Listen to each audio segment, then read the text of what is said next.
As I went down to Galway town to seek for recreation, on the 17th of August, me mind being elevated. There's multitudes assembled there with tickets at the station, and me eyes began to dazzle. I'm going to see the races with me whack, fall the tittery item day.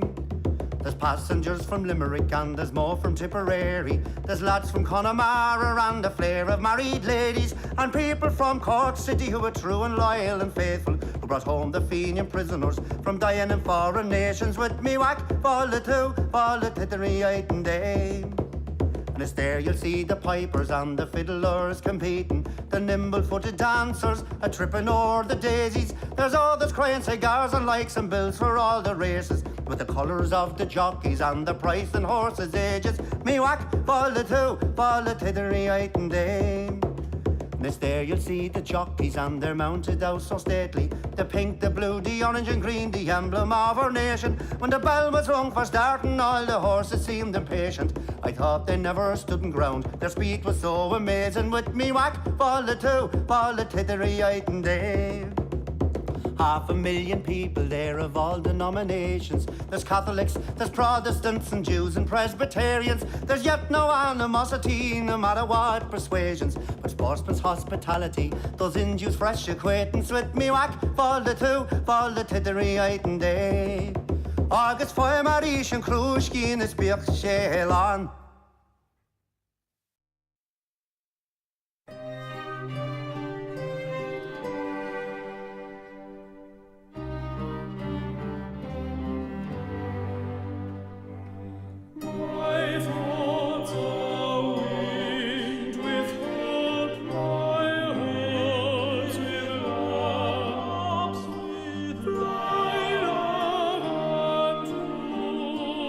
The moon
As I went down to Galway town to seek for recreation, on the 17th of August, me mind being elevated. There's multitudes assembled there with tickets at the station, and me eyes began to dazzle. I'm going to see the races with me whack, fall the tittery item dame. There's passengers from Limerick and there's more from Tipperary. There's lads from Connemara and a flare of married ladies, and people from Cork City who are true and loyal and faithful, who brought home the Fenian prisoners from dying in foreign nations. With me whack, fall the tittery item dame. And it's there you'll see the pipers and the fiddlers competing, the nimble-footed dancers a tripping o'er the daisies. There's others crying cigars and likes and bills for all the races, with the colours of the jockeys and the price and horses' ages. Me whack, fall the tittery item dame. Miss there you'll see the jockeys and they're mounted out so stately. The pink, the blue, the orange and green, the emblem of our nation. When the bell was rung for starting, all the horses seemed impatient. I thought they never stood in ground. Their speed was so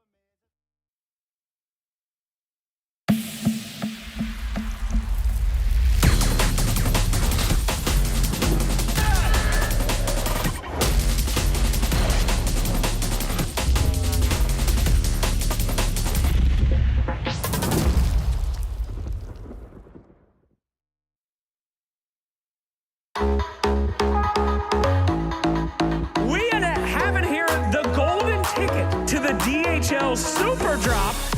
I'm gonna get the box over here.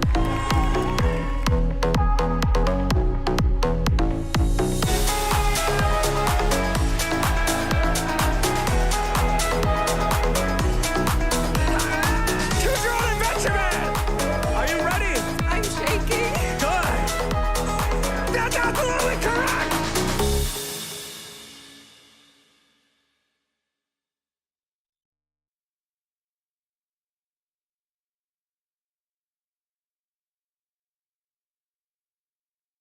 Waking up, playing some Dota. It's just been part of my life for 20 years, and I don't think that's going to change anytime soon. Where we are in the history of this game and where it's come from and how much has been accomplished, I think compared to basically any other esport, it's the best. So I'm grateful for Dota 2 as a game because Dota as a culture supersedes where we come from. You are a Dota player first, and I love that. DreamLeague Season 25 is brought to you by Intel Arc, Acer Predator, DHL, Kadia, and 1xBet.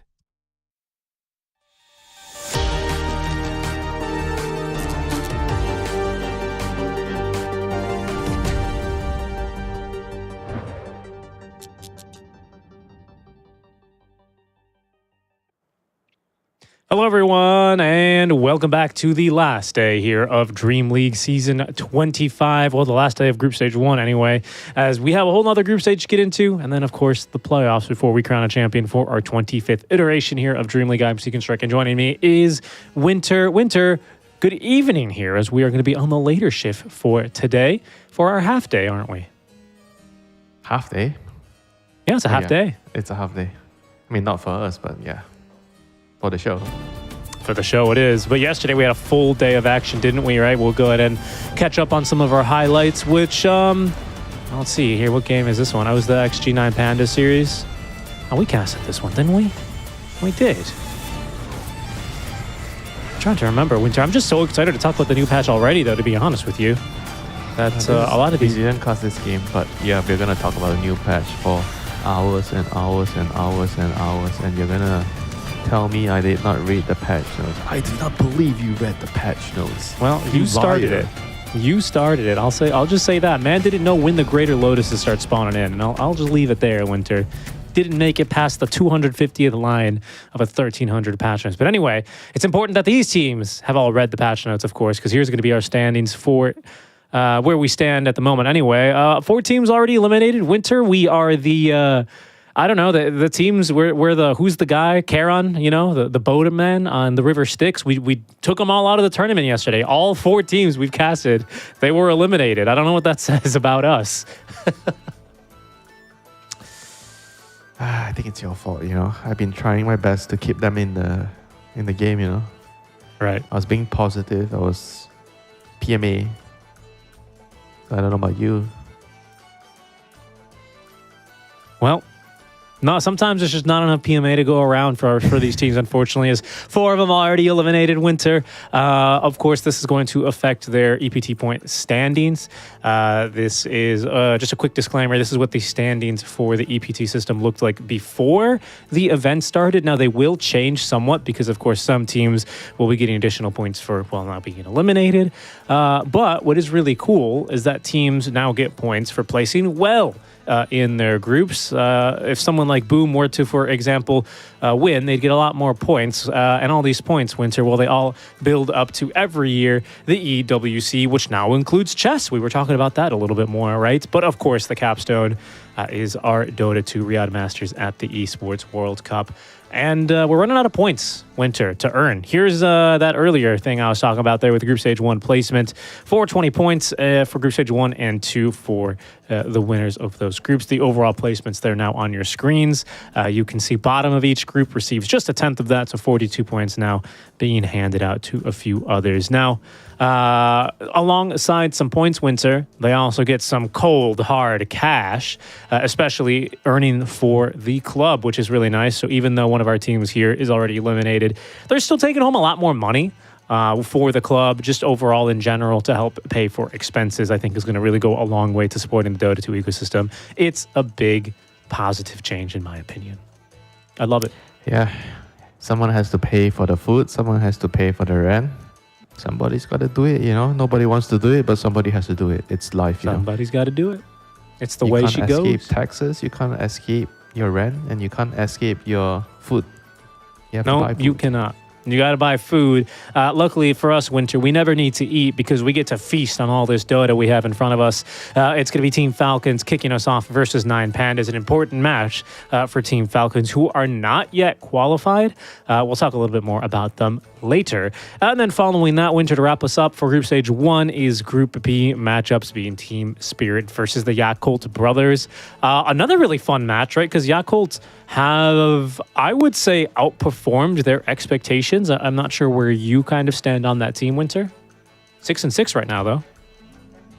Yeah, a lot of people are definitely not expecting Yakult brothers, you know, to drink a Yakult every day before their match and do something like this, you know. Everyone's expecting them to be probably, I feel like, more towards the bottom, I want to say, you know. I mean, it's harsh, but that's the reality of things, you know. When they were coming into this tournament, they didn't really look too hot. No, they did not. And that's coming from the casters who casted their ascension here to the event to do those Chinese qualifiers. But Winter, first, let's go ahead and refocus on our first matchup. That is going to be between Team Falcons and the 9 Pandas, Winter. Falcons have not been looking so hot lately, but of course, these were the guys that won last year's Riyadh Masters. They won plenty of events. They've been having kind of a bad run, honestly, which is rare for these guys, isn't it? Yeah, they've been hitting the bump, you know, hitting in the last couple of weeks.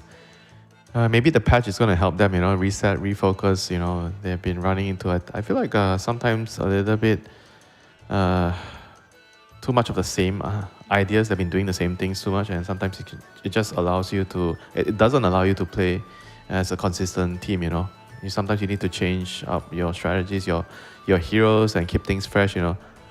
I know one player like Crit, you know, he doesn't really like to play the same heroes over and over again. He likes to play different heroes, you know. So maybe the patch is going to help him. Yeah, could be a new patch being a reset point here for the Falcons. If somehow you don't know about this team, if you missed all the grand finals in the start of the year, well, don't worry. We sat down with one of our analysts to go ahead and give you guys a bit of a background on the team. Team Falcons are here, and you know the drill. They're the best team in the world. They've made no roster changes. They win everything. Yada, yada, yada. Wait, what's going on? Falcons got 6th and 8th in their last 2 lands? They lost to Gaming Gladiators? What is this, 2023? As Gaming Gladiators take the series 2-0 and knock Falcons out of the competition. Did the other teams finally figure out how to beat them? Did they get bored of winning? What's going on, guys? While Team Falcons are still undeniably a very strong team, they've been struggling a lot more than we're used to. It's very possible it's just a bit of a dip and they'll be able to recover. But the reality is that these are the 2 worst results Team Falcons have had since formation, and they happen back to back. I fear what might happen if they continue on this path. Will they replace Skeeter with Watson? Will Crit go back to NA? As you can tell, it could lead to catastrophic events, and that is not a timeline I want any part in. Being the DreamLeague winners 3 seasons in a row, this could be the moment for Falcons to rebound. Good luck, guys. For the first time since this team was created, it seems like you need it. Some Cold Stone words there from Cold Stone Avery. We'll see how the team performs here and maybe if that new patch is going to allow them to dazzle us a bit more. Looking towards their opponents, Winter, it is 9 Pandas who we have casted every single day. So we've casted what, 4? Yep. 4 of We their know 7 the drill. games now. We know the drill. We know the players. We're familiar with them. And Winter, if we're just speaking frankly here, we haven't been impressed by their gameplay. No, we have not. But the patch is a blessing for them. Now everybody starts the day with zero knowledge on how to play the game. So it is going to give them a 50-50 chance to win this game, Richie. Wow. Look at the hype. Winter is, I rarely get him more excited, except for when he sees the waiter coming over with the food that we've ordered. And just like with, your mouth watering anticipation, Winter, just don't worry. Our draft, it's right around the corner here. I'm not sure if we're ready to jump in. We are. There we go, ladies and gentlemen, into our first draft. And I'm excited as well. This is not even the first or the second or the third or probably even the fourth. And it's certainly not going to be the last time Valve has dropped the patch right in the middle of one of these ESL events. But I'll tell you what, Winter, I'm here for it. It's exciting. It's an exciting time to see what the teams are going to show for us. And with a lot of changes, map changes, Roshan changes, neutrals are back. Those prowlers, they're back. Hero buffs. The clown is in Dota again. It's an exciting time. It's an exciting time. The clown? The clown. We call the ringmaster the clown. Have some respect for the hero. He is the clown. He's a master, not a clown. Very well. Very well. Will we be seeing though? He is a master team fighter, I actually don't really expect anyone to pick that hero today, or maybe in the first day of the second group stage. But today I don't think so, because the players don't really have time to practice the hero. He wasn't in CM, so I don't think anyone has played a bunch of the hero. And I don't think he was like that crazy either, honestly, as a normal hero. So I like in the pubs I was seeing him in. He didn't seem as good as something like Kez was for the longest time. I'm going to open up all our other streams, of course. We are on the Earth stream. Thanks for joining us, folks, for the Falcons versus 9Pandas match. Falcons looking for some wins here in the last match of Group A in group stage number 1 of DreamLeague Season 25. Thanks for joining myself here and Winter. But, of course, we have many other games running simultaneously. So this is where you need all your other monitors open to make sure you're good to go. Why are the bans for 9Pandas like yesterday? Okay, this looks like a new patch pick. They banned DP and they picked Phantom Lancer. He got a pretty decent buff, right, to the lance. Does more damage with illusion or something. And he also got indirectly buffed by a lot of the lifesteal items not working anymore on illusions. Spell lifesteal, whatever. Is that so? So if you fight a Beastmaster with Aghames, and you have your illusions on him, explain. Okay, Winter, explain. Somebody has already played 1,000 games on this hero. What can I say? You're looking like the clown instead of this guy now.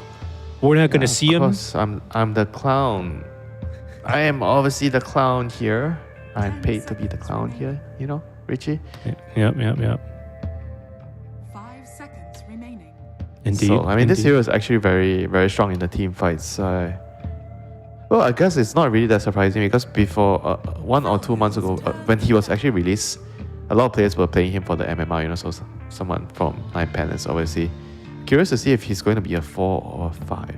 I actually like him more as a 5.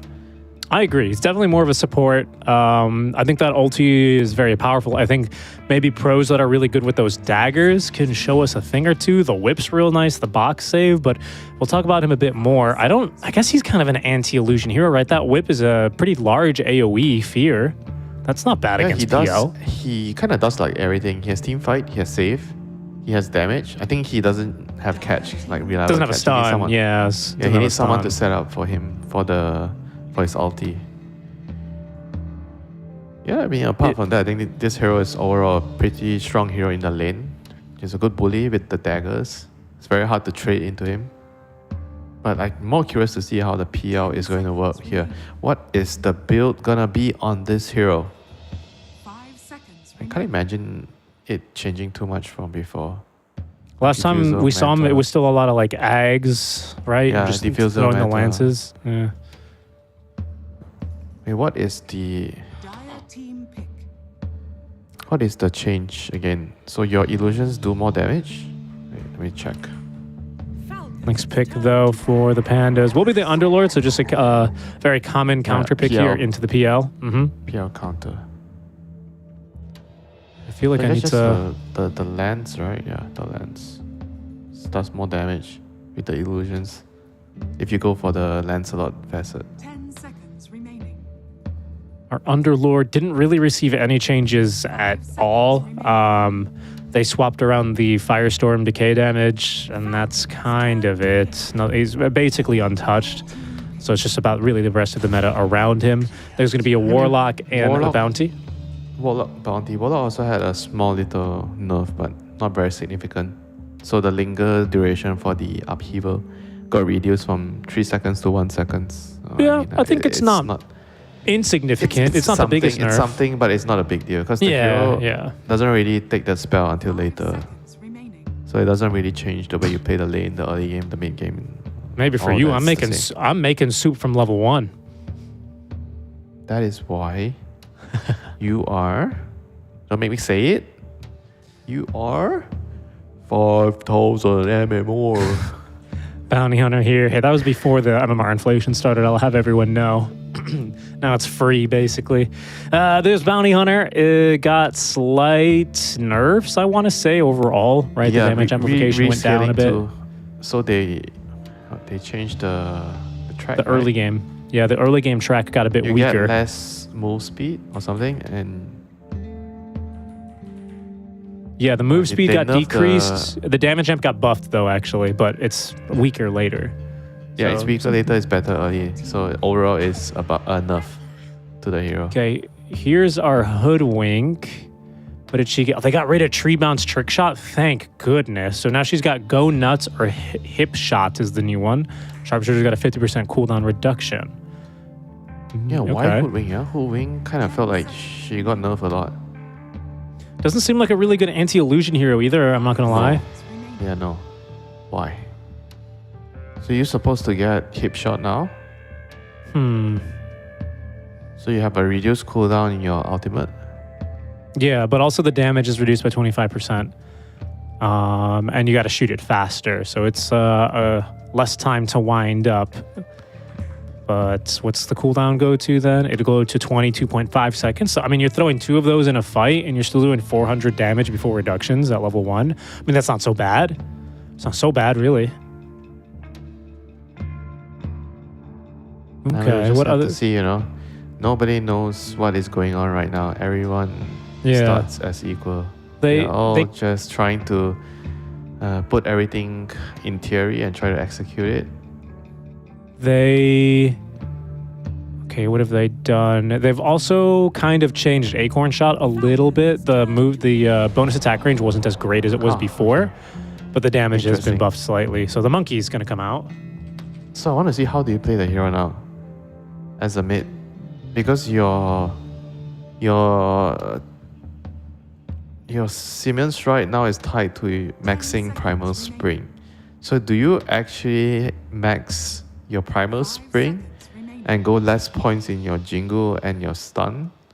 Or what do you do? I imagine you actually have to do it that way if you're going for Siemens Strike, unless you want to take the other facet, which I feel like is weaker than Siemens Strike.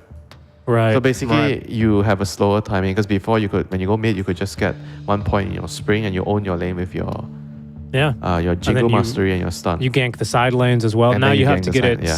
You got to level it 5 times, by the way. They added another skill point, so it comes much later, like you're saying, to get it to 0.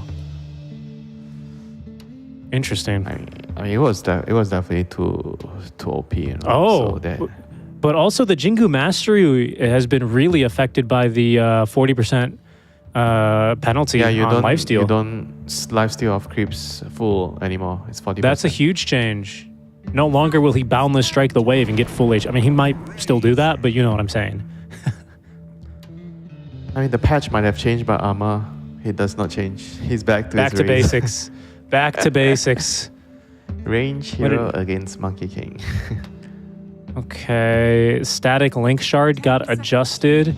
Now the shard slows by 1x the amount of damage. So just 1-to-1. That seems pretty good.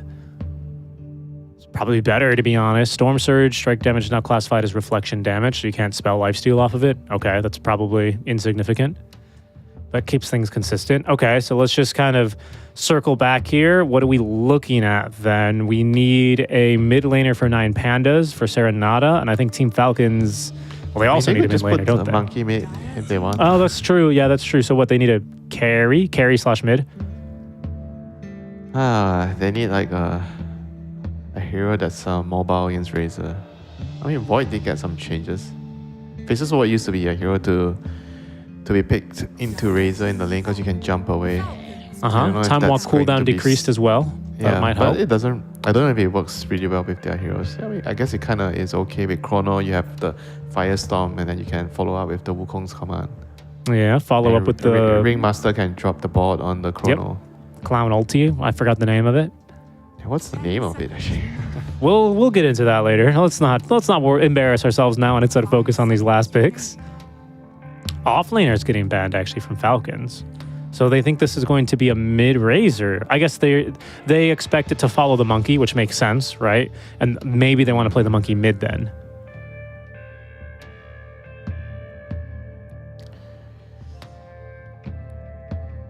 I mean, if the Razor is following you, I'd rather the monkey be on the safe lane rather than mid, to be honest. I think it's just better. In mid, there's not much you can do. On the side lane, you can still play, I feel.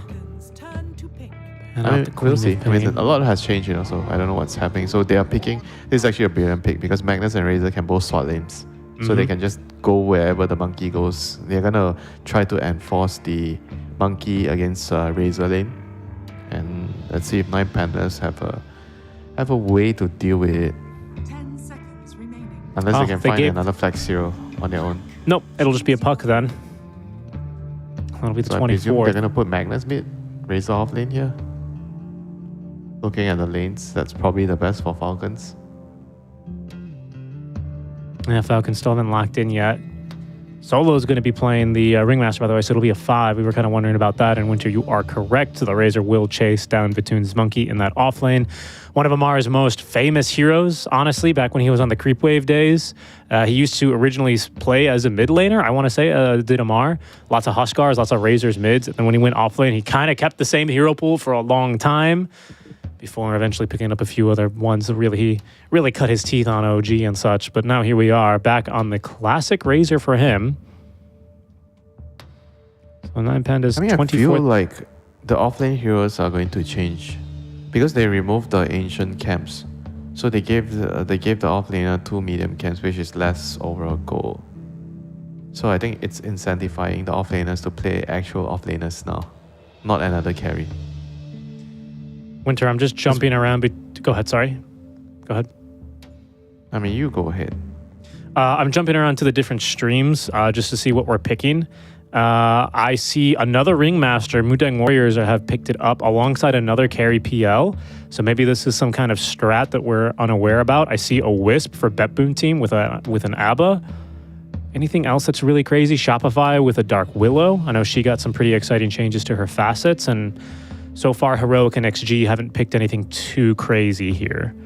That's what I'm able to report at the moment. But this is the second Ringmaster PL combination we're seeing, Winter. I'm not sure if that's significant or not. Hey, Ringmaster is not that surprising. I know the hero's gonna be useful, but I just felt like the players wouldn't be practiced enough, to play in the tournament. But I guess I was wrong. Like you said, I'm the clown. You are the clown. Players already played the hero 1,000 times. Gotta get that MMR, Richie. Ringmaster was a MMR hero for quite some time. Yes, he was, especially when you double down. That was just coming in for free. Yeah. As we'll jump into game. We have hit a quick little pause here. Hopefully no bugs here. Oh, it is a sound bug. Oh, no. My goodness, the map does look quite different, though, doesn't it? Might be able to highlight a few of the changes. We won. Go next. Thanks, says Amar. Wow. Just a little aggressive there. So anyway, you can see this river. Oh, I can't draw when the map's paused, unfortunately. You can see the way it flows, though, Winter. Isn't it a thing of beauty? We have a real river. The way of water. and roche it back to the mid lane, or back to the center of the map, I suppose, right? Not really the mid lane like he used to be. Well, he used to be here, like on top. You know, the top one. Oh, he used to kind of be like next to the mid tier 1, wasn't he? A long time ago. He used to be there. And this is Was an it old that one. long ago. And then he used to be like down here, basically, by the Dire Secret Shop a while ago. Yeah, I remember There. that. It's TI5. Yes, Echo. sir. Universe in with the dunk. Of course. How could you not? I was there. I was not there for that, but I watched it. There's that first dagger thrown by Solo. Swing and a miss. He's gone for the Carney Classics facet. I'm not a Ringmaster player, to be honest with you, so... I think people don't like Whoopee Cushion the most from what I've talked to for a few Ringmaster players.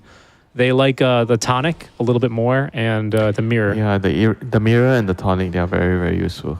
Yeah. The whoopee cushion can be 30 tricky. seconds to battle. Yeah. I bet. Because Just in like in general, real you life. don't really want to be near the team fights. So, I mean, yeah. I'm not sure what's the best way to utilize that spell, you know. There's a chicken in the river. Is a chicken in the river? There's a chicken in the river. It's Vatoon. Man, these runes are real deep in now. So there's no way Bounty's going to be able to steal one. Nice moves by Malaran, though, to ensure that Lupsy isn't unable to outclick him. Took that level 1 shockwave. And here we go. Winter, our first cast of, the new patch. 738. You got the number wrong, Richie. It's 8.0. No, it's not a big enough patch for 8.0, I reckon. I mean, this is pretty big. Come on. If If you told me facets, this is 8.0 with all the changes, I would have just believed you. I mean, it's so no, big. it's not consistent though. If you told me the facets patch was 8.0, I would have believed you. That's a big deal. I mean, this is as big as that patch, right? Come No, on. you are a madman, Winter. You are a madman. You are a jester, not just a clown. I'm a madman looking for mad stones in the game, Richie. That's true. The mad stones. Want to make my own artifact, you know, and Yes, indeed. You're gonna get the brutish one, aren't you? No, I like the, what's it called, the move speed one. Swiftish or something. Swiffy. Yeah. You gotta get Swiffy The move with it. speed. I love something like move that. speed. Especially on Given such a the big map. It's so big now, move speed. Yeah. You know, it's like investing into your future, you know. Pays dividends later. I love the Lotus Pool changes as well. I think overall, I think it's going to make for more engaging fights around the Lotus To the Pools and the death, Wisdom right? Runes. Sorry? For the Lotus, to the death. Yeah. You have to kill the guy. You have to kill him or kick him out, you know? You have to be the true I love alpha it. there. Do you like the Well, what's- new Tormentor spot? Yeah, I do actually. This I'm finally getting to see the map a little bit more clearly here. I just saw it in photos. Hold that thought, actually. Amar's in a lot of trouble. Good saves, Vatoon. He's out of damage, but he still has the bonus from Jingu. It's not enough. Crit. Managing to... Still actually finds him there, Solo. But Solo looks like he'll go down for this one as well with that next Shuriken toss. Crit with the double kill. Lovely start for him in that lane. That is not Crit on camera, by the way. Seems like we're stuck with someone else on the cams. I looked quickly over. Good stuff for Creed, you know. More gold. Bounty Hunter gets more gold all the time because he's a big game hunter. That's not always true, right? He only gets it if they're on a kill streak. This is what did you expect? Can't see attacks. Attacks. That's a tricky one thing to try and work around. From Monkey, it's still the same Monkey bug after he clicks Mischief. But he's the only one having the problem. Nah, well, maybe he's the only one who cares because he's laning against the monkey. Oh, didn't you watch Blast? Everyone had to reconnect. The first time my Monkey uses Mischief, I think, in the river or something.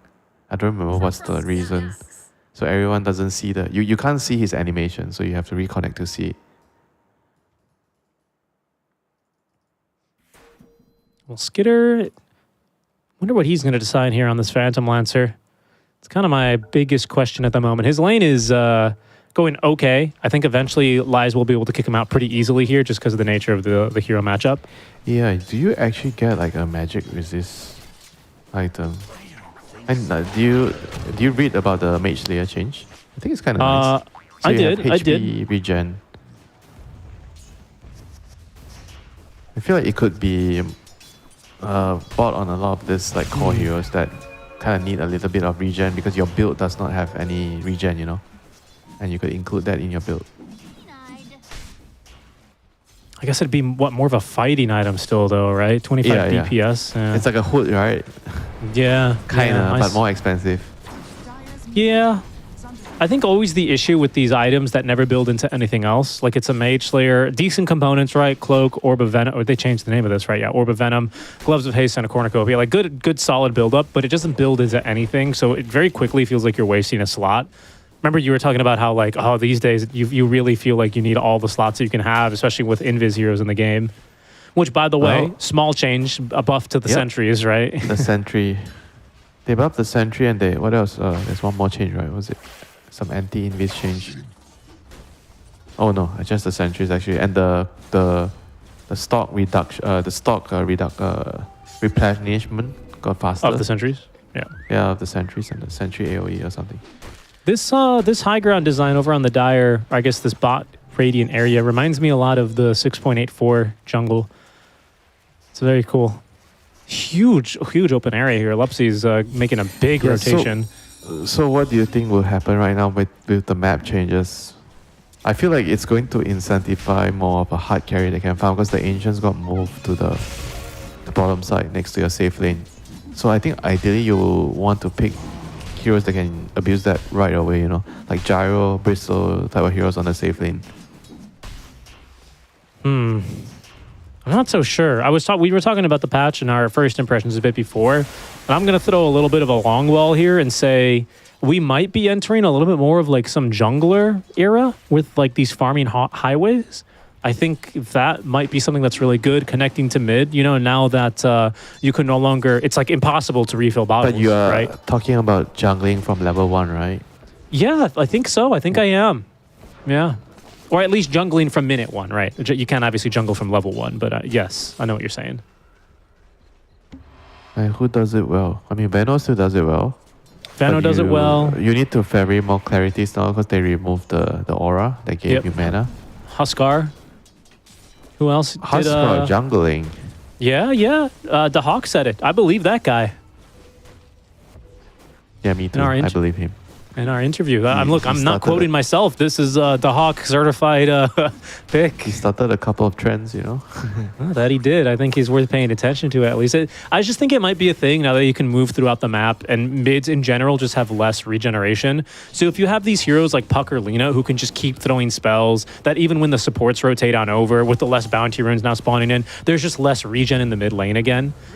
So I could see like these kinds of really heavy ganking heroes, like maybe there's something to consider there here. By the way, we are ganking down bottom. Vatoon and Solo both going through that twin gate in the corner. Lupsi finds himself in a bit deep, though. Crit with this preemptive rotation. Make sure that they have the numbers here to fight with. But Vatoon, he's going to be on a Snake King now as Lies throws down that Pit of Malice onto 2. A nice stun from Vatoon will guarantee himself the kill, but it's Mallory. He's rotated from the mid lane here. 5 Radiant heroes in the bot lane, even throwing down this RP early on. There's the kill onto Vatoon as Skitter stands his ground and fights. Serenata, he's going to come through that mid-river now as Lies, escapes on 6 HP, I think, Winter. Mallory just can't quite catch him. Skitter, too low on HP to continue fighting as well. Is Solo going to make it out as well? Mallory does manage to find him. Nice jump there. However, Lupsi's managed to respawn. Snake King's respawned as well, but all he can offer is a body block. Not good enough. This is like a 1 minute long fight, boy. 6 minutes in. My goodness. It was 10 heroes down bottom, wasn't it? I think it was 9. The only person who didn't come Amar. is Mr. Amar. Well, that's what the F stands for. Amar the farmer. He's too busy. Yeah, busy hitting creeps, you know. You guys, thanks for making space, you know. Even though the patch says that I'm not supposed to play carry offlane anymore, but I'm still going to play carry offlane. Because I only trust myself. You might find a kill up here, by the way. Vatoon's in some trouble.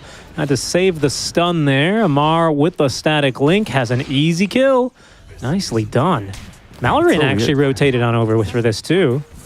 Yeah, I mean, it's so weird seeing the Monkey King with Orb of Frost. Because he's making corrosion. That's right. Yeah, new item. Yeah, what do you think about it? Do you like it?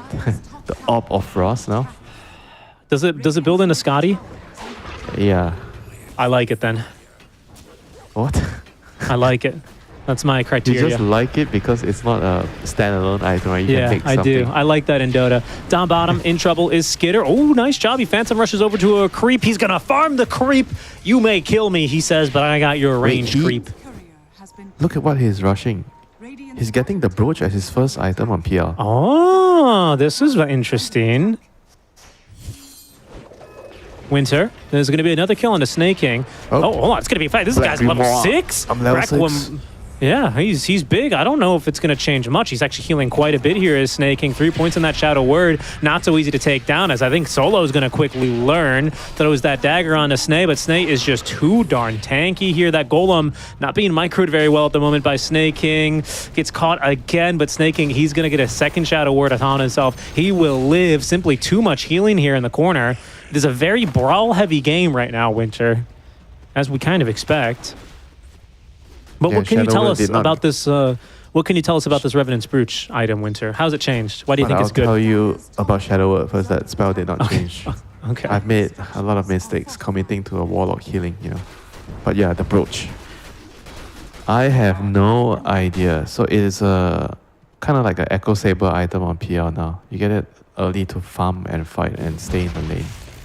So you get what? Spell lifesteal? With your lance or something?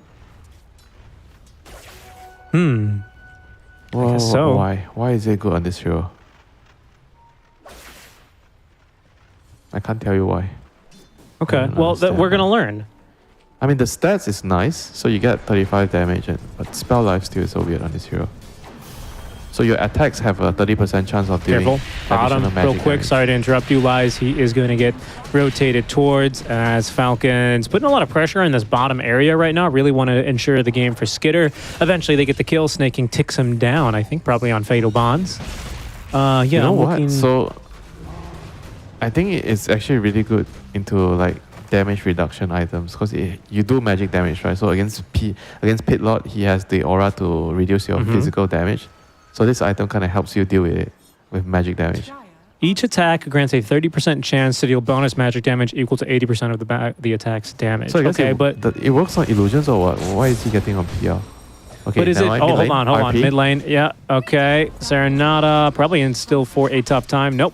He's going to be just fine as Vatoon denies that top lane tower. Careful, though. Careful. There's a lot of enemy heroes around here. And with the Fatal Bonds on the wagon, he'll be taking some extra damage. Winter, I'm curious if it's 80% equal to the attack's damage before or after reductions. Because if it's before reductions, it's pretty good at getting around things like Crimson Guard and stuff. But if it's after reductions, it's pretty bad.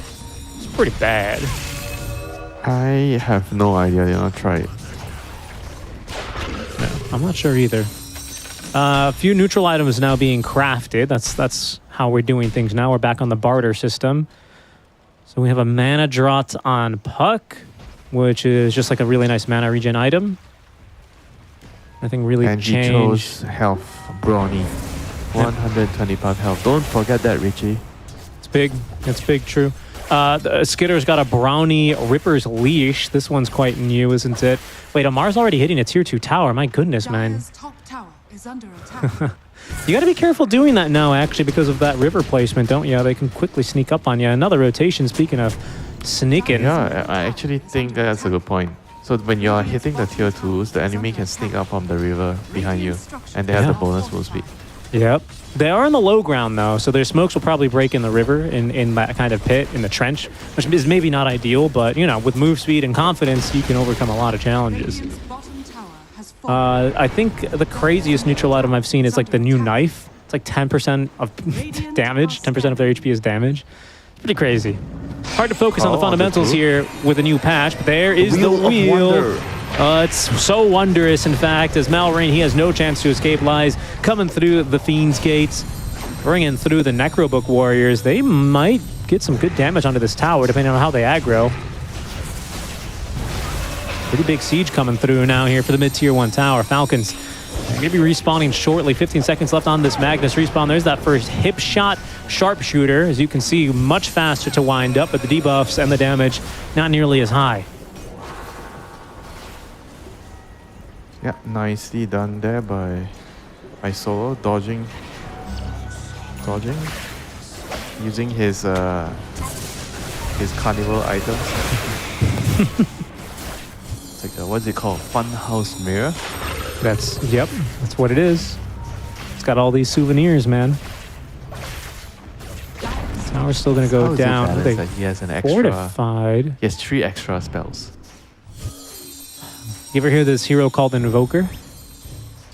Good one. Aren't you a Dota 1 player? He had 27 back in those days, didn't he?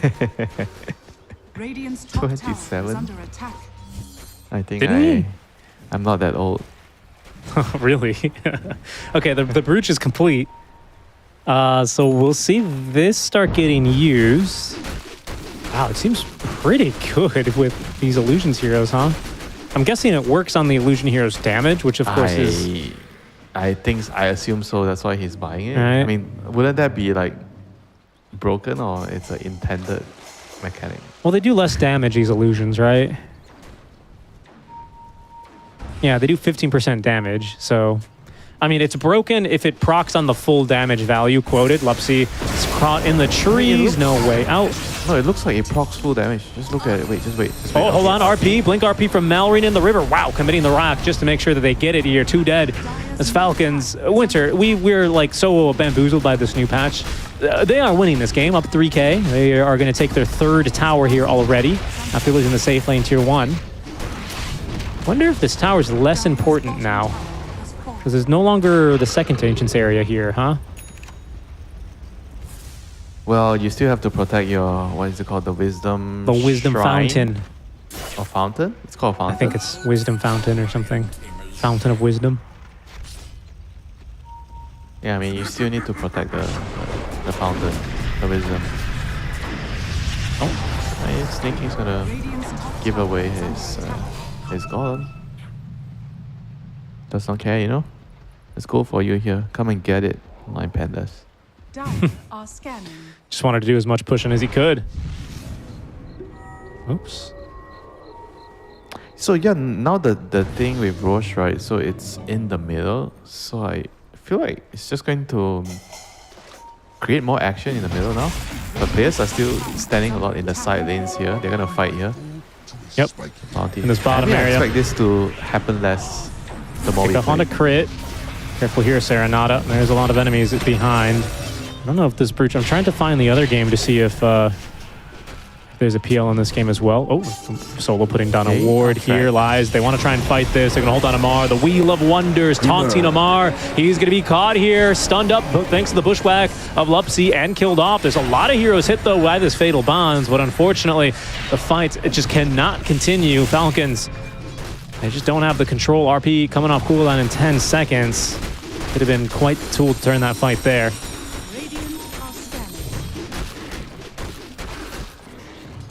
Yeah, I mean, as I was saying just now, I feel like with the changes to Roshan and everything moving towards more the middle lane, we'll probably slowly see the fights happening more in middle. The more players, you know, get time on this patch.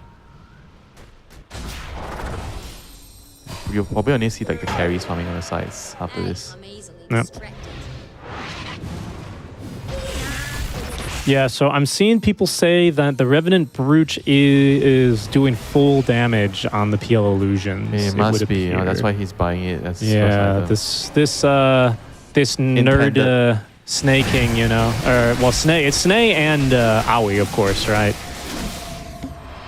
I'm trying to see 4-2-3. He does have one queued up in that game as well, as they are playing versus Tundra. So Tundra might take a very unexpected loss here if this bug seems as strong as it does, and it seems pretty imba. Not gonna lie. Of course, that should be. If it works on illusions, full damage. Like PL has so many illusions. Imagine. Yeah. How much damage you're gonna be doing? Yeah. Yeah, no, that's definitely doing full damage. That illusion just hit for 105 extra magic damage. That's definitely not right. Yeah, that's... Yeah, no. Yep. The illusions are proccing I think it Like is, the right? hero. It definitely Yeah, is, it right? It definitely Yeah. is. Because sometimes Dota does a weird thing where the illusions, when they crit, it still shows the big red number, but it doesn't actually do that much damage. But this one is doing the actual damage. Yeah, this one definitely looks like it is. I gotta agree with you there. All right, well, be careful for PLs in your games, ladies and gentlemen. We'll see. I mean, it's quite the stacked deck against 9 Pandas at the moment, honestly. Where do we stand with our other heroes? Oh, hold that thought. Crit, he's found himself a squirrel in the jungle. Is there going to be a chance to escape here? Absolutely not. Richie, it's not just PL. It's basically any illusion hero, you can just buy this. I mean, obviously PL has the most illusions, so you can abuse it the most. But yeah, I imagine you could build a Naga and abuse it the same way. I mean, it should be the same, right? But it's just not as good as PL, because PL you have a lot more illusions. And this has to be a first pick hero if this is so broken. Yeah, no, I mean, that definitely makes sense at this point. Alrighty then. Patch out. Just use it, win the game, and before it gets patched out. And then I'm pretty sure after this, immediately everyone's going to go and queue. Everyone in this lobby is going to go and queue while Group B plays to try and get, take advantage of that PL MMR. Because that is a pretty brutal bug, honestly. Who else? Naga? Carry Naga? Spectre on her Haunt illusions? Seems pretty brutal. I mean, it's just not for farming, though. It's got to be... not so bad. I feel like it won't be so bad on Spectre. TB maybe? On the split pushing your waves? Yeah, maybe. But just PL and Naga should be like the crazier ones right off the bat. What do you think so far of this Ringmaster hero? Now that you've seen him. I mean, we've only seen him in, a handful of fights, but... Pretty good. I mean, the hero has team fight. You have wave clear.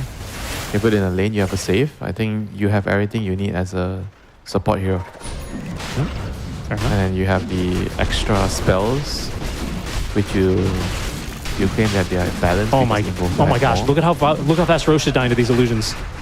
Holy moly! This team has no right doing Roche this fast. Amar is killing off Solo here, at least trying his best. I'm not sure if Solo really has a way out as Roshan is being melted by PL illusions. Amar picks up the kill. Has more magic resist and it's still going down so quickly. Yeah, no, I mean, again, it's very good. It's very good. So does it work with the Empower as well? So you empower the PL so the PL does more. Platoon, he's gonna get gone on here. Oh my goodness, look at him. He is melting. He doesn't have any of this bonus armor to help him through all that magic damage, but still Skitter trying to fight through this one. He's actually gonna end up dropping Platoon. He has too much lifesteal, finally taken down by Snake King's Golem. Skitter on the second life now, having just respawned. He's gonna get stunned up the once. He's got his own Glimmer Cape here to try and stay alive, but he's gone a step too far. Lies TPing in, traps him in the Pit of Malice, and Serenata on cleanup duty. Yeah, that's Falcons. the Bit too aggressive. Gleipnir on Underlord. Double root. I mean, Falcons just like, I think didn't expect the kill to take so long. Right? The monkey survived for a very, very long time. He gave 9 Pandas just enough time to bring all the other heroes in to clean up the fight.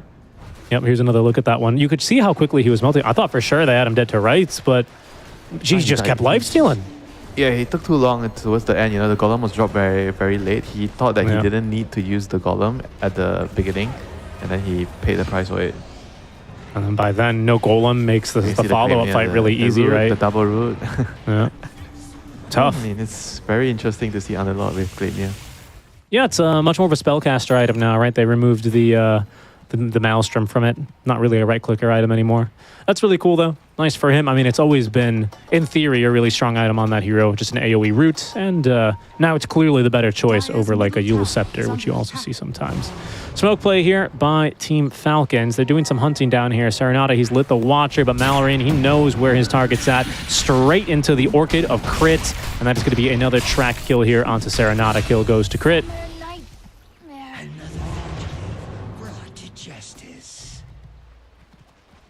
Crit is actually so rich. I actually just realized he's that rich. Running around with an Orchid. A lot of money to his name. Yeah. I mean, Puck doesn't have a Yule, so she has to play very, very carefully now. Play safe until you farm the Yules. Mars, so what are we at? Falcons currently holding 2 Glimmers, right? One on Amar, one on Skitter. which is pretty funny. Radiant are scanning. No glimmers here on the other side quite yet. Careful here, though. Crit. He's going to end up getting caught, but Amar, he's going to actually run in, pinch from the side. Pretty good damage here. Crit still alive, actually, thanks to the double glimmers. He is totally fine. RP on the backside onto 2. Amar, he's got 125 stolen damage here. Solo, he's going to drop as well. Too many damage barriers in the game at the moment.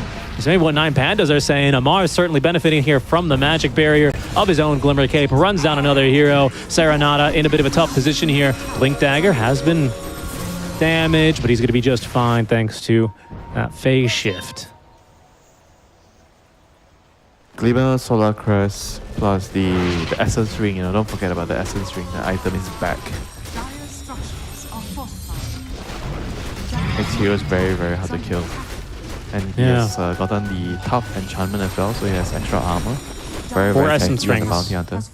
4 essence rings at the moment. Across both teams, of course. Is that the... It probably is one of the best items in the second neutrals. Oh my god. Valve have finally... Glem, right now, open the shop and go to the neutrals. Oh, hold on, not right now. First, there's a team fight happening. Lupsy, he's going to get yoinked outside of the base. Okay, Mallory just didn't have the damage here alongside Crit, although he tried throwing that shuriken. He's going to have to take a very indirect path home. Even still, falling quite low. Glem, open the neutral tab on the shop. We can finally see everyone's choices. I've been begging for this for forever. Oh, it's beautiful. UI enhancements. Thank you, Valve. It's incredible, isn't it? Isn't it beautiful? You're not impressed. You don't sound as impressed as I am, Winter. This is one of the greatest innovations. Now it should be 8.0. You click on the... Am I clicking on the wrong thing? So view all neutral. Oh, you get to see their choices? Yeah. Oh, okay. Holy shit, alright. That's great. Right? See? 8.0. 8.0. We're here. It's great. That's a great addition. Thank you, Valve. You know, they're always listening to my cast. Ice Frog, you know. Okay, careful here in the mid lane. Route number 1 onto Skitter. Second route as well. He is just... I mean, honestly, he was just farming way too deep.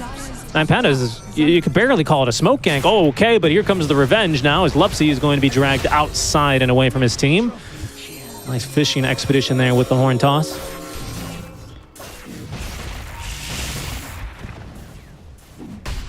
I mean, you call it revenge, I call it a good trade for 9 Panthers. Good wing for PR. That's still true. I'll take it anytime, any day. Let's be careful here, RP! Nicely casted there by Mallory, straight into the silence, and Serenata is going to get picked off. Does he have Yules? No, he doesn't. Still no Yules ready on the puck, unfortunately. Oh, no, he doesn't. He just got it. Oh, he does. It was getting delivered. It was getting delivered when he got caught. That's an untimely death for him there, unfortunately. So, Winter... It's a bit of a overstimulating time. Let's try and recap what's happened so far in this game. A lot of fighting, especially early and down bottom. Hold that thought. Lies is going to die. Here's where we can see what is, I think, the headlight item, this Revenant Brooch. Just look at how much damage these illusions do to Lies. He might actually make it out. They've cleared the illusions very well, thanks to that Firestorm. But from the side, Mallorin has only got this Horn Toss ready to play with. Oh, nice effort there on the box, but still managed to find the kill. Amar coming through the river. Additional move speed when you come this way. Yeah, by really the way, made use of that. Ringmaster has the shot to counter the illusions. Spotlight. Is under attack.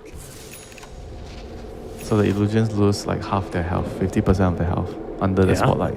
That is pretty good. I had no idea that that's what this shard did. Thank you so much. I've learned today. And in this rate is even better, honestly, if not just as good. But Winter, why is it important that these illusions die as quickly as possible? It's because it would appear in day 1 of this new patch. Revenant Brooch does 100% damage on illusions, and PL is a hero that makes a lot of illusions. This is also showing in the Mudeng game at the moment. Mudeng have a PL. They are currently losing to Tundra despite having it, and they are maybe about to lose right now. But in this game, Falcons have built up a 15k net worth lead with it. on day one of the patch. What can they do now? Nine Pandas, what are they relying on here? A BKB now for the Monkey King is certainly going to help. I mean, should you get a pipe against the PL with this item? A Mage Slayer? Oh no, but yeah, Mage Slayer's not going to help. I mean, if you just use the pipe, it's definitely going to remove a lot of it. Okay, not remove, but block a lot of it in the team fights. I mean, it's insane if you have to buy pipe against a PL who buys the brooch early. Yeah, I think Brooch your best cheaper bet than is the pipe. it's just clearing these illusions. I don't know if pipe is going to help you do that or if... Radiance. Radiance kind of helps with that. Careful, careful. That's a nice three-man coil. Ice as well is connecting onto 3. This is a good start. Malorina's got BKB. Golem committed, though, onto 2. But Vatoon with the BKB fights through Snake King. That Golem's going to be mincemeat as well. Vatoon TPing out now, though, as they've had a 1-for-1 loss. RP, they find Serenata, thinks of the track. Solo, and he's going to go down, hiding in the trees. They get the Clown. A 1-for-3 trade.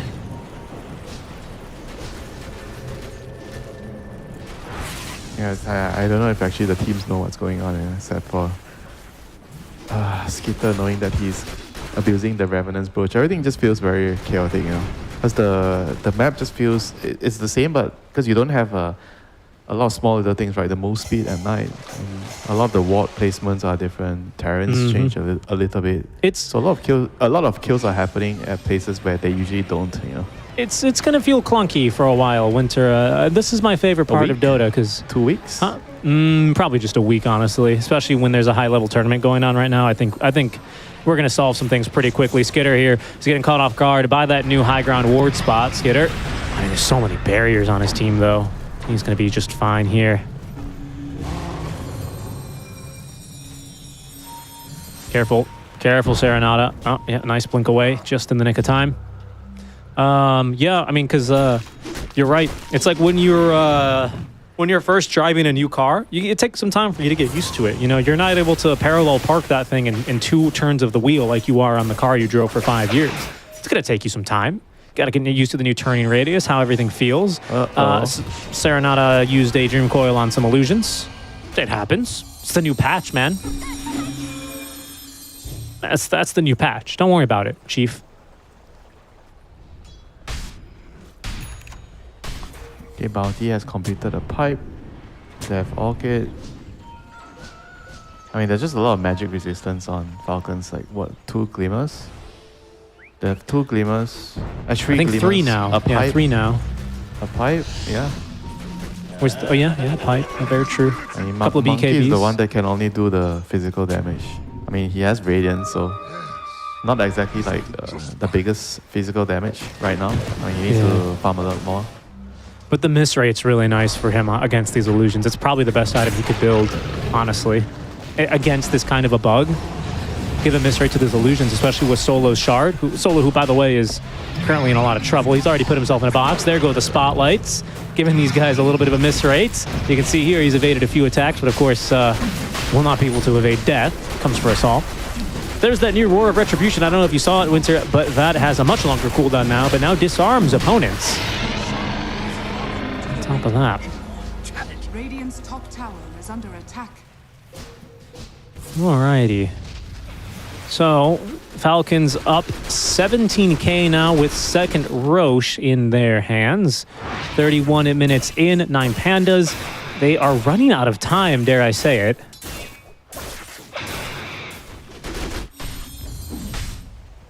Yo, Crit is hunting Serenata. He's gonna get the stun. Yeah, RP. Another RP. Good jump here. Stun. Do they have the Shadow Wall. damage to put it together? Very Absolutely. Very nice. Perfect layering of spells with Bounty Hunter and Magnus. No way out. So he has chosen to go for Ninja Gear with attack speed, and bonus night vision. I like the night vision. I think Bounty has a little bit of bonus night vision, doesn't he? Not as much as like a Slark or a Night Stalker. Dire's bottom Yeah, I think think he's it one of makes the- a lot of sense on heroes like this. You want to see them at night, and then you want to get your track off, you know, so it's very useful. Especially when you're, the first few times you're playing on a new map, I think vision it's just so powerful in general, isn't it? Because you're like not used to these new sight lines, you're not used to these new ward cliffs, you're not vision used to these. and move speed. Very Razor true. has Quicken, plus 25 move speed and 160 mana. Yeah, he's got So that he also gunpowder. has the new item, Gunpowder Gauntlet. Seems pretty good overall. PL's got a new item. He's got this Gale Guard. I didn't see this one. Okay, there's going to be the spotlights, but Solo, he's going to be snagged immediately by Malrin. Doesn't live too much longer there despite the Ghost Scepter. Good effort, but he's got no buyback. Thank goodness at least Revenant's Brooch Bug does not work on buildings or they'd be in a lot of trouble. Serenata actually jumps in a little bit more aggressively there. Lies forced to throw down the Pit of Malice. Tier 3 tower still goes down bottom.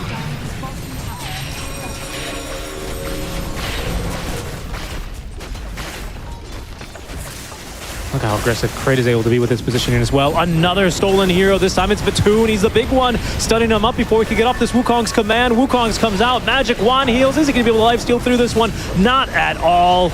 Down goes the carry monkey. No buyback here for a minute. Mallory and make that Amar. Sorry, he's unleashed. He's going to go fountain dive in here any moment. There's going to be his double kill Solo. He's just respawned. An RP only catches one out from Mallory, but they're going to be able to drag Lies out of the fountain as Vatoon. He's forced to tap out of this first game, Winter. It is a 1-0 lead as Falcons undefeated so far in the new patch. Yeah, Ringmaster has lost the game, my friend. I'm a little bit sad. Yes, he did. You know?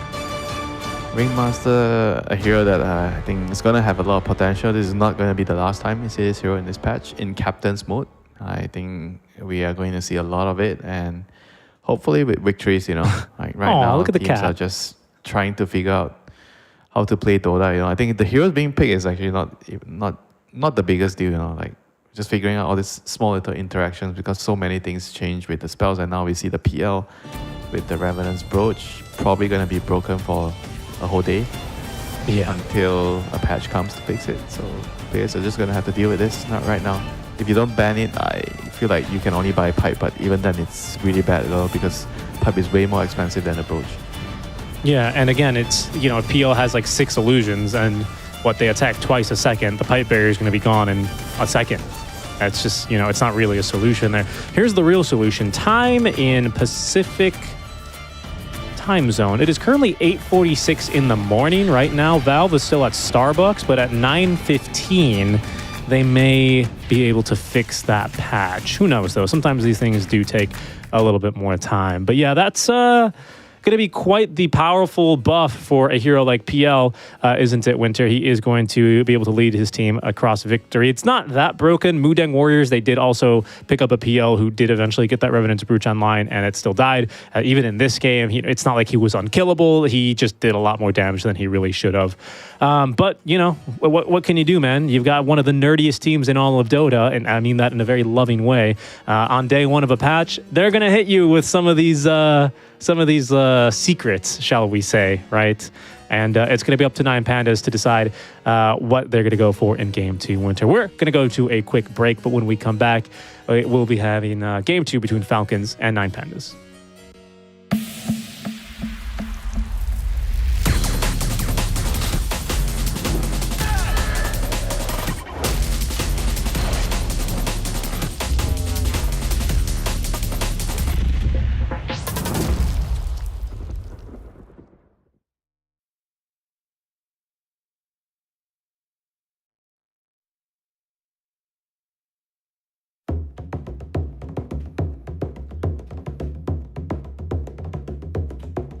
As I went down to Galway town to seek for recreation, on the 17th of August, me mind being elevated. There's multitudes assembled there with tickets at the station, and me eyes began to dazzle. I'm going to see the races with me whack, fall the tittery item dame.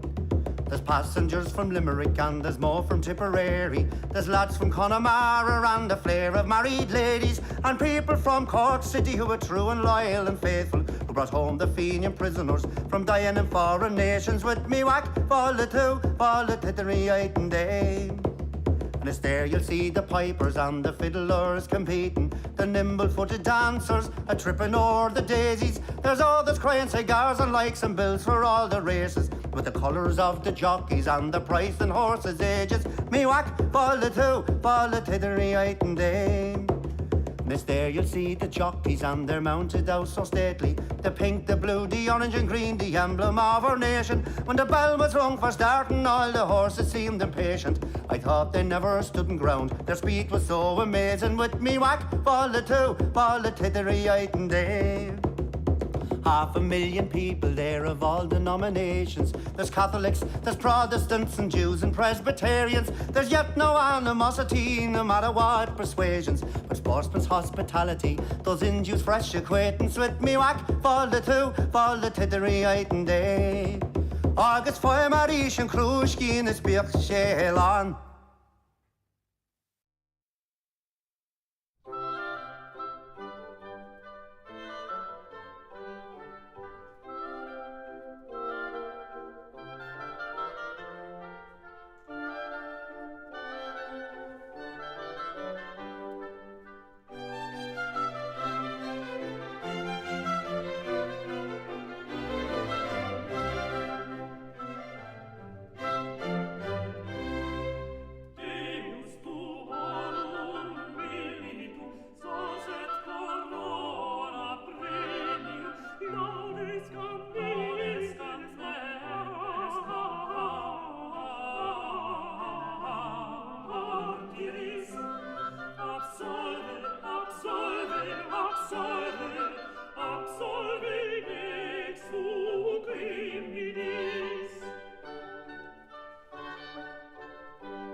Insieme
Hello, everyone, and welcome back to ESL. Sorry, not ESL 1. It is Dream League Season 25. We are here with a game number 2 between Team Falcons and Nine Pandas, myself, Seek and Strike, and Winter, bringing you the action through a very hectic day. Winter, day 1s of patches. And I think my only question for you at this stage, Winter, is are we going to see the PL banned? Very likely, because I don't really know what's the solution, right? If it's actually so broken and the item is so cheap, you get the brooch, 3k gold, and you do so much damage. Helps you farm. I think whoever is second pick, you just have to ban the hero. I don't really know what you can do with it, you know. They tried Underlord, which is a reasonable answer to the PL. Maybe you could have built a pipe, but you already also mentioned, which I agree, the pipe isn't really going to solve a lot of the problem, you know, because he's going to break the barrier in like a couple of hits with the illusions. And it's very expensive, you know, compared to the brooch. I think PL is probably going to be the worst abuser of that Revenant's Brooch, but I'm wondering if you as a coach, day 1 of this patch, Winter, you've got this decision to make. Do you decide to ban the Naga? Are we banning TB? Like, how deep does this go in your opinion? It probably is not as bad on TB, but Naga maybe it could be bad. But obviously PL is the worst of them all because you have the most illusions. I think Naga, it might still be playable because you only have to deal with 3. I think PL is probably the only one I would actually really consider just banning it and removing it. Sometimes it's just not worth the time, you know, to waste. You have to huddle everyone down if you didn't really notice this could happen, and you have to try to figure out a solution on the spot. I'd rather not waste the time and try to just focus on the things that probably might matter more, you know, like how are we going to build our lineup, how are we going to play the map, where are we supposed to put our wards now, because the map is different, so you have to place your wards in different positions. What should we prioritize? Do we need to have a greedy offlaner? Do we need to have an offlaner that just builds auras and fights? You know, there's a lot of things to consider. But with that win, Falcons have already made it through to the next group stage. Yeah, they are out of reach of Heroic and Shopify. We'll see how those heroes continue to play out, and if we'll need some tiebreakers. I'm not sure what the tiebreaker rules are off the top of my head, to be honest with you.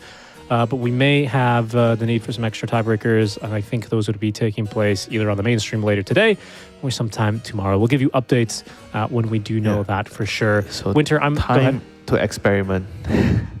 Job's done, right? I guess. Yeah, job's done, right? Game group stage secured. Time to experiment, and Winter, as a chef experiments in the kitchen. Well, let's see Aoi experiments in his kitchen of choice, and that'll be, of course, the draft for game number 2. Which is now getting started. Winter, I'm looking at some of the other drafts that have already completed. I am seeing a Ringmaster ban in the Betboom team game in the first phase. But it seems like this PL bug, a few teams knew about it, but no one's banned it. It went unpicked in the Betboom Shopify game. Nobody tell them. So it means that they don't have a big nerd on the team, you know, watching all the pub stats and everything. I guess not.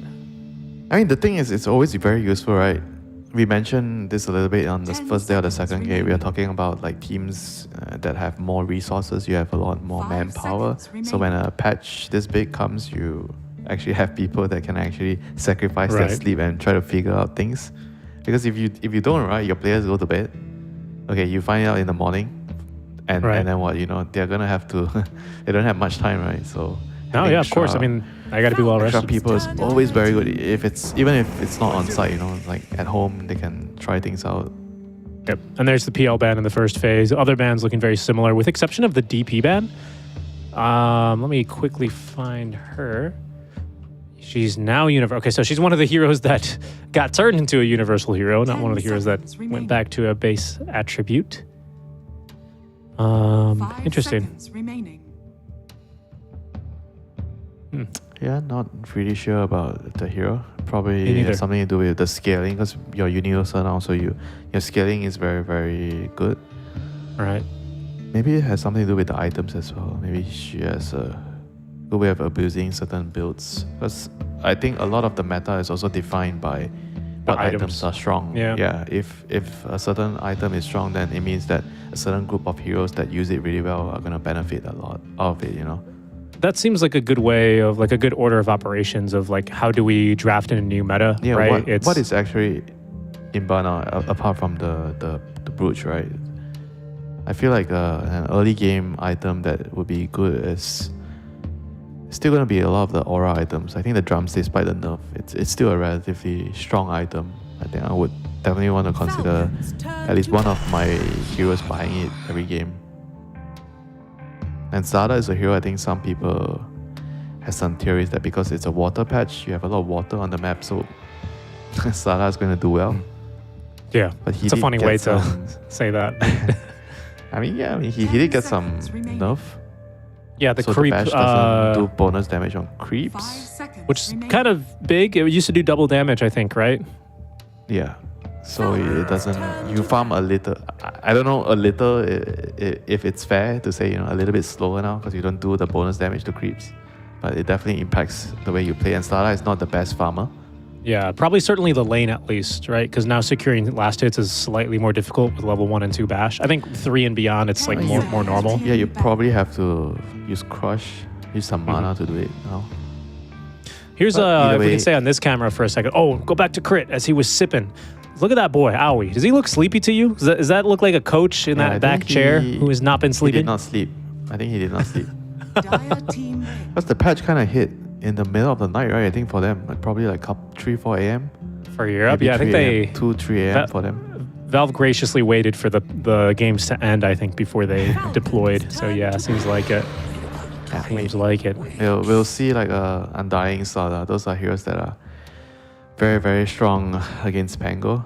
You can just blow people up. I mean, Sada is in theory already very good into the Pango in the lane. If Sada is going mid, you own any mid hero, melee mid hero.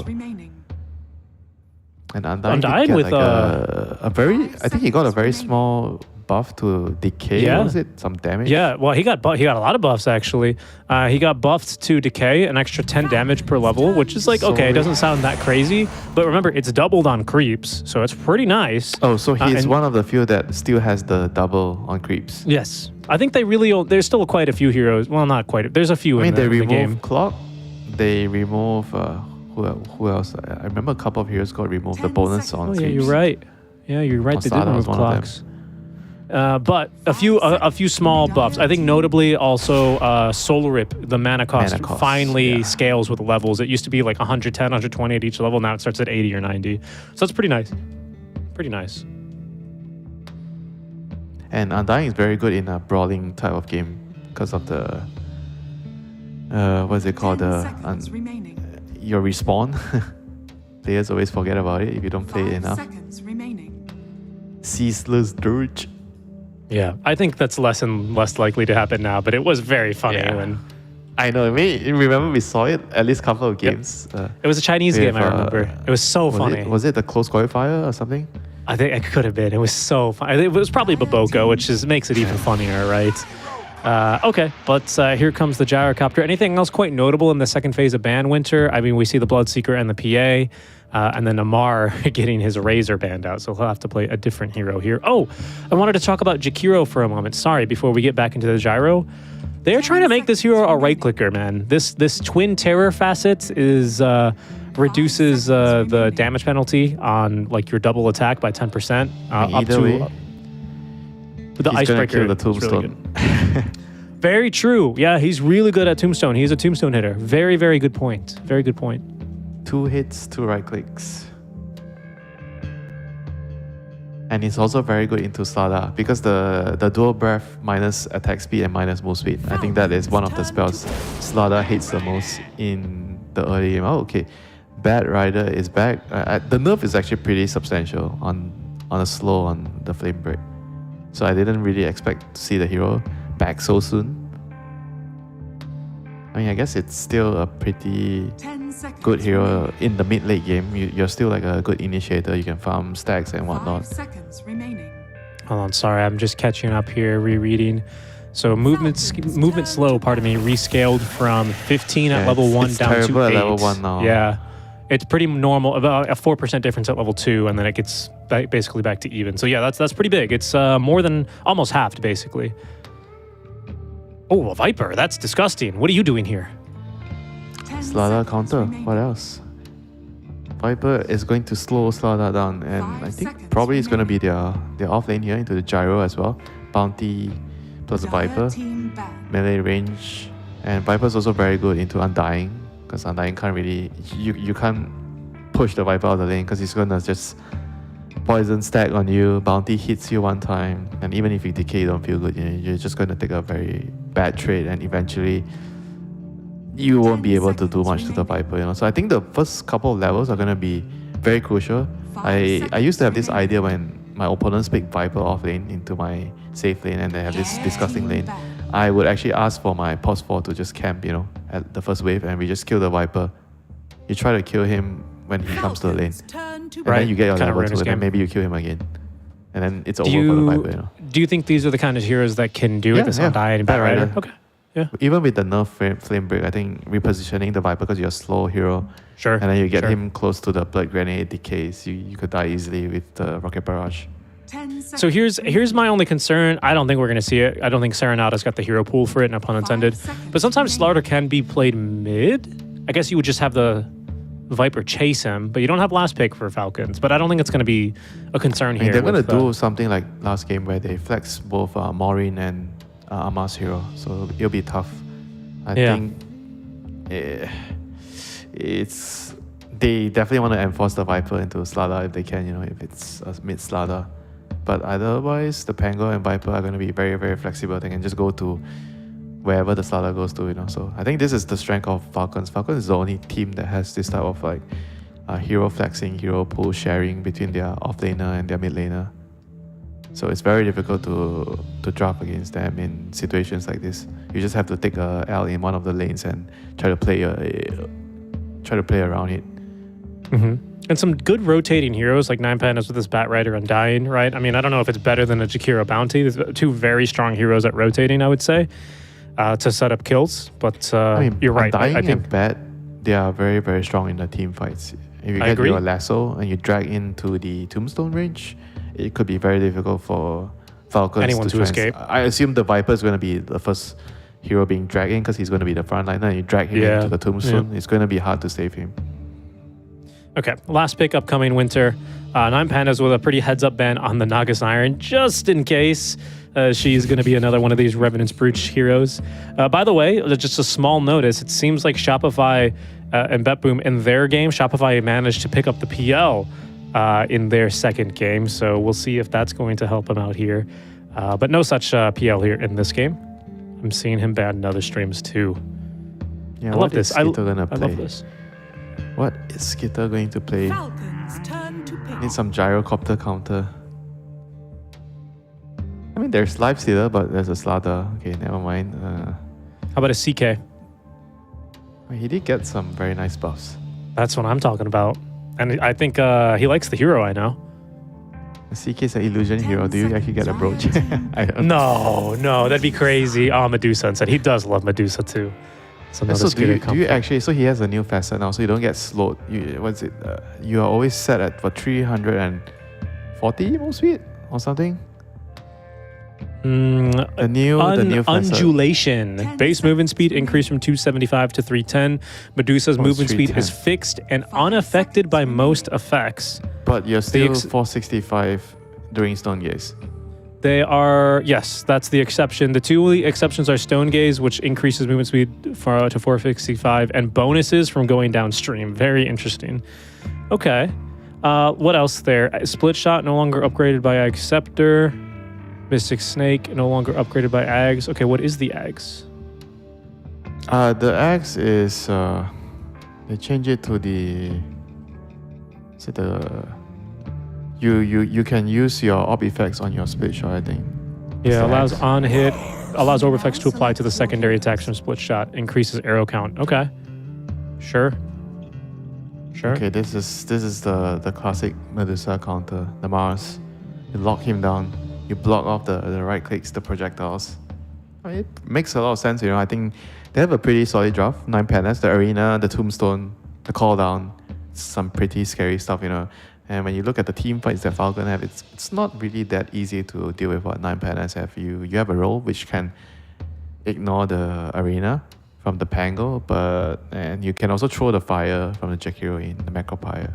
But I think overall, team fight wise, I think I would much prefer to be on the arena, the tombstone, the call down. You know, feels like it's a lot more scary early game. 10 seconds remaining. At least till your bounty hunter gets a pipe, 5 or someone seconds else gets a remaining. pipe. Mm-hmm. Okay, no, Medusa did not go for that facet. Venomous He went for volley, the volley, yeah, the old not one. undulation. So that's the old one that most Medusas were taking. Jakiro has the new facet, so you can basically have a long stun right now. So you cast Ice Path and then you can cast they're it both again to new. break it. Yeah, that's another half-second stun. That's actually well, one sure. of my favorite new facets right now. I like the name, I like what it does, and I like the theme of it. Oh, it does a lot of damage too, actually, on that break, stunning enemies for that extra 0.5 seconds. Huh. That is really cool. So what is the total stun then at max level? It's 2.5 seconds because it's a 2-second stun, and then you can break it manually for a total of, 450 magic damage, actually. It's pretty significant, not gonna lie. Yeah, so I guess the build is you max your Ice Pop and Dual Breath now, and you leave sorry. your... 275, not 400, sorry. 275 total. Go ahead. You leave your Liquid Fire, whatever you call it now, at level 1. Well, I guess people also leave it at level 1 before you max your Dual Breath and Ice Path. Those are the better spells to max. Except if you're Core Jakiro, then you max your Dual Breath and then you max your Liquid Fire next. I mean, it'll be interesting to see how this plays out. You know, I think the Jakiro with the Icebreaker is actually very, very strong in theory. Yeah, I think so. I don't... he's got this other facet that, again, kind of encourages him to go for more of a right-clicker build. Don't think we're going to see that too much, but keep your eye on it. It might eventually become a thing. Maybe like some off-lane Jakiro with, I don't know, a Brooch maybe even. Sounds pretty tough to deal with. What? Jakiro with Brooch? Yeah, man, because you attack twice. And all those attacks count for proccing your stuff. And then if you... I mean, I'm just saying. Yeah, but you do half damage, right? So no, not with the facet. Not with the facet. Oh, okay. You're talking about the other facet. Yeah, man. I'm just saying. I think it might work, okay? There was also an essay underneath the time zone changes, so, you know, maybe that'll be a thing. But Winter, it's time for us to focus. A big patch here for us, folks. A big game. Well, less big now that Falcons already qualified for the second group stage and 9 Pandas eliminated even before starting the match. But welcome, everyone. DreamLeague Season 25 wrapping up its first group stage here for Group A. That's Team Falcons. They cheesed 9 Pandas quite a bit with that PL Revenant Brooch build. Let's see what Pandas are going to be able to do now in response with seemingly a much more fair draft on its face, unless Aui's got some more cheese here in this draft. I don't see it, though.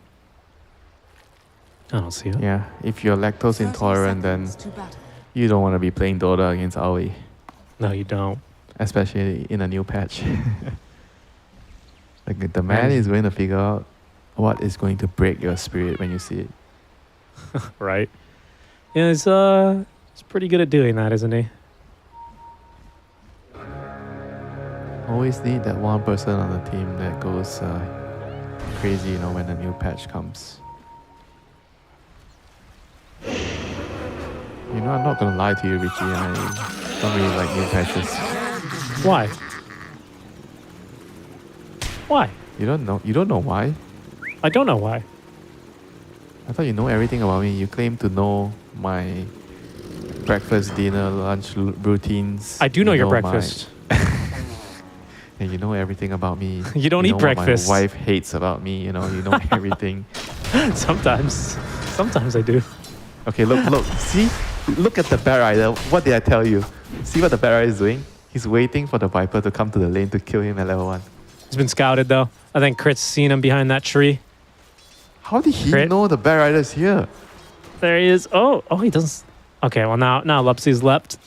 It's just a little bit too suspicious looking, you know? Especially when the gyro doesn't flak the first wave, you're like, something's going on here. I mean, look, they're bullying Lies. It's not having a nice time down bottom in exchange for this. You know what, Richie? If the Mars is poor and the Viper is poor, I think that's a good trade for the Mars. Because Mars is more useful than a poor Viper. Look at him. Amar is not a look at it. That does not look like the face of a guy who's having fun right now. He says, guys, I picked Viper. I want to spin on your enemy carry. Can you please leave already, this Bat Rider? He is not going to leave. And he can't pull the wave with the bounty. I think the bounty should just farm the wave. Just go up and take the XP and farm. Dude, Oh, against they got the Amar or with Amar? Okay, no. Bat Rider has left. Wait, Bat Rider has an orb of Venom?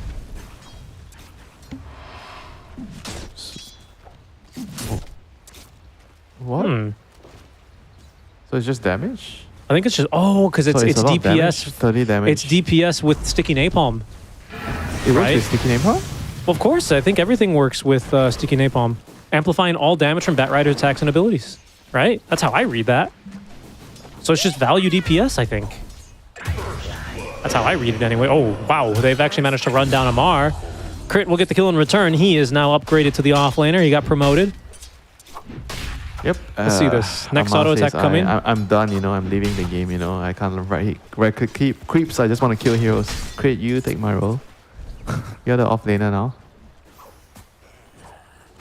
I'm gonna buy Glimmer on my Viper and support you. I mean, he did it the last game, right? He saved Crit a couple of times with the Glimmer. Yeah, he did. Yeah. Liking to play this bounty hunter here at the moment. Still, the kind of the only Dota is such an amazing game. The patch can be on for the longest time, but the game is still changing. There's builds being discovered every time, like new different things, Dire's top Yeah. Who would have thought Glimmer would have been the item, of the patch. Like a Yeah, month certainly ago. not me. Here's one of my favorite changes. Crit's just going to sit here invis. Solo can't capture the Lotus So quite what can yet. you do? Oh, he Look has at to it. Oh, he's leave. going to leave. Oh, Solo no. left. What? Why Yeah, but Solo? what can he do? I mean, you can't do anything. Oh, I would just sit there and not let him have it, personally. Yeah, but then the bounty is happy because you are freaking undying, and if you're not bullying the offlaner in the lane, I take that trade even if I'm the position for. Okay, Oh, there they go. Blood grenade, Amar, they're going in. He's in trouble. He's in some trouble. They're going to run him down. Is there enough mana left for on this Undying to get the kill? Absolutely. Solo, he's got him dead to rights. Yeah, I mean, That Crit's the is- offlaner now. He's Crit gonna has get the been whole promoted. wave under the tower. Oh, yeah, he is. Oh, yeah, he is. Oh, maybe he isn't, actually. Vatoon. Is he going to have just a kill here? No, not quite, especially with the Viper rotating in. Vatoon, he'll be fine. He did take Afterburner, so he's pretty speedy on that way out. Yeah, this lane is destroying the Viper, man. This Gyro and Undying lane. Maybe the Bat Rider had something to do with it as well in the beginning. But yeah, I mean, the Mars and the Viper, they are both poor. I actually think this is a very smart decision because the poor Mars would eventually contribute more than a poor Viper. 'Cause Right, you can just off still the stun spells, right, in this Yeah, kind of a use your draft. spells and be effective in the team fight. Whereas, Sure. what is a poor Viper gonna do? Not Sure, nothing, sure. Not much, I was wondering how big of a change this bottle and rune changes were going to make for a mid lane like this, especially one that they just kind of punch each other over and over again. I think it benefits the heroes that don't rely on bottles so much. Something like Yeah, like Slada. Invoker. Oh, okay, fine. Invoker too. And do you like the new facets? Hold on. Crit. He chased You down. don't He's going know. to create some good space here in the river. I think eventually he dies. Lupsy making this rotation. He's going to get another... Oh, he doesn't actually have the move speed he needs. This guy's too fast. He's too I'll tell you what. I like it, Oh. I like What? it. Hold on. Serenata just rotated so quickly through the river. He was mid just 1 Gyro's second. dead. Now he's down bottom, but the fight is top lane where Amar gets the kill onto Vatoon. I don't know what Serenata's going to be able to do from here now.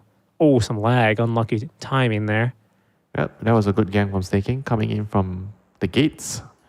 Getting the Gyro killed there, so Viper is going to be able to farm in the lane for a moment of peace. He's been getting a lot of harassment, from the 9 Panda heroes, and finally he's going to have some peace and quiet in the lane last hitting. He actually has a pretty decent amount of last hits, 14 and 3. It's not so He bad. was like at one Lysa's digit a couple of minutes ago. Yeah, Lysa 12 and 9 at the moment. So, not so bad at all. As Mallory's getting reconnected here. Careful. I think where are we going to see some action? Maybe top where Serenata's TPing. Okay. Amar in some trouble now. Winter, you said he needs some rest and relaxation. He's going to find I suppose, some rest, but not much relaxation with the Slardar showing up to play. Another crush here available in a second. He's going to use it to confirm the kill. This crit. Seems like he had detection on him. Didn't, but it looked like he did the way he was chasing him down. Yeah, it looked like he knew where he was. That was weird. Right? Looks are deceiving, Richie. And now Malrin has level 6. He's pressuring the tower with the corrosion, just taking full advantage that the Slardar left the lane. He'll be looking to refill his bottle with a rune next. Orb of Corrosion online from Mallory. Okay. I think they changed this item a little bit, didn't they? Yeah, you have the stats are different. You have agility now on this item. Yeah. Solo. Top lane, he is going to die. Mallorin jumps in for an assist. That'll boot Fatoon out of the lane here. Not even chase it. Well, actually, I don't know if it will. Serenata, eager to fight here. He's got Corrosive Haze ready to go. Lupsy is level 2 on this Bat Rider from that early game maneuvering, though. As Snay, he finds himself in a little bit too deep. That's a big old crush coming through courtesy of Serenata, and he goes down. But the Thunder Roll from Mallorin, it is time to roll. And it is time to die here for Serenata. Oh, a little bit of an awkward bounce there from Mallorin, but it didn't matter much. Amar in position to secure the kill. Amplified damage active now for Mallorin as he's going to try and fight through Solo, but he finds himself face to face with the gyrocopter. I didn't realize that was even a cliff there, but Mallorin, he jumps himself on down. Another flame break here, even at level 1, is good enough to secure this kill onto Mallorin. 2-for-1 trade there as both mid lanes end up going down. Lots of action in this top lane. Falcons, they love ganking Vatoon, huh? I think you should say Falcons like to help Amar. Okay, that's okay. Yeah, that's a way of. I mean, the man's been bullied for the last. I mean, it's for the first 5 minutes of the game at least. Well, you know Amar's going to pay it back too, right? This guy loves fighting, especially on a hero like this Viper. I mean, I'm sure. I am sure they are going to help him regardless of his hero, even if he's not a Viper. I mean, even in this game, you know, the more so you have to help because he's playing a Viper. A Viper cannot play if he's too far behind. So you have to dedicate resources to help him. And Crit scouts out the ward placed by Lopsy there, following him around. And Serenada, guess what? He is looking for Amar again. Yeah, it's tough to make this rotation. Not gonna find me. Maybe Icebreaker. Oh, didn't connect onto that one. And there's Lice with the first rotation. A beautiful spear there, catching Malrin off guards. Crit, he's in a lot of trouble. Snaking, forced off of the high ground, trying to get through this tombstone. Denied by Solo to make sure, even in his dying moment, Snaking will get no. And see, they're moving top immediately now. Solo leading them across the map with that haste rune active. They think they can get Amar again? I don't know. Kind of tough. They see him placing the ward there. That was a nice, has a nice ward there by Snaking's ward here. Yeah, on the ramp to the right. And scouted out the rotation. Scouted out Undying, placing the ward. That's 2 fresh wards, basically instantly dewarded. So 9Panda's playing with a little bit less vision at the moment. Just less observers in the inventory now. We'll take another look at that first Arena of Blood. Yeah, good rotation there by Lice coming in for the all-important fight there. I mean, this is like the thing you can do if you're a Mars, you know, you're not having a good start, but you can just come over and use your spells to be effective. But whereas you compare that to the Viper, he doesn't really want to come to fights like this, you know. He just wants to sit in his lane and farm. And he's already... Wow, he's actually already in a very good spot in terms of net worth, 3.8k right now. Serenata. Second highest on the Falcon side. Just kind of scaring him there a little bit. Yeah, does not even look like he got tri-lane at the start. Skidder has had a pretty comfortable start himself, though, here. Doesn't seem like he's going to be going for the Revenant's Brooch build on this Medusa. Wasn't sure if it was going to be like some Ags build or something like that, but just a Manta there for this Slytherin hero.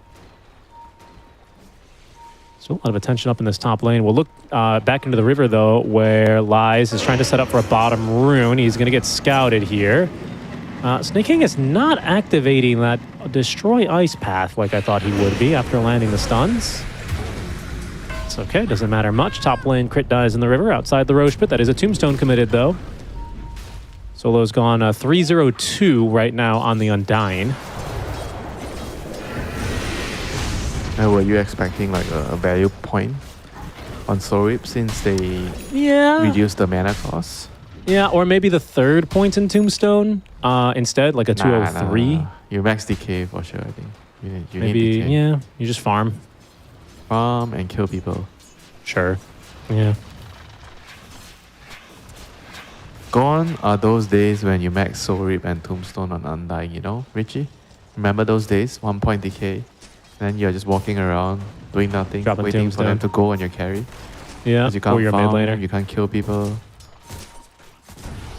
Didn't do any damage. You didn't have brown Yeah, boots guess what, either. Richie? They're going for Amar again. Coming in with a Yeah. dagger. Yes, they are. Yes, they are. Amar, he cannot reach Vitoon any longer, so he's going to try and fight through Solo. It's a lot of damage here on a Solo. 6 poison attack stacks. He's going to live, but just barely. He's got a full Pavis already, actually, online. Are fortified. Yeah, Bottom, he though, has 3 again. kills. So much attention being focused onto the Viper. Same could be said here now by Falcons. They do some work onto the bottom tier 1 tower. Oh. Yeah, no deny either. Careful, Wise. Should be fine, I reckon.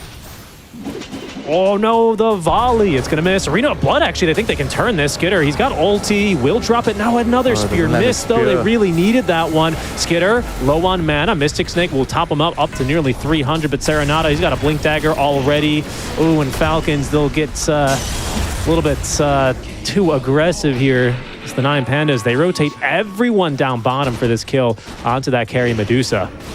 Dire's middle tower is under attack. Yeah, that was worth it for them.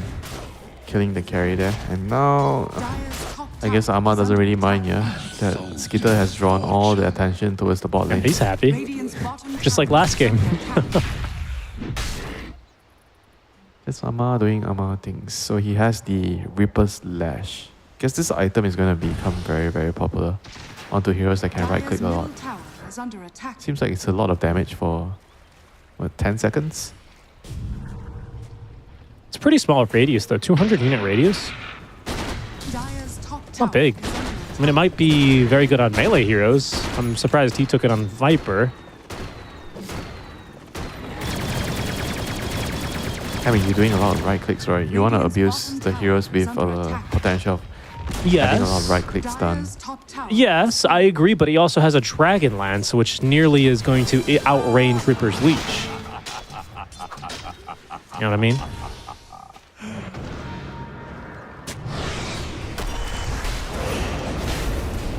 Hold on. Meanwhile, Crit. He's getting caught. I think it just broke his smoke He's back. going to run into a party by 9 Pandas. I just feel like they are grouping a lot and Falcons are not really overreacting towards it. If you look at the minimap, they're always spread out across the map farming, whereas 9 Pandas have been spending the last couple of minutes running around chasing Skitter, chasing Crit. They're not really farming the map as well, you know, as compared No, to they Falcons. aren't. And they haven't managed to muster a defense of any of their objectives either, right? All their tier 1 towers are already gone. That being said, they are finding kills still. I mean, it's 6-14 for crying out loud. You know, that they are still having a pretty good time with this early game draft. What is that noise? Oh, that's the noise of the Ripper's Lash, huh? Wow, okay. It's also like the Bloodthorn getting hit sound effect or the nullifier effect or something, I think. Yeah, I think it's the Bloodthorn. Radiant's bottom It's a tower similar is sound under effect. attack. Right? I guess it's just a good farming item and you get it and you stack your camps and then you just use it to farm. Oh, yeah. Yeah. Yeah, so I see once again, that. 9 Pandas, they're grouping up 4 heroes bot. And once again, Falcons, they are spread out farming everything. Yeah, and Crit's here to ruin it. The 9 Pandas, I mean, they'll get the tower here. They're not unhappy with this, I believe. But Skitter is kind of free farming. Radiant's bottom tower has fallen. It's not like completely out of control in this Medusa, of course, Okay. but he's strong. Maureen has defusal, so they want to fight. This is their time. I mean, when you see Whoa, Arma whoa, walking whoa. towards the team, you know they're ready to fight. Yes. Yes, they are. It is time to fight. Camp spawning in. I think they have a little bit of an animation now, if I saw that correctly. But it doesn't matter. Crit. He's going to actually be the initiation. He's almost the best first target. There's Mallory, lets loose on this Rolling Thunder. They're going to be able to focus onto this Tombstone here pretty easily before the Arena of Blood is set up to protect it. Arena. Great blink in from Lies, but Skitter activates the Stone Gaze. Solo dies facing him. Lupsy set to do the same as down goes the Tombstone. Down goes Serenata as well. Mallory getting on top of him. On top of that Twin Gate, and that is a beautiful team fight win for the side of the Falcons. Guess what? They're set up beautifully for this new Tormentor, and it'll even heal you now, Crit. Oh, he doesn't care. He doesn't want it.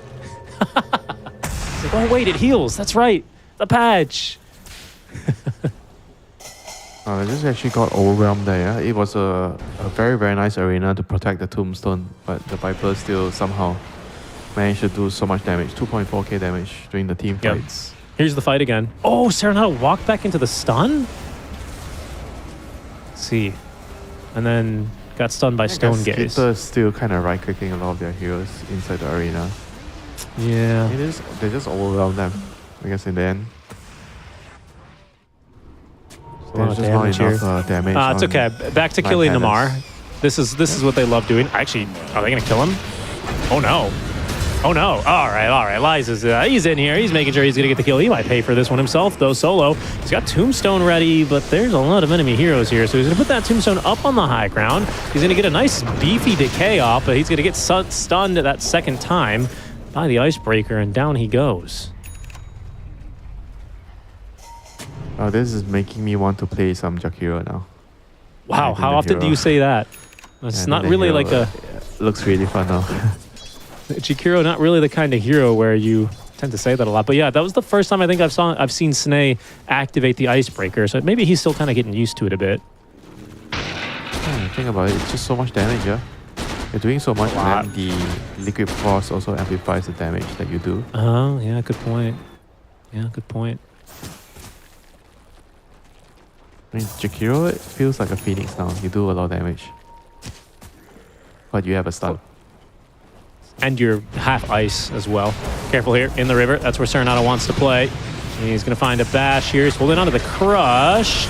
Will now let loose onto both. Trying to find the easy kill first, but in fact, he might just be the easy kill. Finally takes down Snake King as Mallory's going to jump on in. He's got Crit and Amar to follow suit. Lupsy gets bashed the once, but Mallory trying to find Solo, who outmaneuvers him in these new trees.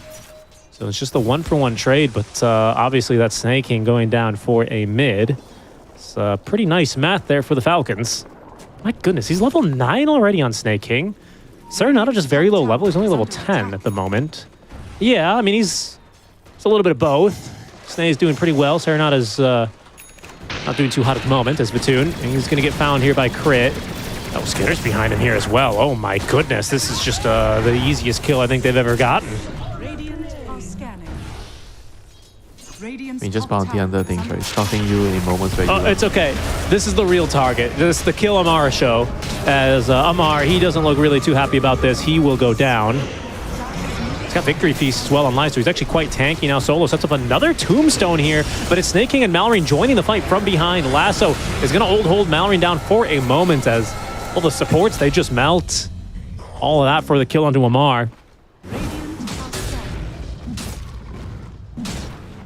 It is going to be a very quick butterfly mantle timing on the Medusa with a Brigand's Blade as well, so she's going to be doing a lot of damage, and she's chosen to go for the fast enchantment, so there's more attack range.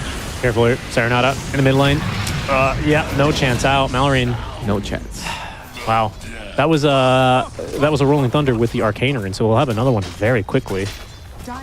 This is getting pretty ugly, Winter. It's 17-17, but yeah, that 10K number underneath the Falcons scoreline, that's a pretty big lead at this moment.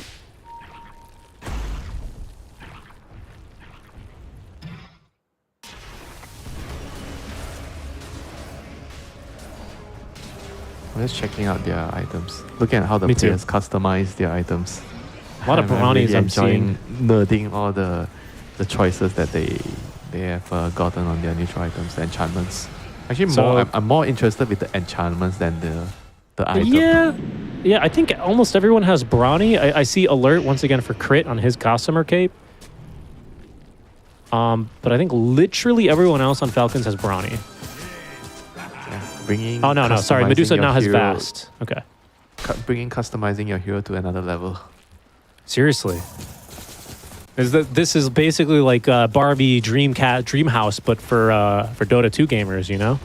You get to customize their heroes, you get to dress them up, you get to yell at some Pudge players. This is great. It's everything that's refined male gaming experience. It even has wait a minute, Richie. Something big is about to happen here. a team fight. Smoke. This is a nice around. move. They can find one of these back lines. Honestly, if they can find Snake King and Crit first, they will smoke up themselves, though. Crit heading out once again. He's not invis, though. Finally will drop that invis. He's going to be caught. Serenata, again, makes the jump first onto him. Finds a stun. Throws down at least the Corrosive Haze. We'll quickly retreat now. The fight didn't go too great last time that happened, but Mallory, he's going to go in blind. He wants the Shrine of Wisdom. It shall not go to Lupsi. Amar is going to actually take it instead. That'll be the end of the Rolling Thunder, just a loss of the support Bat Rider, but it'll leave 9 Pandas in not really a great position to fight here, which kind of sucks because Solo popped that Flesh Golem, but Mallory does seem to think he has an opening here. Quick little blink on in. Solo's already lost half his HP. There's going to be a beautiful arena. It's going to catch 3 Solo. He will be able to get up that tombstone. And Serenata, a nice stun on the Mallory. Crit's fallen as well. But it's going to be big, tanky Skidder in the middle of the fight, who is simply too strong. Amar left untouched. He's just spitting on everyone. Solo's going to fall. Vatoon's going to fall. And Serenata, I think they might have his number as well, but he's got the blink dagger. He's away in time. A 2-for-2 trade. Not the worst, but it's going to be another death here for Vatoon in these fights, Winter. I mean, once again, there was a really, really good arena there by Life. Just protecting Undying right at the end, allowing him to cast his spells off. I mean, all in all, I think it was actually a pretty good fight for 9 Pandas considering the deficit they're in. I mean, it sucks to lose your Gyro, but it was a good trade at the end of the day, you know. Skidder is just able to stand his ground and fire, honestly. It's pretty difficult for him. For his opponents to do anything about that, I want to say. Here's another look at that fight. I mean, it was a great arena, wasn't it? Felt like it couldn't have gone much better. The cooldown did a bunch of damage in it, but just I mean, given Amar the spit on situation, someone. I think given the situation they're in, it was really more than they could ask for. Yeah, Serenata dies out of position here in the top lane nearby the Lotus Pool. Snake King and Mallory are soloing Vatoon. Is that Icebreaker going to work? He's nearly dead here already. Does have the side gunner. He's going to get a little bit of the afterburner buff as Lupsi manages to jump on in. Does actually put him in the lasso, and Lies has the damage. Arena set up now as Skidder trying to get involved in this fight. Can only now look for Solo instead. As Lupsi, he's going to be finished off. Snake King is ticking down and does die, at least to the DPS. But Skidder is going to get that last kill onto Solo. Batoon says, nice try. A little smile crack there for him as, of course, this game doesn't mean much for them. It means a little bit more for Falcons, who may be able to get a better seed here in Group A. I check the standings just to see if this game matters at all for them, really. Always nice to see the players having a little bit of fun. And if you want to have fun, you could try out the Barret Riders build, you know, drums, Orb of Corrosion, Orb of Venom, with the Sticky Napalm. And stacking all the Orb of Corrosions and Orb of Venom. And Amar once again trying to fight the whole team of 9 Pandas on his own. Yes, he is. And he will learn he is not really strong enough to do that. It's kind of in the entire lane. He's going to go ahead and put a finger across his lips as he, considers that action. Going to show him how to do it. They've already used Tombstone. Skidder and Mallory in here. There's so much terrain. That's perfect for Mallory to bounce around his lives. He has no way out. Does tank a lot of damage before he goes, though. Oh, he's actually built this Heaven's Halberd, by the way, on Mars. That's a lovely item. I do really appreciate that Valve remembered it existed and reworked it a bit. It's got a Vanguard in it now. That's why he's so tanky. So who wants to build it? Like a Centaur? Any strength off laner now? Serenata actually almost hit him there. Yo, he's going to be in a bit of a tough spot now, though. There's a secondary stun, and the roots. No way out for Serenata. Died to try and find a kill onto the Invis Bounty Hunter. Yeah, you could also see it. The Jakiro into the Slada matchup, When you don't have BKB on the Slada, you're just going to be kited forever. The Dual Breath, the Ice Puff. Everything just absolutely destroying you in the team fight. Yeah, it's getting difficult now. Oh, it's a Lincoln Sphere here on Skitter. Just does not want to be lassoed out of position. So Spear is going to be his biggest concern then. Unless they can break that Lincoln's and catch him off guard before he ults. Oh boy, I think we've seen this movie before. Amar. Arena of Blood, Spear. Almost dodged the spear. No, they've even lassoed him. Look, Crit's laughing. They're having a nice time. Oh, oi. Roshan, chill out, brother. He's just throwing them around. What is going on? A couple question marks dropped there. Mallory is having a good time. Oh, is Roche bugged? What's going on here? He's bugged. I think he's already thrown them 5 times, so he won't throw them anymore. But he's just being chilling here into the pit. Okay, what happened? What did he actually just? When he was walking, there he goes. Okay, he's so good now. When he was walking back to the pit, he got caught by what, Ice Path, and he just bugged out? I don't know. It could have been Ice Path. Sometimes if you disarm Roche, like if you disarm a neutral creep, they just stand still. I'm not sure exactly what it was, but Falcons, I mean, they're all laughing on cams. They're having a good time here. I saw Mallory get absolutely yeeted out of the pit by Roche. He does that now.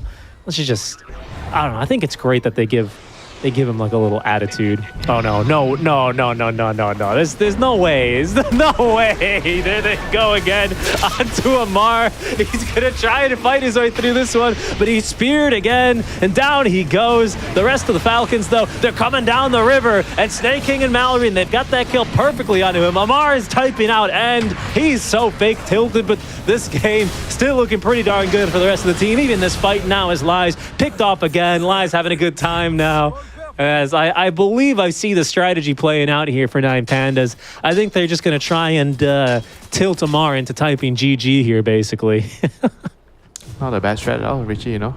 If I was playing Dota with you in a tournament, that would be the first thing I do, you know. Just all chat you every time. Every single time we kill you, or we do something nice to you, I'll just be all chatting you. Legit strat. Yeah. I mean, look, he's 6 and 9 on this Viper. I mean, sure, they're losing 2 heroes, 3 heroes every time they kill them, but after all, Dota is a mental game, you know. You gotta break someone's mental fortitude by just killing them over and over again. Doesn't matter if you throw the game, you know, if you lose the game. Yeah, it's about getting the true victory, isn't it? Mars got Ags now, actually. They did buff this nosedive a bit. You now Nether Toxin twice. So it's, you know, it's honestly not that bad. It's nothing crazy. Yeah, so I guess you do a bunch of damage now with the base race. Okay. Wouldn't that be cool? I wouldn't mind seeing that. A little base race. You know what it would be good for? Tiebreakers, you know. Get rid of the 1v1s and just get the players to pick and find a shred to 5v5 and base race, you know, and who can kill the throne faster. No. How about this, right? You get 5 minutes, you get a draft, a full captain's mode draft, you get to farm on your side of the map for 5 minutes, you can't get any kills, and then it's a base race. Get the cheats on, you know, and just customize your items and then you just see who can kill the throne faster. No. Hold on, check out this move, actually. They're going to be smoking from behind. Or actually not smoked from behind. Nine Pandas. Let's see what the move's going to be here. Mallory thinking that they're going to make a move here eventually. Solo's the only one currently showing. Crit's going to run in on him now. Lupsy waiting for this lasso, but the rest of Falcons still kind of spread out around the map.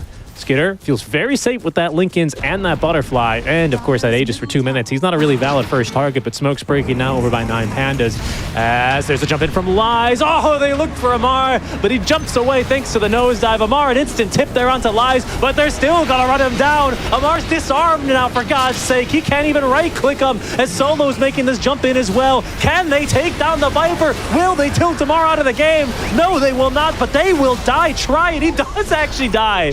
They do get him. Easy, says Amar. Oh, goodness. You have to say it, you know, when the enemy alls in to kill you. I mean, you have to say it, you know. It's just one of the unwritten rules of Dota. I agree. They bought back on Serenata now. Can he change his name? Serenata. Let us end. Thanks, says Amar. He's going to buy back. As Crit, he's TPing away. Nice with a tip there. Don't push. We find Viper, says Batoon. Serenata, just quick wants jump in to kill onto him, 2. He just wants to kill him. He Give did him a die die back. I mean, What's you the know what? fortification? Let's just let him die, you know? If you're the pinged Falcon him. players, you know, just let him die. They pinged Amar. Here they go again. Lies. He does not have an arena. They caught him trying to smoke out to kill Amar again. There they go. He's pinned to the he's pinned to the Ancient. They're trying to catch him. The Lotus is going to reflect the lasso. They're buying back. Can they take down Amar again? Solo's really giving him everything they got. He jumps inside the tombstone. Lupsy, he's bought back, dying inside the fountain though. Down he goes to Amar. Double kill for him now. Lies. He's got the Arena of Blood ready to go, but he's trapped inside this Macropire. And Skidder protecting his offlaner. Batoon's gonna go down. Lies gets off the Arena of Blood, but the Ancient's gonna explode. That is gonna be our game here, folks. 2-0 win for Falcons. There's that cat supporting Skidder, just sneaking up on him like it's a horror movie. But what a game. They can hardly believe it. They're already disconnecting. I mean, for Falcons, it was, you know, there were some smiles, there were some laughs, but business as usual for them. Yeah, first series win for Falcons on the new patch, you know. Gotta be excited for that, you know. And it's just a small little taste of what's about to come, you know.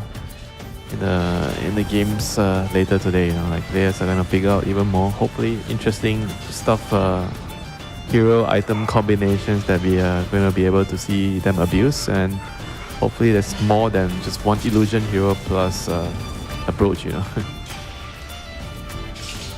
More than one illusion hero plus brooch. Yeah, I think we have more to see here. I think by what, like 20 minutes in, it became pretty clear that Nine Pandas weren't playing so much defensively Ancients, or rather kill the Amar. This replay still cracks me up. Well, I think overall I kind of like how they played the whole game, you know, the mindset they had, the way they approached the Viper. They had the Bat Rider camp first 2 minutes or first minute and a half to try and kill him, but props to Crit, you know, he kind of figured out what was happening. He scouted the Bat Rider behind the tower and made sure that Amar didn't die, even though he did still die a couple of times later, but he didn't die from level 1, and that kind of, you know, I think made a huge difference in the game, you know. Imagine if he died a couple of more times in the lane, the Viper could have been just useless, you know. And overall, I think the idea to sacrifice their Mars to cripple the Viper is a legit strat, you know, just for the heroes, not just because they want to do it to Amar specifically. It's just you want to have like the Viper poor, and you want to have to trade it with a poor Mars because it's just better for you know. So I like the idea. Just unlucky for them, you know, they couldn't win the game in the end, but it was a good try, good attempt. Yeah, certainly. I think having fun is a little bit in that second game as well. It just cracks me up. It's good to see Dota players, pro players, I should say, still having fun. Dota players in general still having fun with Dota. Sometimes this game that we all do love so much can bring out some other emotions. So it's good to see these guys who play it something like 8 to 12 hours every day, 7 days a week. They still find a little bit of enjoyment out of it as well. Revenant, Brooch Bug, or not. My only wish, Winter, is that we had more games in this new patch to cast, or if they were at least BO3s, but sadly we don't. We're already running out. We're going to shift over to Group B here shortly, folks, but before we do that, we are hoping to be able to set up an interview from the winning member, from a winning member of Falcons. We'll see who they give us here. Just give us a few minutes, folks. We're going to be going to a quick break, and when we return, an interview with Team Falcons.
constant be.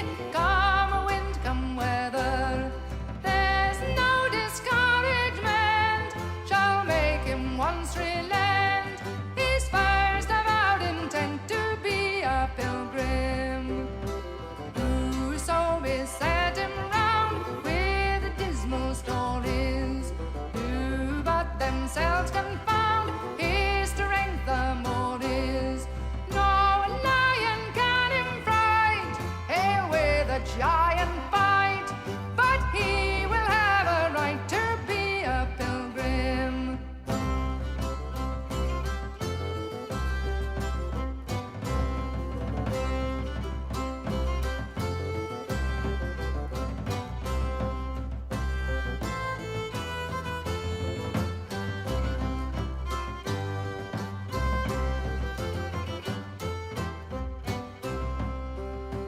Hobgoblin or foul fiend can daunt his spirit.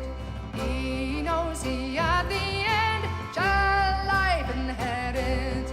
Then fancies flee away, he'll fear not what men say. He'll labor night and day to be a pilgrim.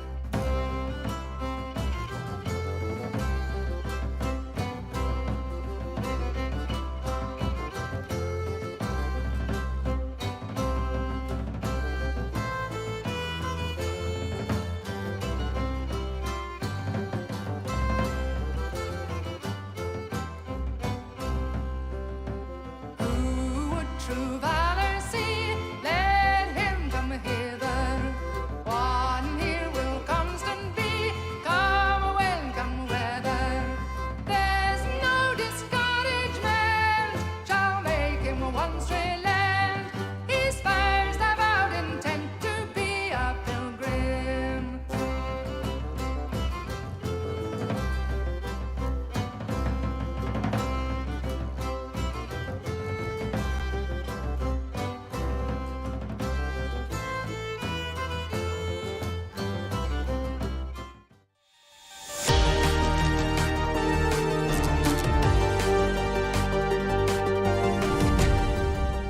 Hello, everyone, and welcome back to Dream League Season 25. We just saw the last games of Group A being played, or at least petering out now underneath a new patch. It's Seeking Strike and Winter here, bringing you the action as we will be quickly moving into an interview here with Falcons. Winter, pretty fun series, though. You know, I think the team's letting loose, unwinding a bit after probably a night of doing some research and reading very, very big patch notes.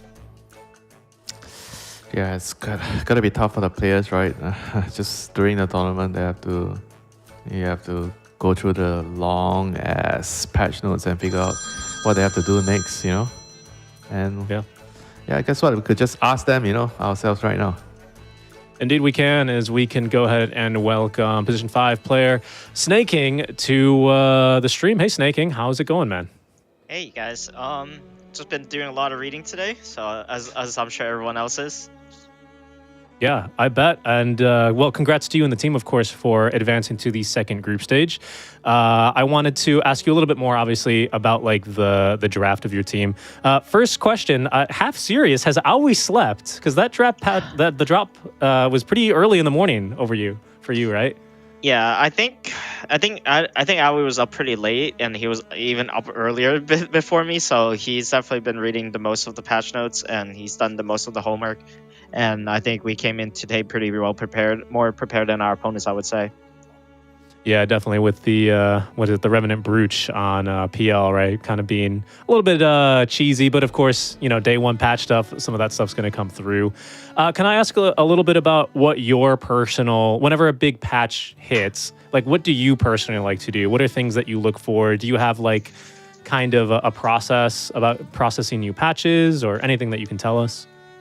I think when it comes to new patch, I think some of the first things I look for is just like win rates on heroes in general, because there's so many changes. It's hard to really understand how all the interactions are, but like statistics and stats in general are very true to its core. So you can just look at what's like the highest win rate, what is the biggest changes, and we saw that like Dragon Knight was like by far the highest change. It got 10% win rate across all the brackets. So and I think Alchemist got pretty nerfed as well, lost a good amount of win rate. So I think just looking from win rates in general gives you a pretty good understanding of like what is better, what is worse. Sure. Winter, any questions here for Snay? Yeah, so tell me a little bit about the mindset, right? Say you're a team on a roll and then the patch hits, right? Or well, you're a team struggling and the patch hits. What do you think are the main differences, for teams when a patch hits just like in the middle of the tournament and you're doing well or you're not doing well? I mean, I think most people, if you're not doing well, you're like, oh, a breath of fresh air. The patch hits is like, oh, maybe this is our patch. Maybe, you sniff some copium and you're like, okay, this is our patch. This is our time to shine. And then if you're doing well, you're like, we'll do well anyway. So I think it's just a matter of how people look at things, but I try to be more optimistic. So that if in either shoes, that's how I would do it. Yeah, that's very fair. How did it hit for you guys? Because you guys had a kind of a rough start to the tournament. Your last few tournaments haven't been as amazing, right? I mean, when you're at the top, anything that's going to go downward is going to be seen from the outside, especially as really negative. But what was like your team's perspective going into this tournament, into this new patch now? I think we didn't, because Skitter had some medical issues, so we didn't get to practice very much in the beginning. So we came into this very underprepared, and it was a very rocky day one, but I think we shaped up and started playing better after we talked about what our mistakes were, watching replays. And I think coming to the second and third day, we performed a lot better, well enough to stay in the tournament, because it looked kind of grim after day one, but and day two, so I'm glad that we turned the ship around. Yeah. Well, I'm glad. Sorry to hear about Skitter's issues as well. Hopefully everything's good there, of course. Any last questions before we let Snake go and do some more draft prep? Or, patch just prep? one more. I mean, obviously you're going to ask, so what's your favorite change and what's your least favorite change, of the patch? I mean, let me think. I think the favorite change is it's just the map changes. I think that like how these map changes and how the river works now, it's going to completely change how the game is played. And I think it's a breath of fresh air on how it is. And also the river camps are going to be getting better over time because it increases in level from small camp to medium to hard, etc. So I think there's still a lot of understanding and to be made about how the map is supposed to be played, how things are supposed to be. But I think it's just really cool to have such a big patch and have the game pretty much be revamped. Yeah, cool. I mean, it's really exciting. I'm sure you guys have a lot of changes to still read. We have a lot of changes to still read, especially as we move back into Group B. But thanks for taking the time to join us today and for letting us know your thoughts. And congrats on the team on getting into the second group stage here. Thanks so much, guys.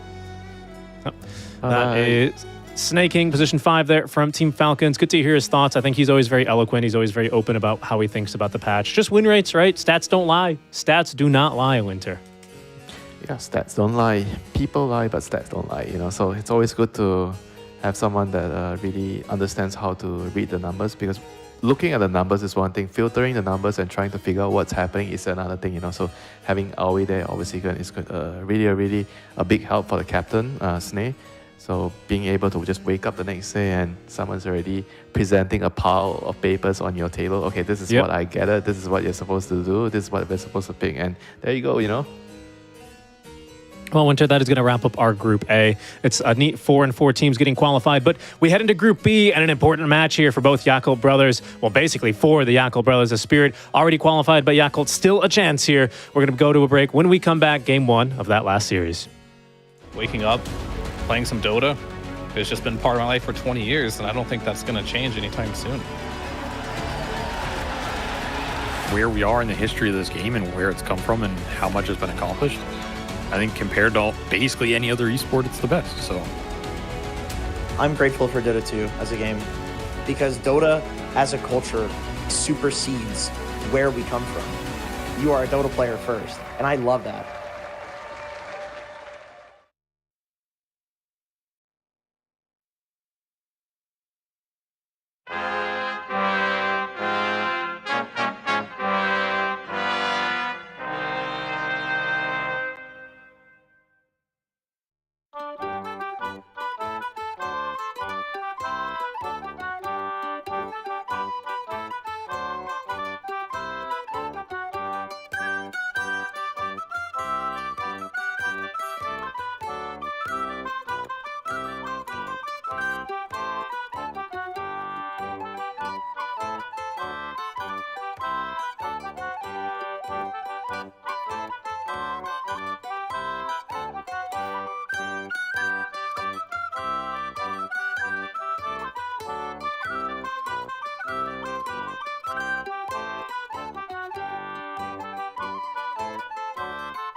what men say.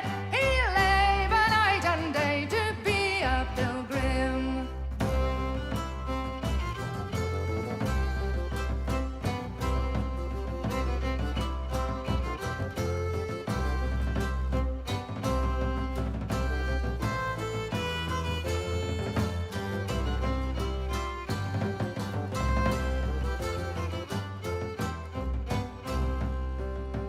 Who would true valor see? Let him come hither. One here will constant be, come when, come weather.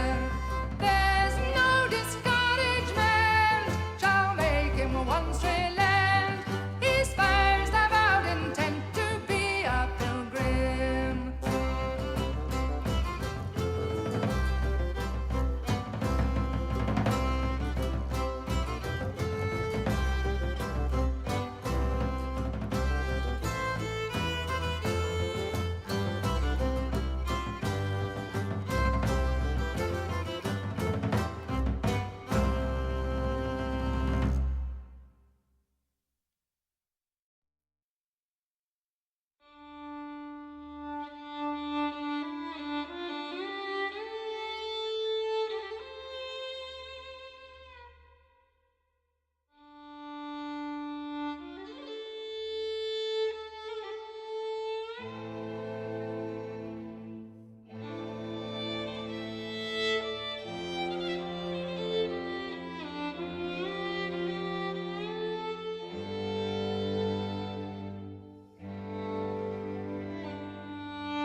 As I went down to Galway town to seek for recreation, on the 17th of August, me mind being elevated. There's multitudes assembled there with tickets at the station, and me eyes began to dazzle. I'm going to see the races with me whack, fall the tittery and dame. There's passengers from Limerick and there's more from Tipperary. There's lads from Connemara and a flare of married ladies, and people from Cork City who are true and loyal and faithful, who brought home the Fenian prisoners from dying in foreign nations. With me whack, fall the tittery and dame. And it's there you'll see the pipers and the fiddlers competing, the nimble-footed dancers a tripping o'er the daisies. There's others crying cigars and likes and bills for all the races, with the colours of the jockeys and the price and horses' ages. Me whack, fall the tittery and dame. And it's there you'll see the jockeys and they're mounted out so stately, the pink, the blue, the orange and green, the emblem of our nation. When the bell was rung for starting, all the horses seemed impatient. I thought they never stood in ground, their speed was so amazing. With me whack, fall the tittery and dame. 500,000 people there of all denominations. There's Catholics, there's Protestants and Jews and Presbyterians. There's yet no animosity, no matter what persuasions, but sportsman's hospitality, those Indians fresh acquaintance. With me whack, fall the tittery and day. Agus foy marish and crushki in this big shelon.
DreamLeague Season 25 is brought to you by Intel Arc, Acer Predator, DHL, Qiddiya, and 1xBet.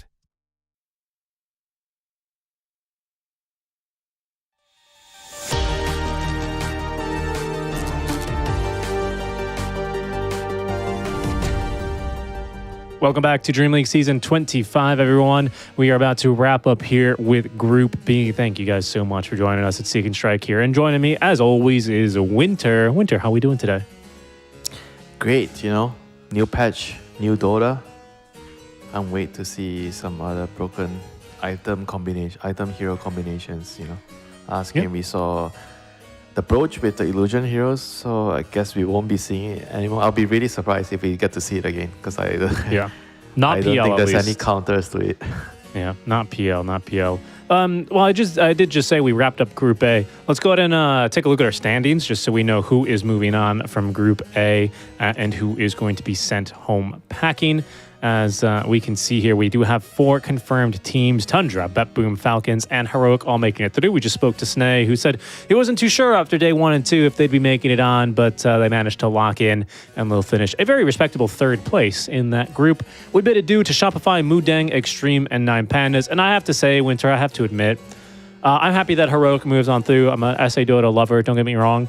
I was really hoping that this Shopify iteration, especially with stand-in Pakaz, was going to be able to make the cut. They had such a strong day. I think they went 4-0 on their first day.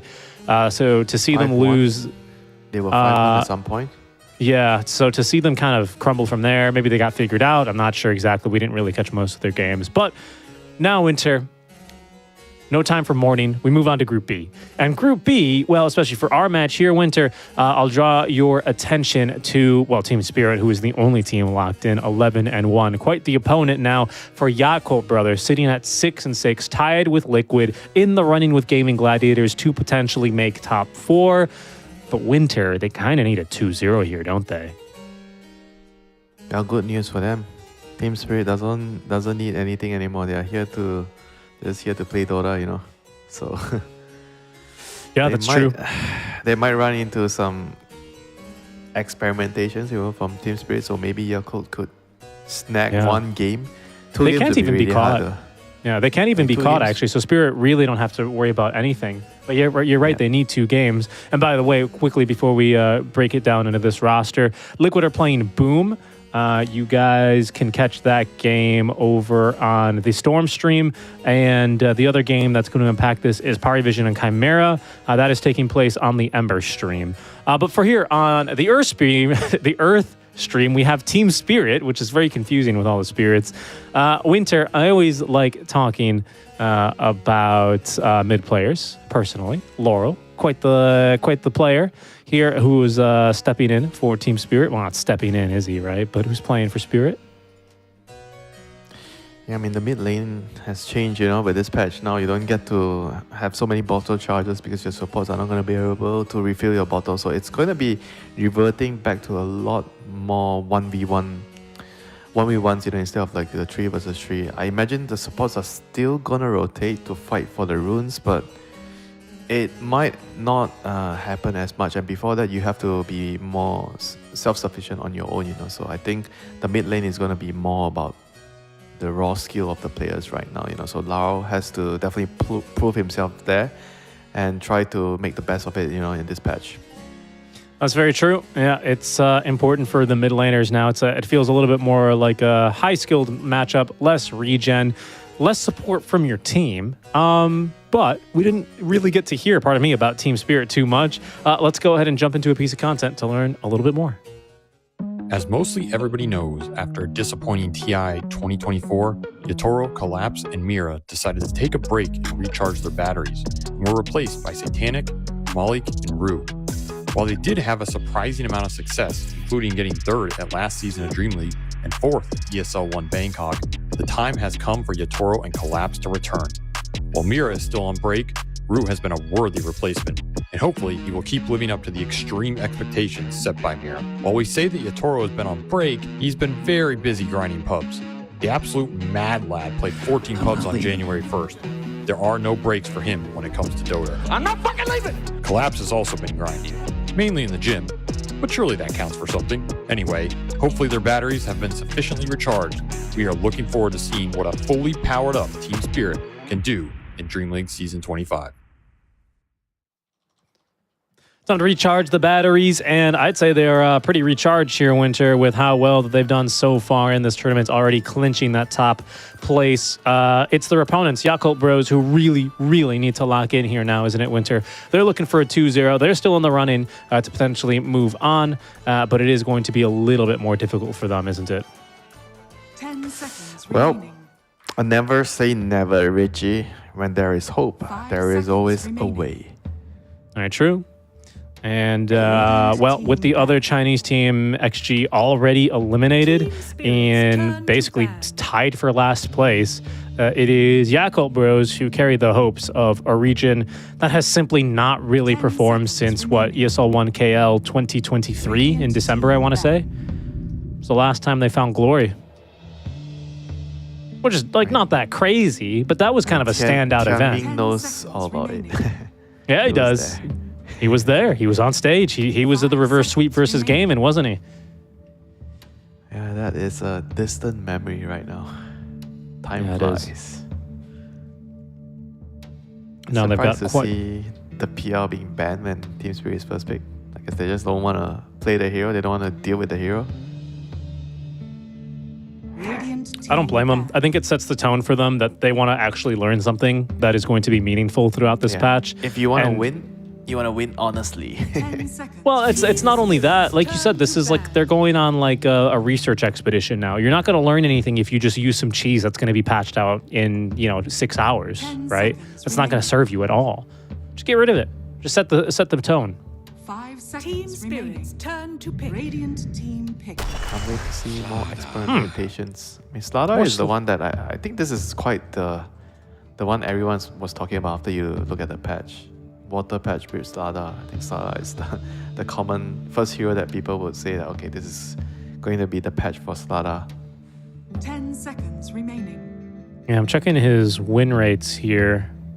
5 seconds He's not remaining. really as popular as I thought he would have been on Dota 2 Pro Tracker, I'm not going to lie. Is this up to date on the new patch? Could it possibly Give it be? I more think this time, is Richie. not up to date. A couple more days, 1 or 2 days. There's going to be like a break day, I think. By the time the second group stage starts, everything would be much clearer, Yeah. And Slaughter has the hero has a lot of potential for sure. With the current map, the way the map is changed, with the rivers and Whoa. whatnot, and I think with the heroes that are relying on bottles, gonna be nerfed in a way, because Slaughter wants to kill you from full, right? He doesn't want to trade with bottles and everything. He is playing for the kill. So with the changes to the bottle refilling not available now, with the supports TPing in, I feel like that's like a buff, for Slaughter. Sure. I'm looking at the Dota 2 Pro Tracker stat page now for 738. DK is also bugged. He's got something wrong with his facet. I think the fire one, as Snay said. Huskar is above a 60% win rate at the moment out of the mid lane. Shaker, Puck, and Quap are still pretty high up there, but Slaughter is starting to sneak up here. Any other very new heroes? Yeah, Mars seems to be definitely back. And there's a lot of Wisp bands. Jakiro might be a little bit too strong from what I'm seeing here. I think we're going to see a lot of Jakiro. That's It's shocking. not what I expected to see. Me neither. I was looking at the change. I'm like, oh my god, it doesn't really feel that great. But I guess they picked it with Storm, so they're probably thinking about getting the what's it called, the left facet 10 seconds right now. remaining. Oh, not the left one, the right one. Arcane 5 Overflow. seconds remaining. Mhm. So they get a lot of, I guess you actually have this, when with the old, I don't remember which facet. When you use your spell, you get some of the mana back depending on your mana cost of the spell. Yeah, but it also now it I increases just feel mana like cost by it feels weaker 50%. now though. I don't feel like it's Yeah. better than before. I mean, it's great into Slaughter, I'll give you that. A CM into Slaughter, because you have the Frostbite and the Nova, and your Nova. I wonder if you're actually going for the barrier facet. Ooh, this game. that's Because it's a physical interesting. barrier against Slada. That could But it's actually be not more that good. big, is it? 130 physical. I mean, that's not bad. It's not bad, is it? I mean, even if you and don't really prioritize the barrier, I mean, the hero with the slow and the frostbite is still Yeah, gonna and be a root, effective into Slada. I hear you. I wouldn't mind. And the barrier, by the way, 130 doubled on Maiden herself. Couple that with the attack speed slow that you're going to be putting on the Slardar. Maybe you're cooking something there. So the Jakiro banned out, the Mars banned out, the Puck banned out. These just look like a lot of heroes that have a really, really big spike in their win rates. Nothing wrong with these bans. Ember players were rejoicing. I saw on the subreddit Winter, they did remove the cast point on Activate Fire Remnant, I believe. Or was it on Activate or Place Fire Remnant? Only when you cast it, not the activations. Yeah, okay. There it is. But still, kind of a big deal. 10 seconds remaining. So are we back to the Spirit Brothers in the mid lane now? Could be. I think they this did nerf Muert's... the what's it called? The root. So you have one less target now in the root. 3 back to 2. I mean, it used to be 2 anyway. A long time ago.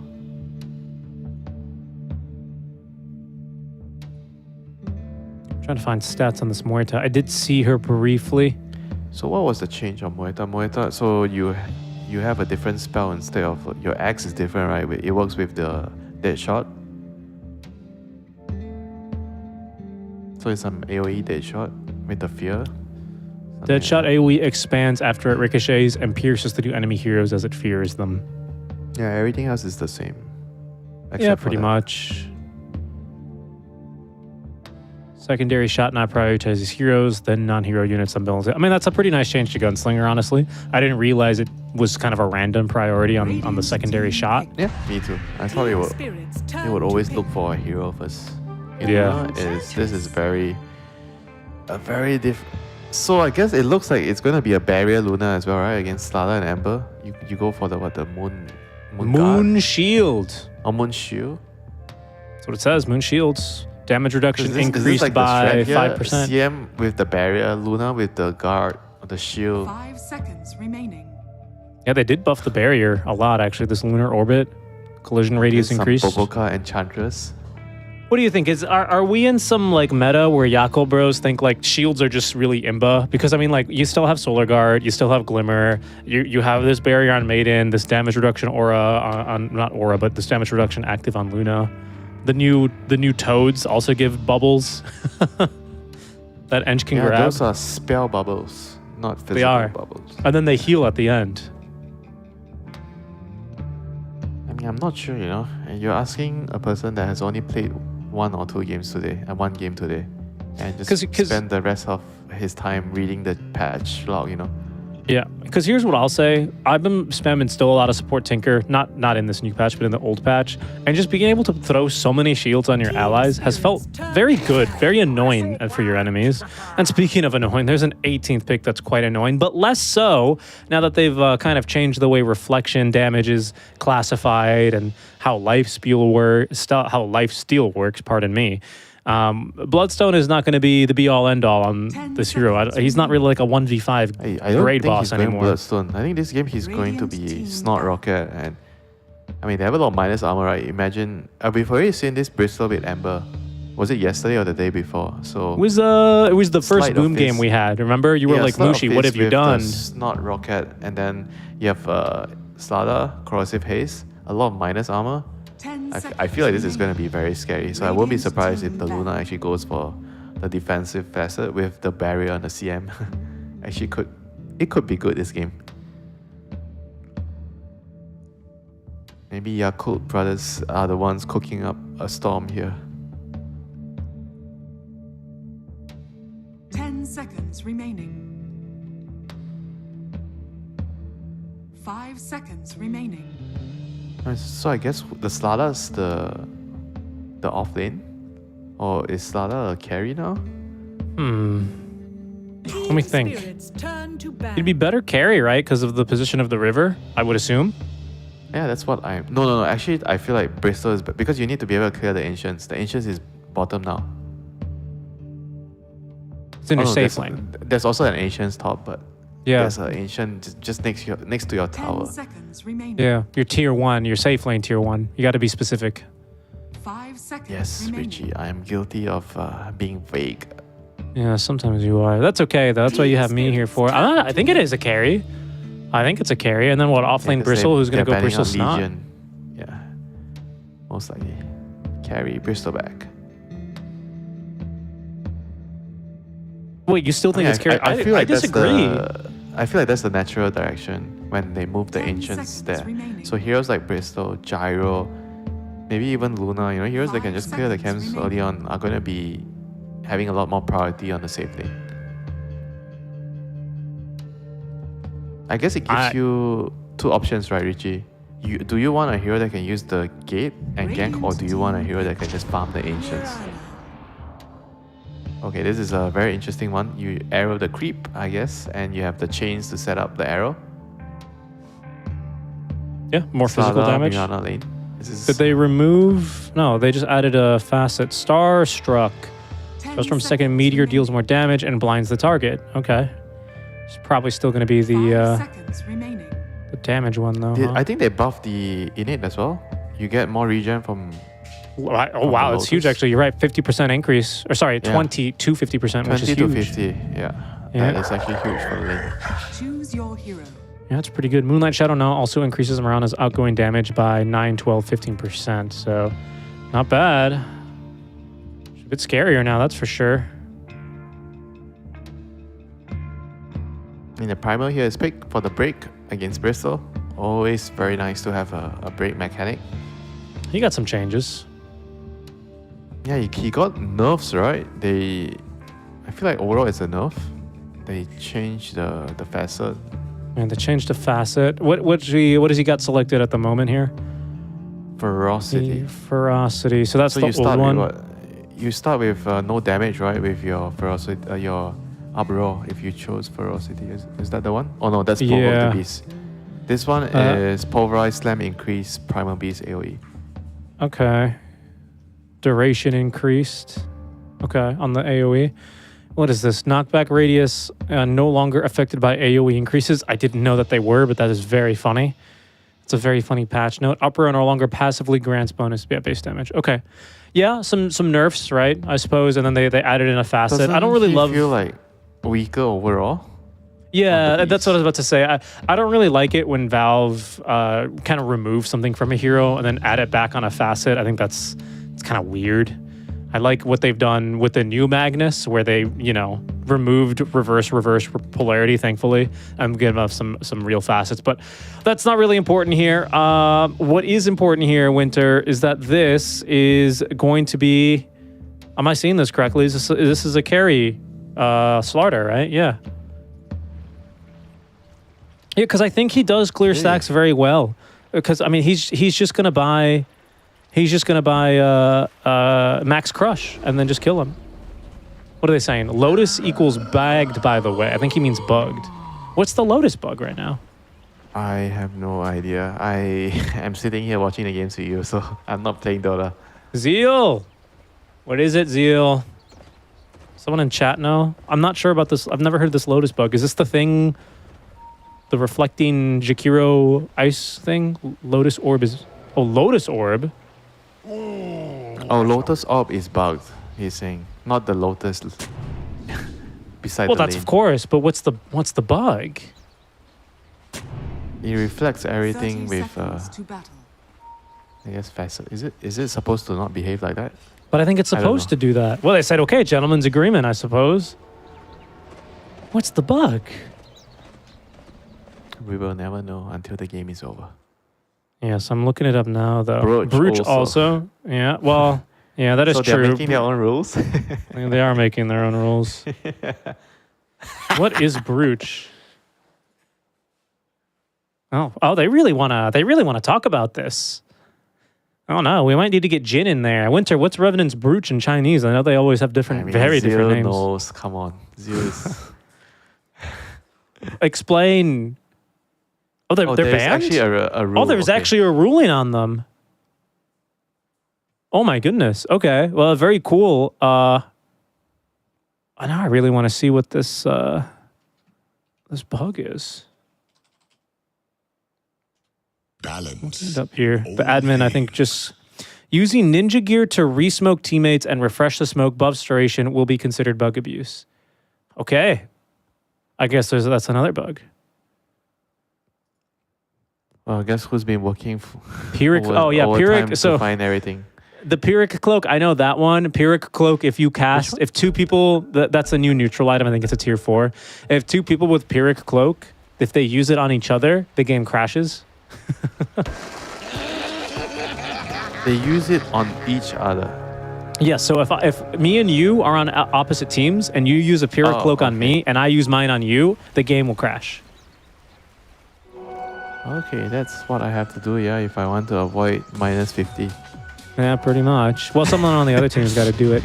I'm really curious what this Lotus one is. Maybe it's reflecting too many spells or something with Spell Lamp, but that's kind of a lot of banned items. Guess what, Richie? Don't you worry, you don't have to know this game because it is banned. Yeah, it's banned anyway, right? That's easy mode for us then. Okay, let's look at the facets. So, okay, the CM got the barrier facet, Glacial Guard. But Luna has the Moon Shield. So this is like some combo here, right? Both she did go Glacial Guard. Damage reduction facets. Honestly, it's really good versus Quill Spray in lane too, right? Anyone else having some weird facet? I think everyone else has like pretty normal facets. Yeah, I think everything else is... Well, Spellbound is like not... Well, I mean, it's kind of been making a comeback. Come on. He's going to try to carry the game, that's obviously. True. That's true. No, everything else seems pretty normal.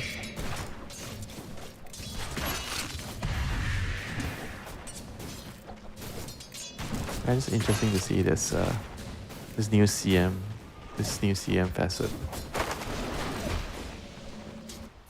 Yep, double the barrier on Maiden herself. I think I'm most interested to watch this mid lane. I'm not going to lie to you. Emo versus Laurel in the mid lane. They're both on the Spirit Heroes in a meta where you can no longer bottle refill. No bottle crowing. That's been a thing for a long time, but no bottle supporting either. That's going to be another one, huh?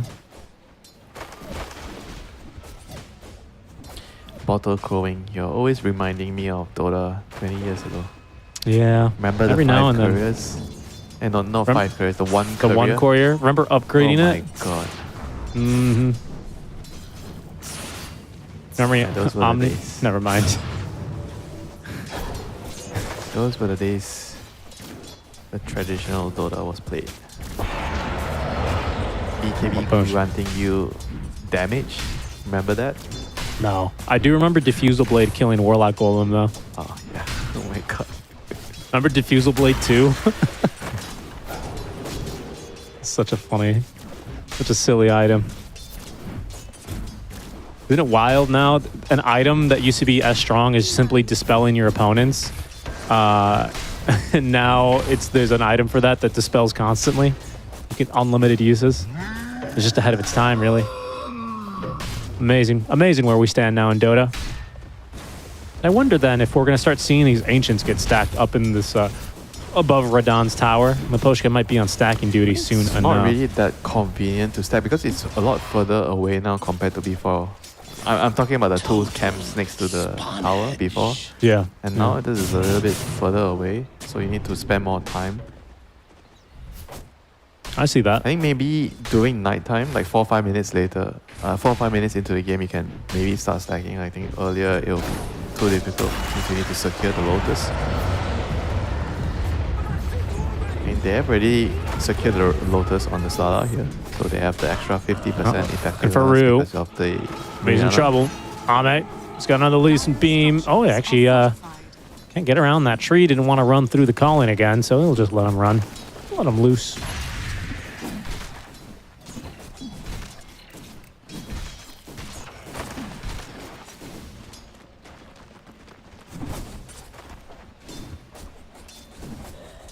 And it's very interesting to see this like safe lane Mirana against Enchantress. Like usually it's the Enchantress position 4 running into the position 5 edge because you want to arrow her creeps. But how things have changed, you know. Yeah, indeed. Like he's also being really aggressive because he had the spellbound, so he's maxing the enchant here. Like being very aggressive. Oh, I mean, here they go again. Yep, there's going to be that facet doing bonus damage to Zeal. Zeal stomping through the Lotus pool, trying to evade his would-be killers, but it's not going to be good enough. Maposhka secures first blood onto Zeal. Did it with the blood grenade too, I think.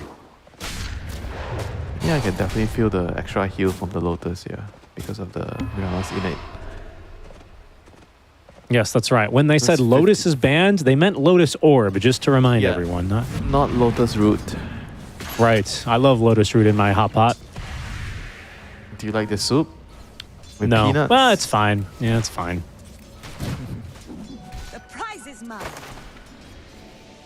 Yeah, I feel like this might be a thing, since it's a pretty big buff with 50% extra on Lotus. So you just pick Mirana to secure the lane when you pick up the Lotus. It's such a big advantage. Yeah, it's huge now. Extra heal. I absolutely love the change, by the way, of the Lotus pools. Oh, here they go. That's a really nice dead shot. Ooh, Tianming in trouble. He's got another Crystal Nova in a second, but he can't actually get out of range of those darn quills. He will fall. Nice pick off there. In mid, we see Emo making a little run on home. I mean, there's not much you can do, really. Laurel, he's really good. I mean, look, he's... Actually, it's really annoying, isn't it? This Orb of Blight, Orb of Frost now. This early Orb of Corrosion is going to be really valuable on a hero like Laurel, especially with the double impact facet. He feels very strong here. 6-minute power rune. Laurel's going to guess bottom, and he's wrong. It's top lane, where he will Remnant over, only to see Emo with a shield rune in his bottle.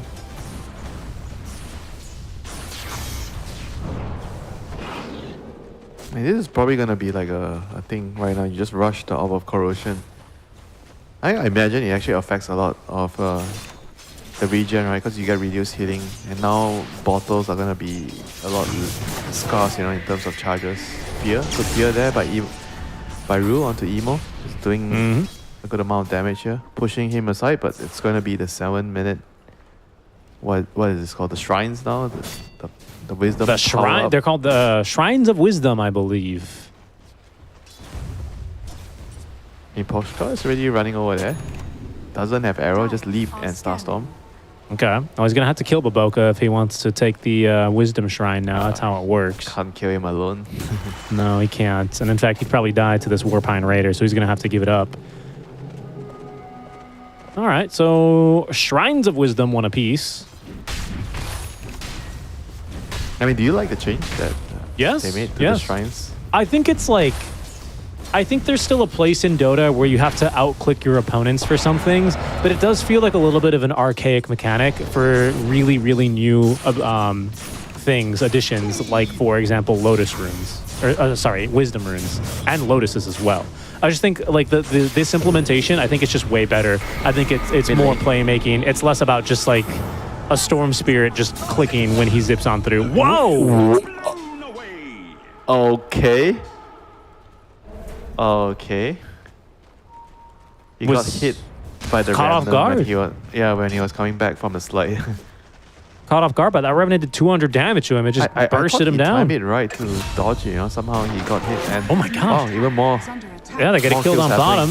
Rune's going to spawn down bottom, but Zeal rotates on over. Oh, trouble for Rue. Maybe not. A nice arrow from Maposhka will keep Rue alive up on the high ground. Zeal now, he's still got an onslaught. He ought to be fine. And Laurel, he might not have the reach he needs here. Radon does rotate on over, though.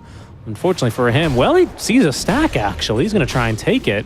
Oh, he's actually maxing Bash of the Deep. That's curious. I thought it was going to be of the Slaughters of old days who max the Crush just to farm.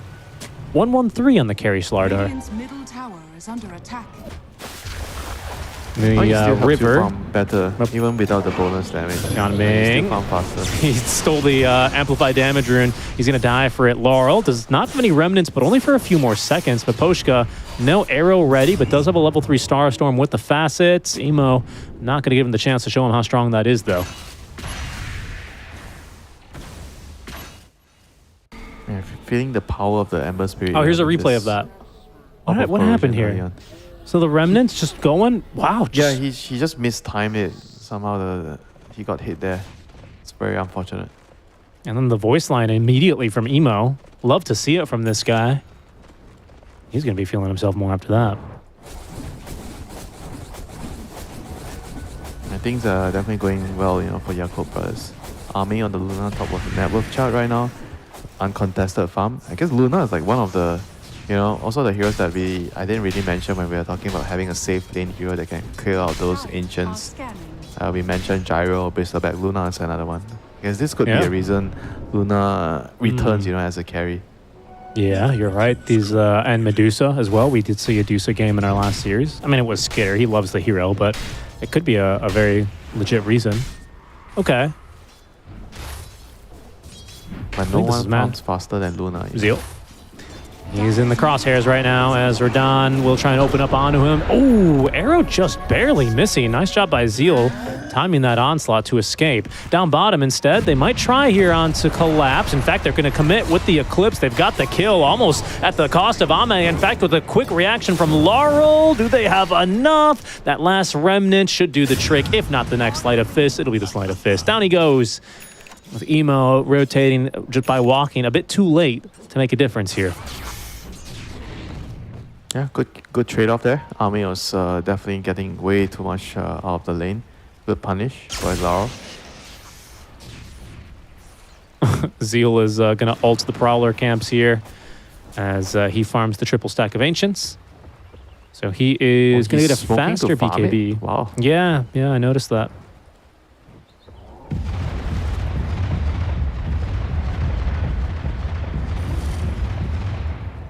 Oh, Laurel's going to be building the new Mage Slayer, by the way. I mean, it's an item that makes sense here on Ember, but it's going to be like two kind of transitionary or two mid-game items. And by that, I mean like they don't really scale late, right? This Mage Slayer and this Orb.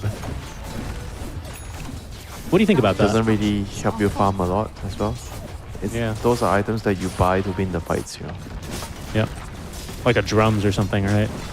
Yeah, I mean, they have Slaughter and Bristle. Those are heroes that don't really need a lot of farm too, So the game could just be very snowbally, once they get all these small little items, Slaughter has Echo next, they win a couple of fights, or one fight, they go Roche, everything could just be sped up very, very quickly. I mean, Bristleback, he's actually going Axe, so he's not going for the pipe or any aura build that I suspected might be his choice.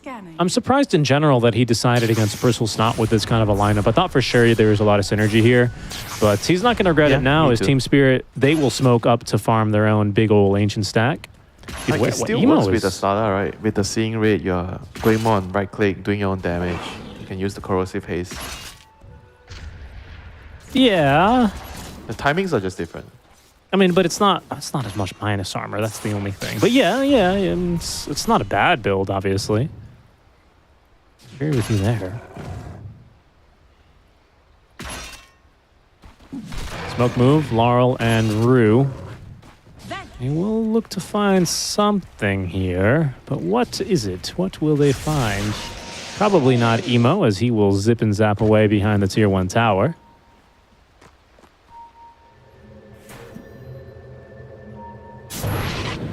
Moonlight Shadow will not find anything then on the first cast from Maposhka. And so it is a relatively calm exit of the laning stage you Winter. 3-4, only 7 kills, 13 minutes in with a small net worth lead of 2k for the Yakult brothers. Just the Luna things there, really, I think, and a slightly better start by Emo thanks to a kind of a solo kill, really, onto the Ember, right? Dire's top tower is under attack. Yeah, but on the other hand, Luna is the one that benefits the most out of a passive game, I would say, because you farm the fastest in the game. Like, there are very few heroes that could contest like a free farm Luna, or at least farm as quickly as a free farm Luna. It's true, but I think there are very few heroes that would fight as strong as a Slardar with what he's going to go Echo Saber, Harpoon, with that Mask of Madness. You don't want him on top of you, I'll say that much. Radiant's bottom tower is under attack. Dire's top tower has fallen. Yeah, I want to see the shot as well at some point, on the Slardar. It just works really well with their heroes. You jump in, you initiate, you have the Corrosive Haste on all the targets that you hit, and then the Sleight of Fist comes in with the Bristle. just going to have a lot of minus armor right off the get-go. But like we already mentioned, Yanko brothers have the... In trouble. Careful here. That's tough. Tianming, good patience there. As soon as he saw the missed crush, he went straight in for the freezing field. Quick kill onto the enemy carry. Yeah, I guess this is also something else I noticed, right? With the map change around this area, it's actually way more dangerous to farm the camp in front of your tier 2 if you're the dire side. Because they have a lot more, they have like 3 angles to approach you, right?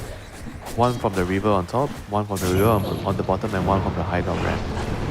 And meanwhile, Ame, he is going to be caught the same as... He suffers the same fate. Yes, he does. I mean, and I was about to say, Winter, isn't it the same thing on this Radiant side? Because, well, the rivers are mirrored, aren't they? Yeah, it just definitely doesn't really feel that safe, you know, farming around this area. I guess it's going to take some time for players to figure out where to place the wards. Another arrow here, just chains into arrow. Maposhka jumping in, nice kill, snagged over by Rue. He gets a ping out from Laurel. Yeah, and here comes Roche. Passes Get by. out of my way. Don't you dare step in front of me. Guys, I'm just crossing the river.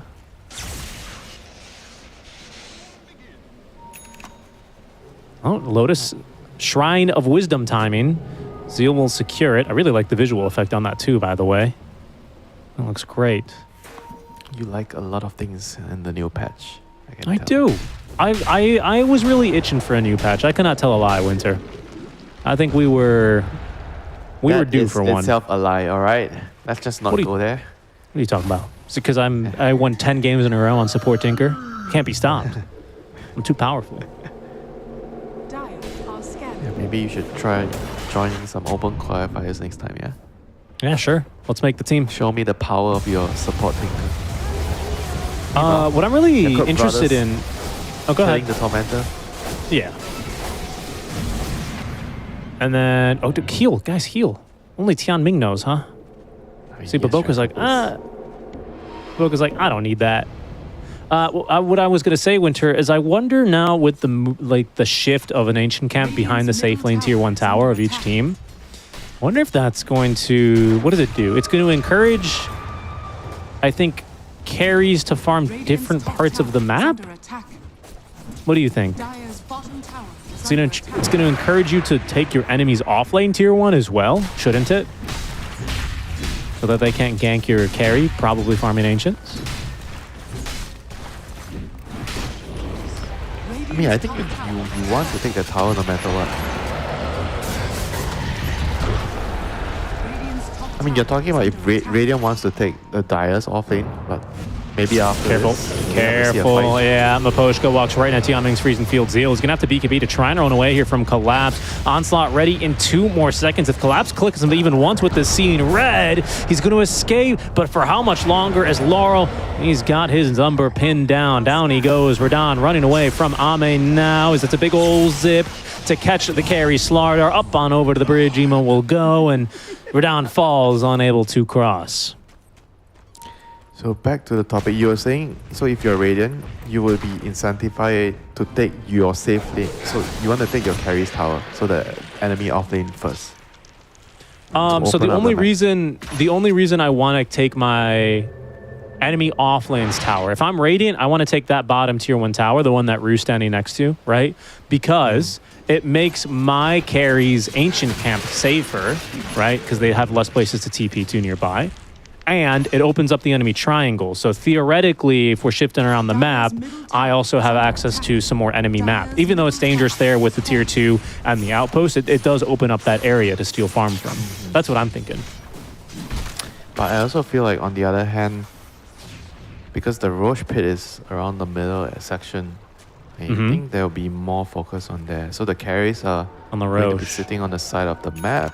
The rest of the players, once they get their item timings, they're going to be contesting to fight around the mid section. I think there will be more actions around the mid section of the map. I'm not going to lie to you, Winter. I think I have to disagree with you. My hypothesis here is also, I'm going to support it by talking more about this twin gates. I think if you can keep control of your safe lane tier 1 tower, that's access to your twin gate, right? And I think you can sweep across the map. You can steal those enemy ancients. Look at this ward that Emo's playing around right now. You know what I mean? I think this is really powerful. I think especially if you have your safe lane tier 1 tower up, you see the enemy carry farming there, you smoke TP to your, I mean, it's Yeah, but at the maybe same too time, long. you see what Yako brothers, they're playing the side lanes, right? Yeah, And the yeah, CM goes Spirit. to mid, tries to put a ward, and he was clearing a camp, and he got caught, he dies, and you lose the Rosh right away, right? Because you have no longer access to the mid section. Sure. Okay, I'm gonna complain a little bit about you're right, but I'm gonna complain a little bit about that with a a Slardar and a Bristle and an Ember. Like this team was gonna do Roche no matter what. But I agree. They playing around the middle of the map did earn them that objective. That's true. But Yeah, Emo's because like if but this is check the out what old Emo's map- is doing. Sure. Because Go if ahead. this is the old map that killed the CM, this would not have happened, right? They have to walk all the way top to get the Rosh. It's gonna take them a lot more time, right? So I think things are going to slowly shift. How have they? Do they not see Emo here? He's in trouble. Radon. Oh, like he's zip timing away, and now he's seen his enemies. But I don't know. I've seen Emo, and then look where Baboka and look where Zeal are. They are really focused on the outside of the map. They have this theory. They are both playing very different. These two teams. And Right. Spirit, I would say, feel like there's more value in fighting for the mid section on the map. Even with the wards, look at where they're placing the wards, more towards the middle area. Right. Yakult is just playing more to the side lanes and placing wards on the side lanes. Tianming lets loose on the ulti, doesn't pick up a kill there. No, I think it's really fascinating. I think part of this is because Spirit, they have a clear timing now, right? They have First Aegis, they have this Bristle Ag Scepter, they have a lot of physical damage. Radon's getting really strong as well. He's going to have BKB next item after this Harpoon Mask of Madness build. And for now, Ame is just farming, being chillin' mode. He is about to get hit by this freight train, though. Collapse. He catches a whiff of this hero. Ame's pretty darn fast here. Rue has an opportunity to catch him here on the bridge and does snag him, but unfortunately didn't have a great angle to force him back, so he'll be able to escape. I mean, the ward's going to see the backup coming, so they don't really want to chase. So now they have already forced 2 TPs top. They are going to try to make a move bot, I presume, here. They know that they have the numbers on the area. You see Mikoshka with Lao trying to walk into the jungle here. They have the vision with the Watcher. Tianming. And again, I've seen this movie way too many times. Yep, it's a pretty big physical barrier for Tianming. He's actually still alive thanks to the facet. I mean, not for much longer, but... I mean, that was actually fine with a BKB pop. Emo and Radon going toe-to-toe. Oh, Emo. He's going to have to zip away, kind of lower on mana, trying to find this kill, but Radon gets the Echo Saber active and puts him in the grave. Okay.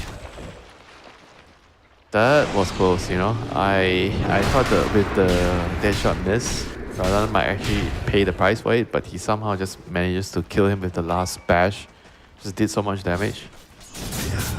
Yeah, because of the Brigand's Blade as well, because the stock was low, right? So he took a lot more damage.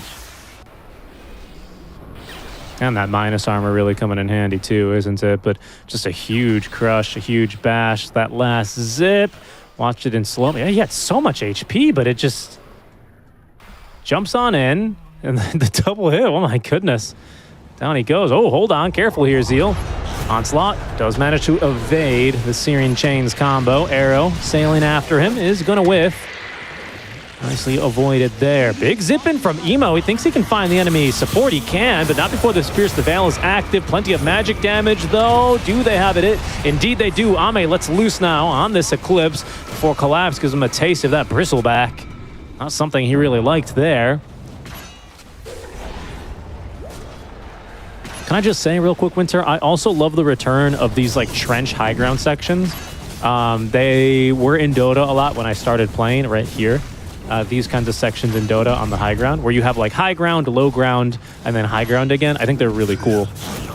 They were too annoying when they used to be between the tier 2 and the tier 3. It was like way too strong high ground, but I think this is a very nice balance. Do you think this encourages more ganking? Because it's easy 100%. to gank from low. Yeah. It's hard to dodge it when it's always low ground, high ground. You don't really see the gank coming all the time. Yeah, definitely. When I casted with a player who did play for the Chinese teams, they called, apparently in Chinese, they call like the top, and I guess now sides of the map, like the new areas added in New Horizons, they like to call them like the food street, very, very common in Asia. Like, you go to a food street and it's just packed with stalls where you can go in and grab a piece of this, grab some barbecue meat on stick, grab some ice cream, you know, grab a drink at this one. And I think this kind of river access is going to allow a lot more aggressive rotations and smoke moves to find those enemy carries or find those cores when they are trying to farm up in the food street. I think it's cool. This smoke is cool. Smoke. It's okay. We find Maposhka there. Amplified damage rune pop for that. It's a BKB now. Excuse me, on this storm. So Yakult Bros, they feel like they've hit a timing here. I think I've got to agree, right? Zeal actually almost thought this Ag Scepter. Is a break a big deal this game? I'd certainly say so. You're going to be breaking that Bristleback, and you're going to be breaking Slardr's Bash of the Deep as well. I mean, you break the innate as well, right? The one where he gets Very armor true. On the yeah, you do break innates. That's a really good point. Not really something you think about too much, but you're absolutely right about that. Is that the only important one? The break is gonna be super valuable here. I think so. Yeah, basically only that one. I guess you're going to break Prickly as well, which is going to reduce the damage there a bit.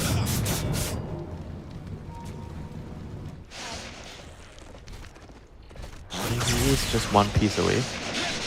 An emo. That's a long jump from home. That was. He's eager to show off here. Actually catches an arrow. Poshka probably was not expecting to hit that one. Oh, so Collapse, by the way, he's still gone for Bloodstone.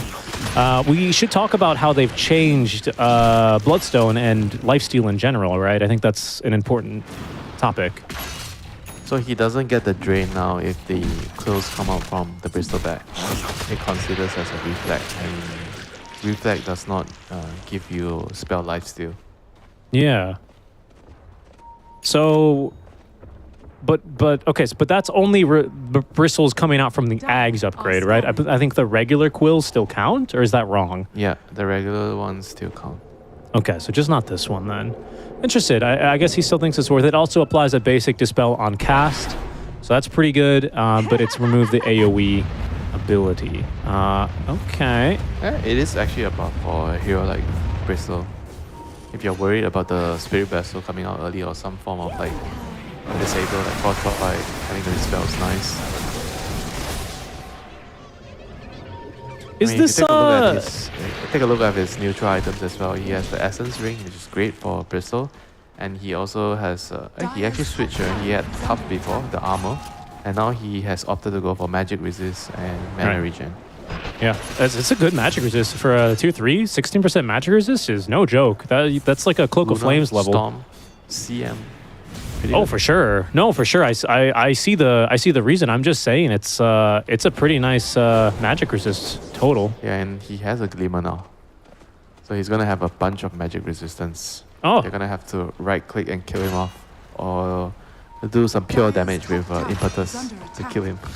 Baboka has gone for a Brigand's Blade with Vast. I mean, of course, it's Baboka, so here he goes. And again, check out where Emo is farming, right? Just kind of steal. Well, now it's an Ancient Cap because of the Croakers. Oh, Collapse. He does find his man. Oh no, Emo is going right into the enemy team. That was close. That was not far. That was not far away. Close for comfort. It was like a Tom and Jerry movie move right there.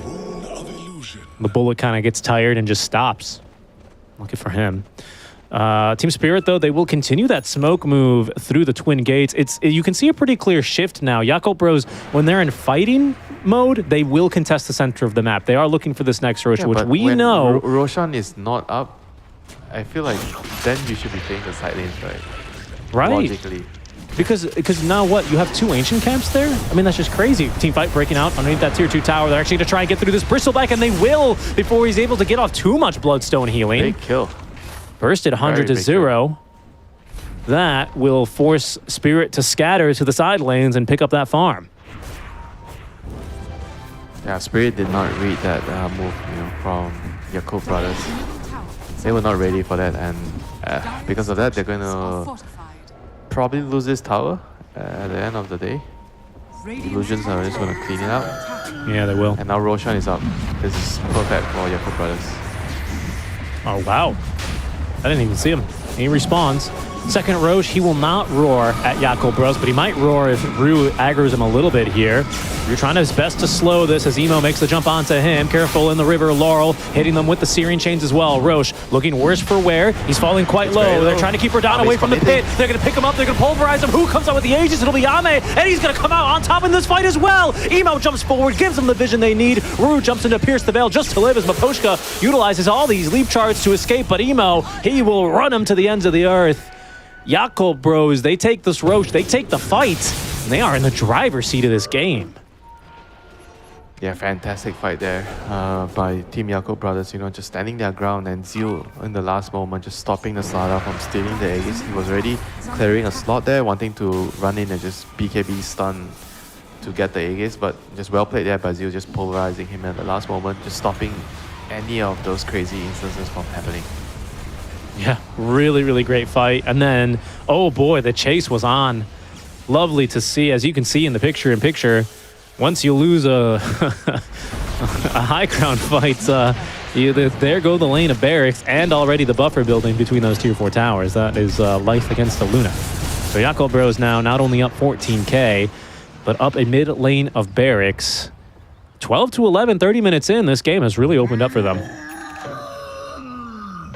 Yeah, it just feels like when it comes to the 5v5 with the Luna's ulti, the Eclipse, then we have the CM's freezing field. There's just a lot of AoE random spells happening, right? For Spirit, it's more single target focus, right? They go in, they try to kill one hero, and in the team fights, it's just a lot more complicated compared to what Jakob can do in the team fights. They have a lot more splash damage, so it's easier for them to kill multiple heroes at the same time.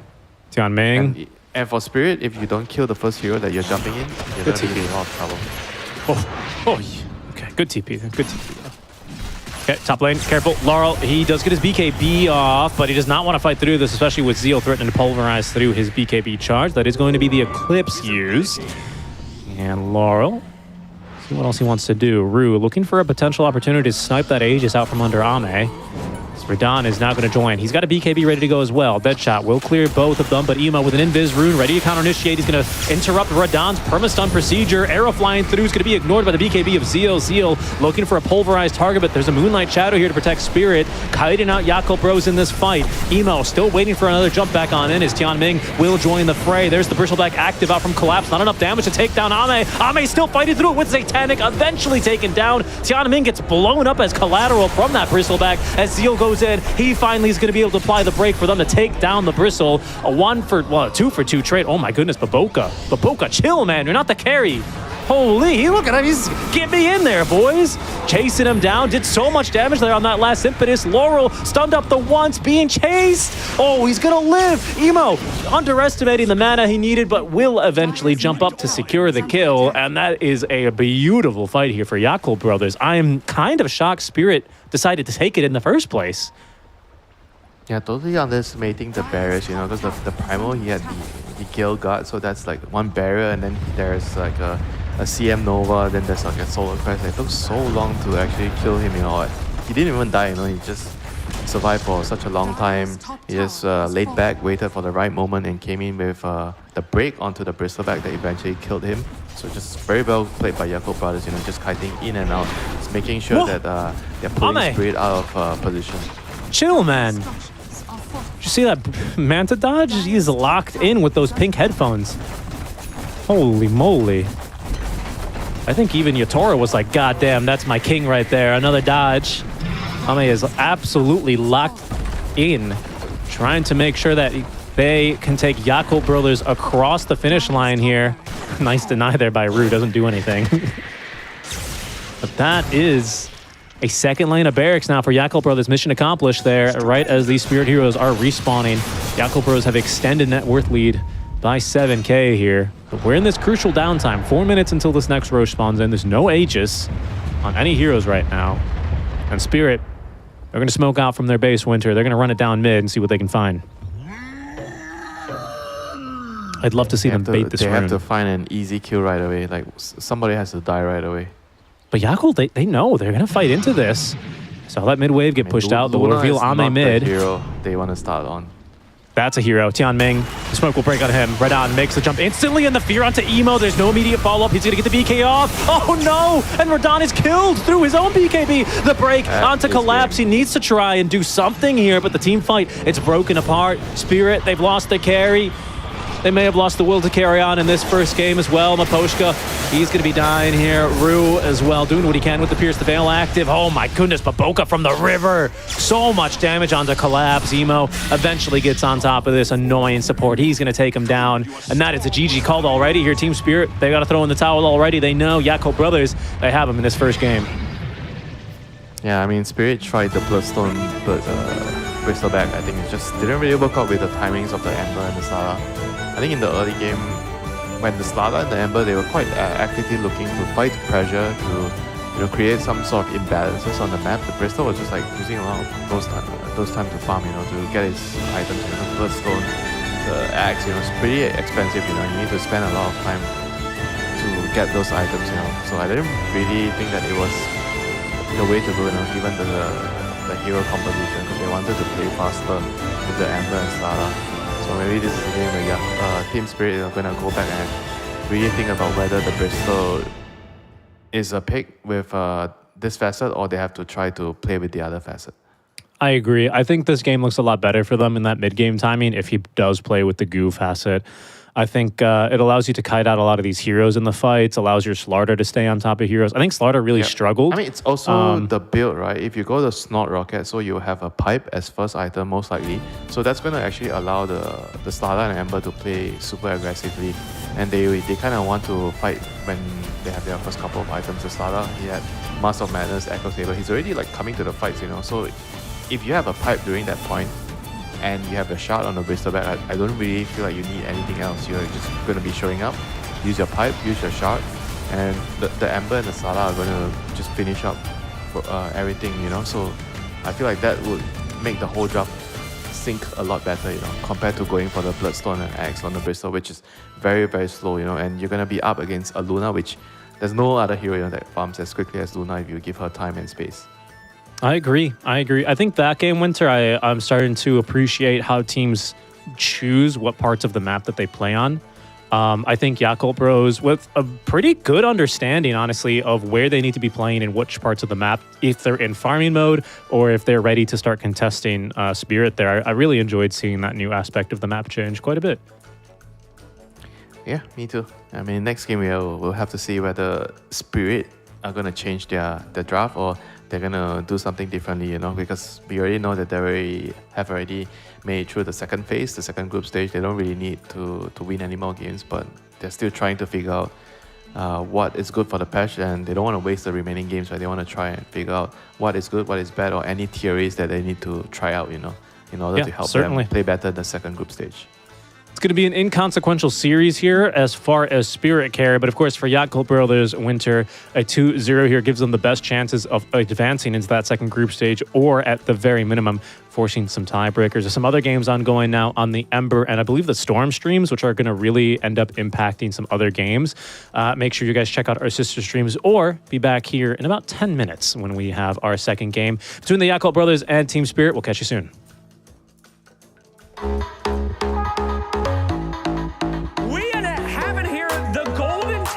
To the DHL Super Drop. I'm gonna get the box over here.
Possibile.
Welcome back, everyone, to DreamLeague Season 25. For the last time for us here on the Earth stream, it is myself here, Seeking Strike, and joining me in the wee early hours here in Kuala Lumpur is Winter Dota. Winter, how are we doing today? Tonight? This morning? Morning. Morning is the accurate one. That's true. Well, how are you? We need to know. Let the people know. I'm always good, burning the midnight oil with you, ordering some roti canai, roti bomb. Is that a recent fascination of yours? I feel like before you were always going for different foods, but now it's always roti bomb, huh? What is it? I have always had a soft spot for roti bomb because back when I was a kid, every year when we gathered with all the relatives for Chinese New Year, we would always go for roti bomb after that sounds gambling. pleasant. So the person who made a killing during the gambling session would be in charge of buying everyone supper. So yeah. That's good. Yeah, that was something that was actually quite nice about when I visited my girlfriend's family for Chinese New Year. I did lose about 80 ringgit playing some mahjong, but I did not have to pay for my laksa that night. So that was pretty nice, at least. Winter, I have to ask though, was it always like that? What about during the CC days when you were sitting across the table from Mushi? You were sitting at computer 81 and Mushi was at computer 72. Can we talk about more serious things? We just got a message about what items are banned. Do you want to be a gentleman and read it out? Yes, I can do that. I didn't see where this message came, but thank you for our Observer Glim for sending it to us. Okay, it is quite the list here of bugs that exist, and it would certainly not be good if you use these bugs in your pubs to win some MMR. Don't do it. Using Ninja Gear to resmoke teammates or refresh the smoke's buff duration is considered bug abuse. Dazzle's Nothel Projection, which is a new ult, spells alternate function and projection can be spammed to create very big spells for Rubik with the Arcane Accumulation facet. This will be considered bug abuse. Dazzle's Nothel Projection can be used to refresh charges and cooldowns and items through courier and backpack manipulation. This will be considered bug abuse. The Pyrrhic Cloak neutral item is banned for tonight's games due to an interaction with it causing irrecoverable server crashes. That's the one where if you use it on someone and they use it on you, the game crashes. Anti-Mage is banned until further notice. Revenue Breach is banned. Lotus Orb is banned. Lotus Orb specifically gives you the stats of an item it reflects, should it reflect an item. Also, some spells and talent effects are transferred to the Lotus hero. So those are all the bugs right now. It's a pretty buggy patch, so if you're wondering why pros aren't building a Lotus, why don't they pick AM, why aren't they picking Dazzle or something like this, that is going to be the reason why. Hey, come on, Richie. Everyone knows why you don't pick AM. Why is that? He's always farming, not fighting. That's true. That's the real bug, right? The real bug is one of my AMs fight early. But not to worry, folks. That's all the stuff we're not going to see. Let's go ahead and get underway with our last game of Group Stage number 1 here, especially here on the Earth stream, as our second draft is underway. We can go ahead and take a look at things we will see. And it's, I'm still a little bit surprised that we're banning PL if Revenant Brooch is banned. Oh yeah, that is a good point. So it must mean that the hero is OP still. But the thing is, the buffs. DK is also literally OP. That's another hero whose win rate spiked 12% because I think if you choose the Fireworm, they did not correctly remove the splash damage on his attacks, so he's still a little bit too good. But it's okay because we won't see him anyway. Any heroes that you'd like to see, Winter? Just regardless of players or team combination. I was going to ask you that question. Damn it, you asked me first. Well, I am the analyst. You're the analyst, so. Yeah, but can I get your opinion? Well, I want to hear your. As well. I want to hear your opinion first, because I asked first. How about what that? What hero do I want to see? Yeah, you saw a change that you thought was interesting. I already told you. Bone Guard, Rave King. 5 seconds. Oh, interesting. Team spirits turn to pick. What else? Apart from Rave King, what feels good? I mean, I've only played one game, so I don't know. Right. I mean, Ember, I think feels strong still. I ran into an Ember today. What else? I think the Invoker feels interesting. I don't know if it's stronger now or worse, but it definitely feels interesting to. I think it's more thematic, you know, the new facets to Invoker's skill set. I'm actually scrolling through here. I don't know if I've seen a hero that I'm like, wow, I really want to see that. I think Jakiro was definitely that hero for me. I reckon he's going to get banned here, probably not in this first phase, but in the second phase, I think he goes, as we do see Spirit open up with that Monkey King. I've seen a lot of like bans over Wisp. I wouldn't mind seeing why. I don't know, maybe we're back in the Wisp days.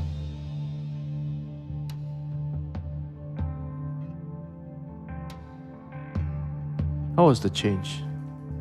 I have to check the change. To who? Wisp? Yeah. Upon casting Tether, Iona has a buff that shows Tether's remaining cooldown. Oh, that's nice. So just quality of life there. Tether now upgrades with Ag Shard, deals 120 damage per second to touching the Tether? 120 damage per second? What? That sounds like it must be like only for heroes that get hit once. You know how like Tether slows, right, for like a second if you get hit by it? It must be for that, because that's crazy. Yeah, that is insane. Maybe not, huh? Because they did remove the DPS to it. Team The heck? Spirit's turn to ban. Okay, that's really interesting. So you can like farm with a shard and a Helm of Dom. Helm of Dom Tether, is it back with shard? And then you get your eggs? Why are you smiling like that? It could be a thing. Hopefully not. But you can tell I was smiling. 5 seconds remaining. Yeah. I know you already, remember? Too good, man. You're too good. I swear you know me better than my wife knows me. It's still very funny every time you say that. Yeah, I don't know. Maybe I'd like to see that. Maybe I'd like to see an IO. We'll see if it gets banned here in the second phase. As we do see a Beastmaster, that's another really popular hero right now on Dota 2 Pro Tracker. Shout out to all the data sites that work tirelessly whenever these patches drop to give us up-to-date information. And the wikis, of course. So CM is a thing, yeah? CM got first phase ban. By Spirit. I think so. Let me check the stats on her. Second phase ban, sorry. Let me see here. For Maiden, I don't see her. She's not in like the top few. She's second most picked, but she does have a negative win rate. A lot of people are trying out the Marcy as well with her new like on-call courier. Very bad win rate on that hero too. Seems like Warlock Undying's win rate has shot up as well. Mainly Jakiro. I think he's going to get some buffs because this 60% win rate just seems ridiculous on a support. Ridiculous. For Jakiro? Yeah, Jakiro looks very strong. Yeah, he looks real good. I think he ought to be banned. I'd be surprised if he's not banned. And well, I don't know. I don't know if Yakult know about feels like the strongest position 5 at the moment. Oh well, okay. They'll pick him up. So we're gonna get to see exactly how strong he can be. Already a huge counter to Monkey. You can cut the trees and you can reduce attack speed. You can catch him with Ice Path. Push his tower. You have to be very careful playing Monkey into Jakiro. And I want to see if the Monkey is going to max Primal Spring, you know. Oh, because they've changed Simeon Stride, right? Now you need to actually put a 5th skill point in it to have a 0 cooldown on Tree Dance. It's going to completely change the way you have to play. So, interested to see if anyone's going to do it. Oh, in the game we saw previously, what did he do? The one V2 got Radiance. He took Simeon Stride, right? I don't remember. I'm sorry. I don't remember. Let me check. Team Spirit's next pick is going to be this Warlock, another hero whose win rate has shot up after the patch. I'm not sure if it's... What exactly did they do to him? Not really that much. In fact, he got a little nerf, if anything. His damage at level 1 did go up by 3, which is not insignificant because it did kind of bring it to an average of 56, down from like 51. 10 seconds. I mean, it's it's good. It's better early game. I mean, the upheaval nerf is like not really that it's not really that. Yeah. Okay. I mean, Warlock but it'll is be a very strong hero. It'll be more balanced. What'd you see on that Monkey King game? Did you find the build on Yeah, that? he took the other facet. He didn't take Siemens Stride. Okay. The Makes Faithful. sense. Wukong's Faithful. I think, well, that was a carry monkey, right? Maybe on a mid, we will see it here. We'll see Yeah, I'm just how... wondering, because if you have to go max Primal Spring, it means you can't win the lane. Because how many points in Jinku can you get?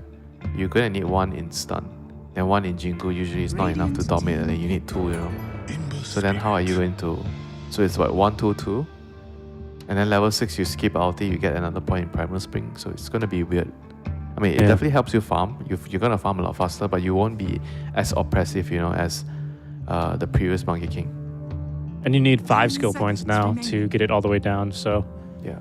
It's like an extra take thing time. you're going to be delaying. 5 seconds remaining. I mean, it's just a thing that's very difficult to balance because it's just... They've already nerfed it so many times, but players are still good enough to find a way to make it work. Yeah. And I don't think you get, like, anything...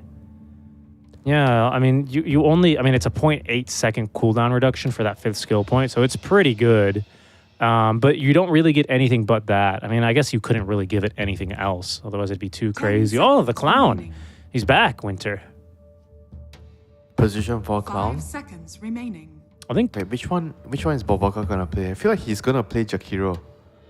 No, I think he's going to play Ringmaster. He's a Ringmaster player, I think. Really? I mean, doesn't it just fit him?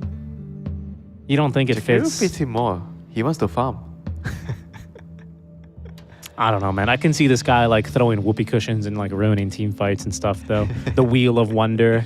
Don't you think it's like some crazy?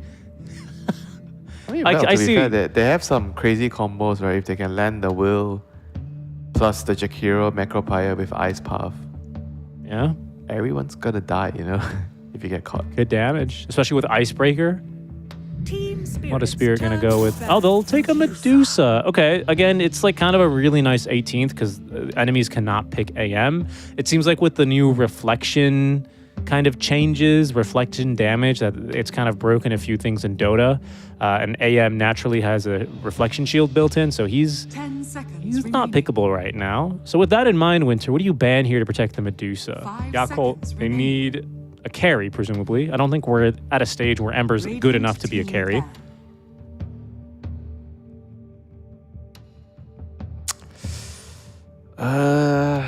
Diffusal Blade Heroes?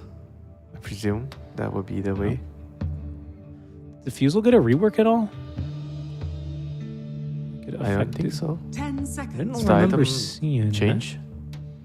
I don't see it here in the list. Yeah, it seems unchanged. So that one alongside its upgrade. What's the upgrade for Diffusal? Not Diffusal Blade 2. It's called Disperser, yes. Which is an item that some Medusas build on occasion, isn't it? Probably not if you're going to take the undulating facet. Is this a game where you consider having a set move speed of 410 on the Medusa? I mean, if you're playing into a lot of slows, I get it. In this game, probably not. There's a few. Boar Poison, Liquid Fire, Ice Breath, and the Ringmaster. Yeah, and the Ringmaster, right, has some slows. Wouldn't be like that crazy, but we'll see. Night Stalker and Enigma both removed from the pool. Doesn't really tell me anything about the safe laner that Yakult are thinking about, to be honest. Just like solid offlane bans. Are you able to read more into what that? they think is good with Spirit's lineup here. I mean, Spirit, they need like some hero that can hold a position, hold a place on the map rather than anchor. Because the Monkey King needs someone to sit in one area to rotate to. I think Enigma would be perfect. Night Stalker is like a different thing. Night Stalker is just really good into their heroes, right? They remove their vision. So Tide is going to be the literal anchor on that part of the map. That big old dead in the water anchor. Very good against the Ember. Just root him, not root, you leash him. Sorry. Yeah, you leash him and he can't fly around. Yeah, his win rate is pretty good now as well on Dota 2 Pro Tracker. 57% win rate with 173 matches. Wow, that's shocking. That's an Ame pick, isn't it? He got some slight buffs. Cast range on Omni Slash got buffed. That's about it, I think. little nerf on the Ags. But like Tide feels like a big hero for Juggernaut to deal with later. Because now you can actually turn on your Kraken Shell, and it does the double damage block, or double values with the block. So when you're tanking Omni, just turn it on. I mean, in the lane, I guess probably it'll be a different story, you know. You're gonna get spin, you're gonna run, you're gonna need a couple of braces to tank it. What did I say? The Ringmaster himself, Boboka, on the Ringmaster, Winter, position 4 ring. What did I say? You know the man better than I do, you know. I suppose I was wrong thinking that the guy just wants to farm. Well, he was going to be playing a little bit of a Carney Classics kind of a hero. Icebreaker feed Tian Ming. Zeal's gone for Beast Mode. And it is going to be Simeon Stride for this mid-monkey. The should be terrible into Medusa, right? Because you do percentage health damage with the dagger against Medusa. Is that how it works, right?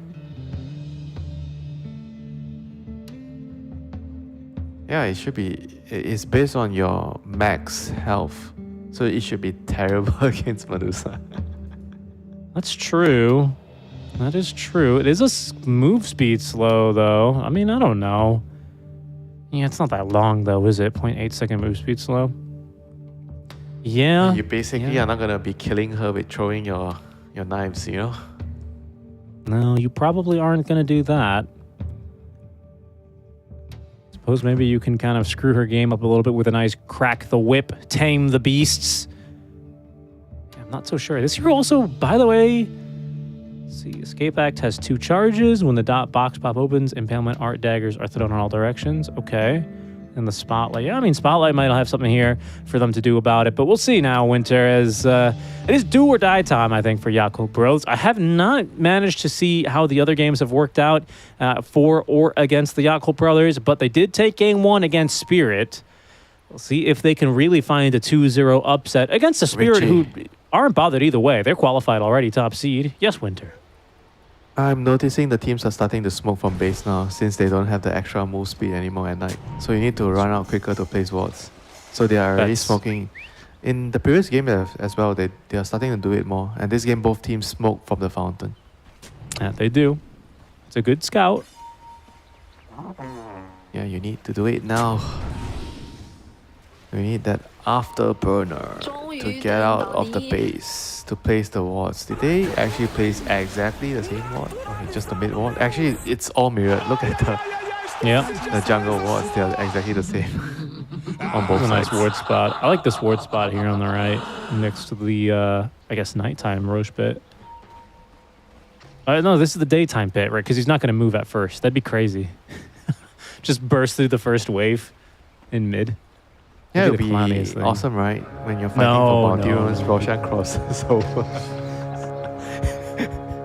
I just kills a couple of heroes. Some Dota WTF. I swear. One of these days, maybe I'll get around to making like some Dota meme mode where stuff like this happens, you know? We added the rivers. You liked the rivers? We changed it to lava. Now there's lava on You know the the Roshan should get bonus move speed, you know, when he's crossing the river. He gets bonus move speed if you get in his way.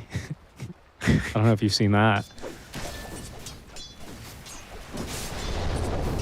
Okay, let's put our eyes on the Juggernaut. Because Juggernaut is not a hero we've been seeing a lot. Are the buffs substantial enough? We will see, you know. Cast range buff again. He has gone for what? Blade Form, agility and move speed when he's not taking damage. Trying to spin collapse, but he's taking a bunch of damage. Yes, he is dying. I don't think he wins these. I think he's dead. And yeah, he's just gonna die. The math was wrong. Math was not correct there. Ame kind of can't believe it.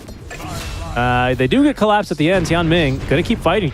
Got a level 2 off that kill action. Maposhka, he might be in some trouble here, but they just don't really have the move speed you need. Okay, well, Hey, wait a minute. It's the Warlock with the Tide? It's Maposhka here? Oh, that's a good point. I just realized. I mean, it worked out, right? They got the first blood. Yeah, that's curious. What's the second he skill wants point? I think he wants the heal. The Tide knows that in this lane, the Jug is going to be playing aggressive with the spin plus the dual breath. So with the Shadow Word, he feels like he's going to be able to sustain himself and stay in the lane and kill the Jug after he ends with the spin. And top lane, and if you're Medusa, you're also kind of happier with a melee support in the lane with you. Yep, someone to kind of tank a little bit for you. I think we're going to see a lot more rotations from these twin gates as well, honestly, in this kind of a meta. We started to see so many of them. Although, now that I look at it, it's a lot trickier to get behind the enemy tower. You have to walk a lot further. So that's not as easy as the old twin gates were, for sure. I hear another spin. Making another play for it here. Ame, again, is going to be unable to find that kill. As you say, the Shadow Word is going to do a lot of work to keep Collapse topped up. Yeah, now he has double bracer. He is going to be very, very difficult to spin down from the Juggernaut here. And I think the Tide is going to slowly be very, very comfortable in this lane. I think when they get level 3, second point in the queue for Morlock, this lane should be... I mean, you just farm, you know. You can't kill the Jug, but you're going to be unkillable as well, you know, with the heal. And it's just going to be turning into some lane where both sides are just going to compete for farm. Mid lane does not look easy for Ember. I don't think I should be too surprised by that, given that, you know, it's a Monkey King he's up against. Oh, kill in action is top lane, though. Fight for the Lotus, to the death! To the death! Oh no, Miposhka, he ran. He gave up, and he gave up. And he's still going to lose his life. And it's insult to injury. Oh, he has boots. Where is he? He's got boots. No, I think he's... I reckon he's fine. Yeah, actually. He's got boots. Who am I kidding? He's fine. Laurel is killing it right now.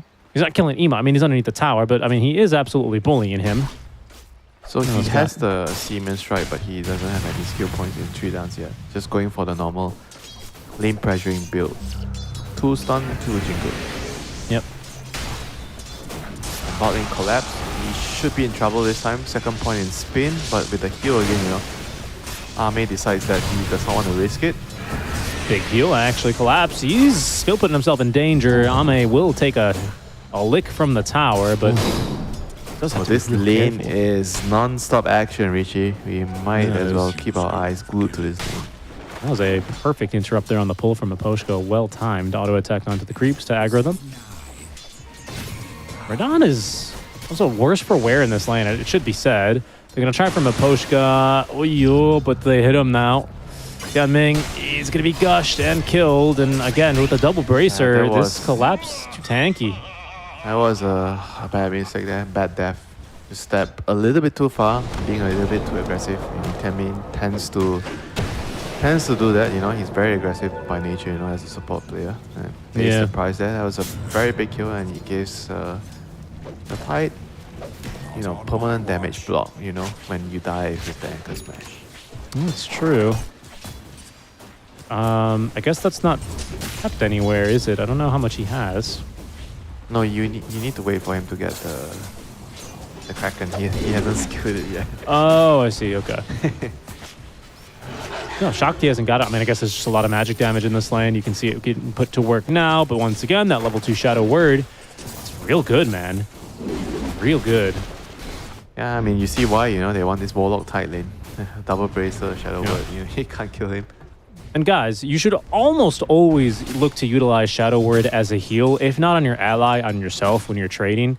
Especially these first two points aren't really enough to make a difference, considering that almost every hero has 25 magic resist, you know? It's just, you're not really doing much. Use it as a heal. Remember the AoE, you know? Just stand next to each other. I get mad, you know, when I use the spell and my teammates just run away. Use the AoE? Yeah, he has the AoE. 300 AoE. Huh. You're right about that. You heal your Tide and you just stand next to him. Or you heal yourself and you stand next to the Tide. Yeah, very good. That's very good. And the spell is very, very strong now. That's why we saw it in our first game, remember? People were getting kited by that ability. Very big heal. I mean, back then, this spell was the last spell you would max. You would always get maybe 1 or 2 for the lane, then you have you want to I gotta interrupt you, Winter. The trees, they're ganking this top lane. Baboka, he's just healed himself up, but he set himself now in a very poor position. It looks like they're gonna aim for Zeal first. Laurel, he's got a shield rune. Oh no, tame the beast. Monkey is no beast. This is I think he's a demigod? Song Wukong? Is he a god? I don't know exactly what he is. He's born from a rock. I know that one though. Yeah, and he got punished under a rock for 1 million years. For 1 million years. Baboka. I don't know the exact number, but he got punished, you know. All right, they're going to be fighting here. Oh my goodness, Laurel has ult already here at level 6, but the fight's pretty good on a root. Good dodge on the Boundless Strike. And is it enough to allow Laurel to get the Shrine of Wisdom? Indeed, it is. Zeal, he may have overcommitted here. Caught by the Gorgon's grasp of all things. It'll net Radon the kill. And that is a beautiful invade. I didn't think we'd see too many of those kinds of moves given the changes to the shrines, or from the runes to the shrines specifically. Yeah, so they got both the shrines. Monkey got stole the enemy's shrine. How am I supposed to say this? You aren't actually stealing the shrine, you're just stealing the rune, but you have to be in the enemy shrine. And Baboka, on the other hand, he is stuck in no man's land. He's dead. Yeah. Tried to do a little funhouse mirror. Monkey is out of control. I mean, I told you. This Ringmaster is not a Baboka special. No. Oh, Emo. Got caught, almost killed here. Laurel has Boundless Strike and does manage to time it correctly there. Quick tip onto Emo as Rue catches him off guard. Regen rune put to no use. I mean, look at the disparity, man. Emo and Laurel. Laurel is absolutely destroying him here. So he's actually maxing the... Okay, so after 2 and 2, he's maxing the spring now. Yep. I presume at this point you're just going to just straight up max it, right? I mean, I think... Yeah. Oh, here's a replay of the Shrine of Wisdom fight. It's going to take some time here to get used to that. Shrine of Wisdom. Shrine of Wisdom. Reminds me of the old shrines, where you get health and mana Oh, back. goodness. Don't bring that up. Don't bring that up. The moon bells, you know, we call them the moon bells. When you're thirsty and when you're hungry, you go to the moon wells. You look at your reflection and you enjoy a cup of tea. I usually go to the mama and get myself some tandoori chicken and a roti. Or a cheese naan. Roti bomb? No? No, cheese naan. Cheese naan?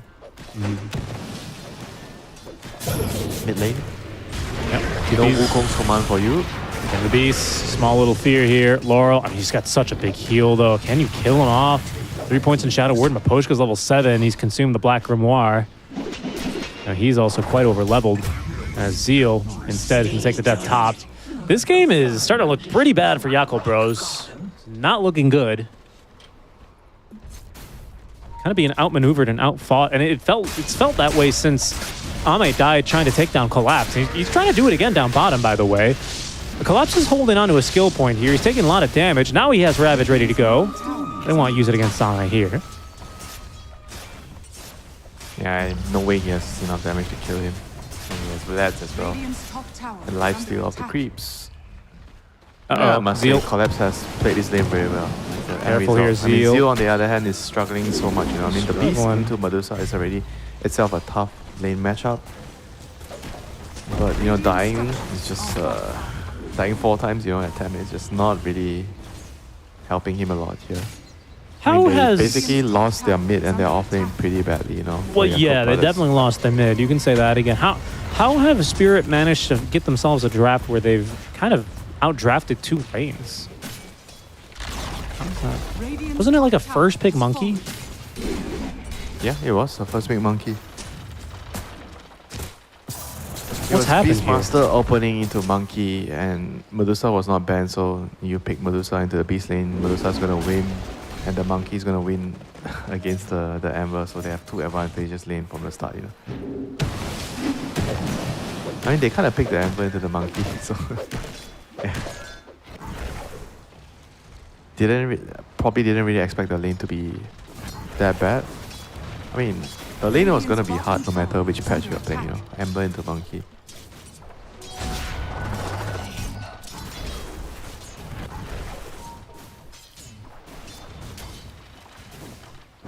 I mean, I think also the fact that they expected the Juggernaut to do better against the Tide too. They didn't really foresee that the Warlock would be in the lane with the Tide, right? Because they're thinking it's probably like a Tide plus Bounty Hunter lane, and you have Jakiro plus Juggernaut. No reason to think that you can't kill them in that lane, double melee. So that probably, you know, messed up their plans a lot. Yeah, that's a good point. It's a pretty good adjustment there, as that power rune will be secured here. It's looking rough, you know, they have to try to sit back, farm their helm on the beast, and you know, slowly look for pickoffs on the map, you know. That haste rune might do it, having though. a ring master and a Jakiro is not the easiest way to get pickoffs, you know. You have to rely on your Ember to make moves.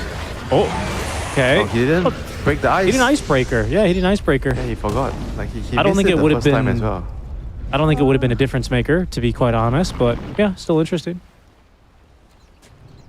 Yeah, he was just trying out how it works, I think.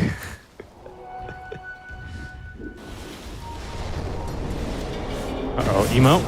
Emo really has a penchant for farming out pretty aggressively. I gotta respect it. I think sometimes it's certainly appropriate, but gotta be a bit careful this time around. Zeal is well on the road to recovery, given that his lane went pretty poorly, but almost does have this Helm of the Dom online. And thanks to Baboka, he's now got some pretty major stacks to farm his way back into this game. At the same time, though, Spirit on the other side of the map, Laurel does have that 5th point in Tree Dance, so he is activated online and he is looking for kills. Yeah, they want to drop a rock on top of that. Don't think we've seen a rock yet. He's Not been yet. level 6 for quite some time. Yeah, thanks to the Grimoire. Radiant's bottom tower is under attack. Oh, here we go, big fight. Radan's TPing in. Yeah, Carry's only caught TPing Tian mid. You know, I Ming. like that the most. He is very dead. Thoro's gone, I'm dead to rights, and that could be a tier 1 tower here, especially able to retain all the ultis in the bank. Oh no, and Laurel finds himself a nice enemy ancient stack. That's a big stack. Maposhka's gonna come on through. He's already used Fatal Bonds. Oof. Radiant's middle tower is under attack. Radan's here as well. They've even skipped taking the tower. Can they really fight this becomes the next question. Not really. Radan's just gonna consume the entire thing. I mean, that is Beastmaster's recovery stack, you know, and it's gone. Oh boy. Radiant's middle tower is under attack. Doesn't feel nearly as good. Rue. Let's look at the way he's just setting up for them. Laurel jumping over into the trees. I don't think we've seen a Ravage yet either, have we? Radiant's middle tower is under attack. Shocking that don't think so. No We've rock, seen a- no Ravage. we've seen a game where there was a Wukong's command taken at, you know, level 6 on a Monkey King, and yet we haven't seen a Rock, a Ravage, or even a Mystic. Sorry, make that a Stone Gaze. No other ults.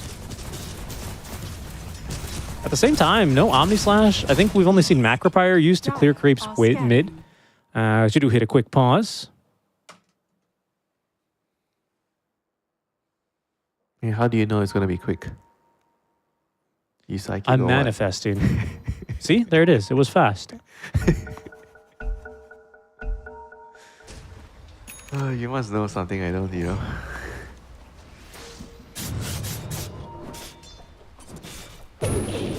Heel's going to get scouted up top lane. He is alone. But Spirit, they're more interested in doing first Tormentor, which will spawn bottom. Yeah, So but first Ra shard is online. interested in getting a kill. He's hunting down the Beastmaster. Monkey King's Yep, top total lane. rival Yeah. Yeah, that's true. Even from the of the law. from the reveal of the trailer. Poposhka, he's going to be just fine. Even remembering that, oh, it's got a little healing boon. Do you think that AoE heal affects both teams, or only the team that claims the Tormentor, I wonder? I mean, once again, you're asking me questions. It's a good question. I've only played one game. Rue, and he's going to go down. Let's get off a track before he goes. Ooh, they almost got the tree Laurel jumps into. He's going to be forced to jump out.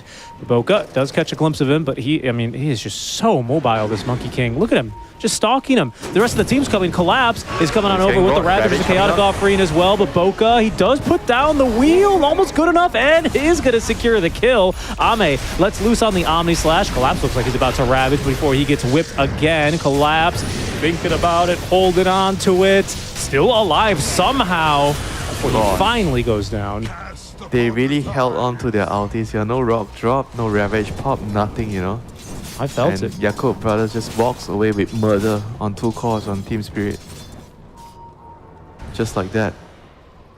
They're gonna need a couple more of those, unfortunately, because of the hole they're in right now.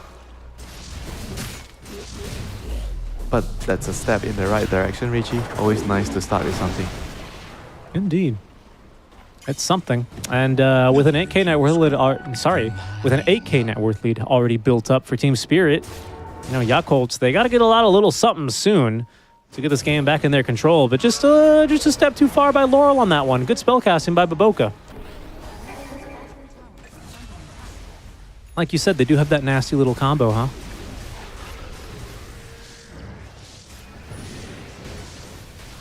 And Ru is going to scout things out. He's going to start. The Wukong's coming through. Boundless strike from the trees, but Boca does have a box to throw his friend inside of. And there's going to be the first golem drop. Collapse running on in. Still holding on to that Ravage. He's going to be whipped away. Ame, he's going to complete a TP on in as Collapse is hit by one of those daggers. He managed to find a dispel here, so he's lost a lot of HP. A few ultis already committed, and Spirit not coming out ahead because of him. Now, meanwhile, Radan gonna finish up his butterfly soon. I mean, yeah, so far had a perfect game, you know, 3 kills, 0 deaths, 2 assists. About to have Manta and butterfly timing. Top tower is under attack. Pre 20 minutes, very, very fast.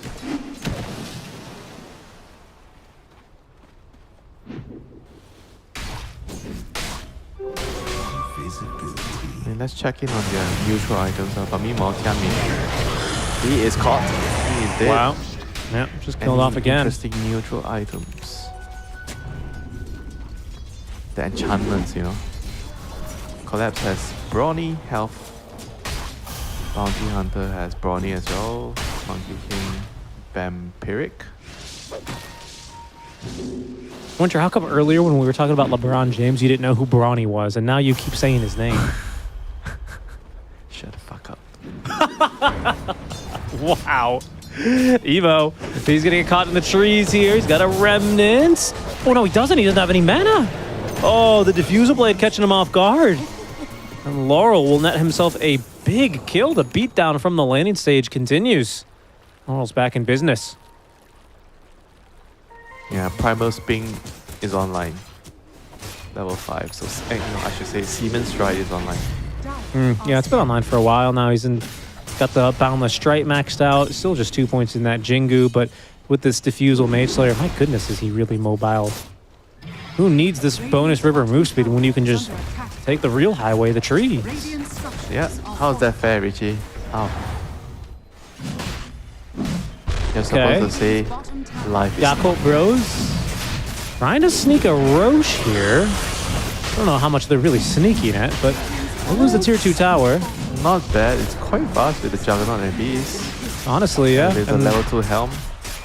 Okay, Collapse. There's no way Collapse steals this, right? He's gonna get whipped. Good job stopping him. Very good. But, oh my goodness, look who's already here. It's Laurel. He's just right into the base. Okay. Oh, he's down. They chop his tree. Oh, that was an Omni Slash, though. Just to chop his tree? Wait, did he lose vision because he chopped his tree and his Omni Slash didn't fully cast on him? I think he did. I'm not sure what happened there. Maybe Laurel jumped into a tree before he could break the tree? No. He saw him, so he Omni Slash him. He was already using Omni Slash, but he tried to chop his tree to drop him on the ground during Omni Slash. But then when he dropped on the ground, he lost vision on him. That's why the Omni Slash ended. I think that was what happened. That's unlucky. Yeah, Laurel will be much unlucky. happier for that. Look at him. Look at him. I mean, this is like Tianming's worst nightmare. How do you catch this guy on a Jakiro? You kill his tree. You kill Baboka. his tree. You break the tree. Baboka hit him with one of the daggers, though. That was pretty good. Stop that monkey jumping around a little bit. Well, meanwhile, Emo, the Dragon Emperor, has completed his Radiance. That's not bad. Emo is going to betray. He's going to take that Watcher. I think he's dead. You see here. He's got a Remnant. I mean, certainly. Okay, no. very What? nice He dodge. Shuriken toss first. Very So nice greedy. dodge. Yeah, a little bit. Oh boy. Okay. Sometimes, players try to be too cheeky about setting up for kills, Want to cast every single spell.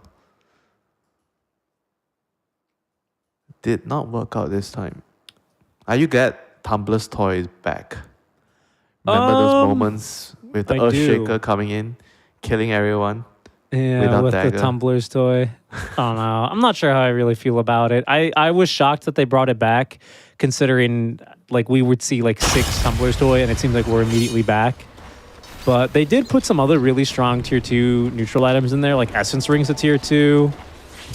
What else? Gossamer Cape's now a tier 2. I think it used to be a tier 3 before, if I'm not mistaken, right? A strict no-kill policy. So overall, you don't mind Tumblr's Toy being back? No. I mean, look, they brought back Iron Talon. They brought back another one, didn't they? That I was a little bit surprised by. I guess Minotaur Horn, but that's like, it's kind of whatever. At the tier 5, you're just not Hey, gonna this is see it not that whatever. much. The smoke. This is a good smoke. There it is. They're going to be able to find a backliner, Maposhka. He's going to drop. Drops a gem too? Really? Oh, that's... Okay, I mean, look, that's not... Oh, my... Oh, Emo! You madman just jumps right in the middle of there. Collapse, saving Rabbit for the next game. No! Decides this is the opportunity. That'll show you, caster. Baboka will put himself inside of a box. That'll get him up to the high ground safely at a minimum. But how much more? Was there someone trapped there? I think Tianming was stuck inside of there. Laurel got a quick kill on a Baboka, and all of a sudden, Team Spirit, Medusa. they're pushing their high ground. Medusa is so strong. What's his Skadi is in the career. Tianming. He has it. He's not even able to escape here. Not a chance. He's going to have to buy back. The focus bought back as well. There's a roar. They're going to try and make a play for Radon. Can they really take him? There's going to be the wheel, but no one's facing it. The Omni Slash is really darn good. It'll get 2 Collapse and Laurel, and all of a sudden, on the high ground, trapped. Team Spirit have marooned themselves. Captain Ame picking up all the kills alongside Emo with a double. It cost them 3 buybacks, Winter. That was But a they will beautiful hold. boundless strike there, initially. But still, they just didn't have enough, to kill off the Juggernaut in his first life, and he got off his Omni, and he basically just single-handedly killed everything there. He did 3,000 damage in that fight with Omni Slash. I assume literally. most of it is just the Omni Slash. Here's another look at it. Kind of everyone just chasing down Tianming, so eager to get the You see kill. the stun here? He stunned the Juggernaut, but they just couldn't kill him in so time. low. Wow. Top 10 most tragic things in Dota, honestly. When you're so close to killing a hero like that, and all of a sudden they get off an ability and just completely turn it around. Well, c'est la vie. A very good catch there. Is going to manage to escape. Dire's bottom tower is under attack.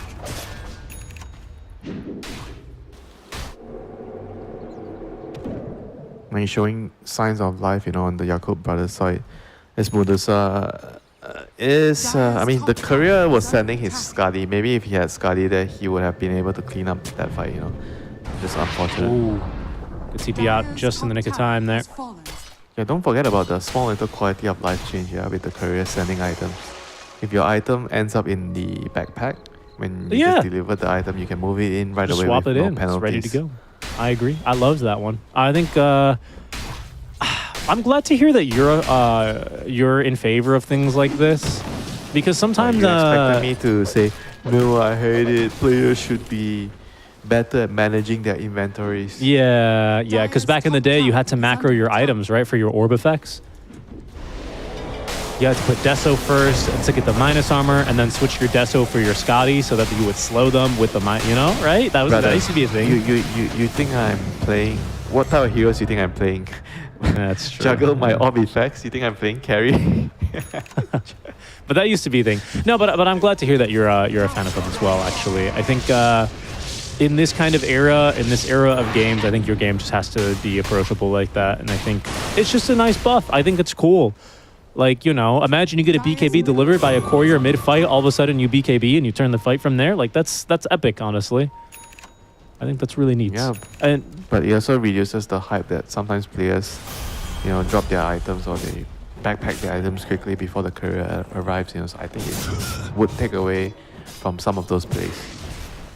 Nah, I think you're opening up way more. You're opening up way more abilities, way more fun things to happen. Honestly, I know what you're saying. I hear you. You're probably not wrong about that, but I think it's worth cutting that to pick up some other potential Pog plays. Like we might see one here. Spirit, they're smoked up. They're gonna head into the food street. They're chasing after Ame. From full to 0, you know, they always have the rock stun, so you can't spin TP out. Oh, he's gonna run. They see him. Yeah, found the effect from the trees. Ravage is incoming. They're gonna hold the rock. They don't need it for now.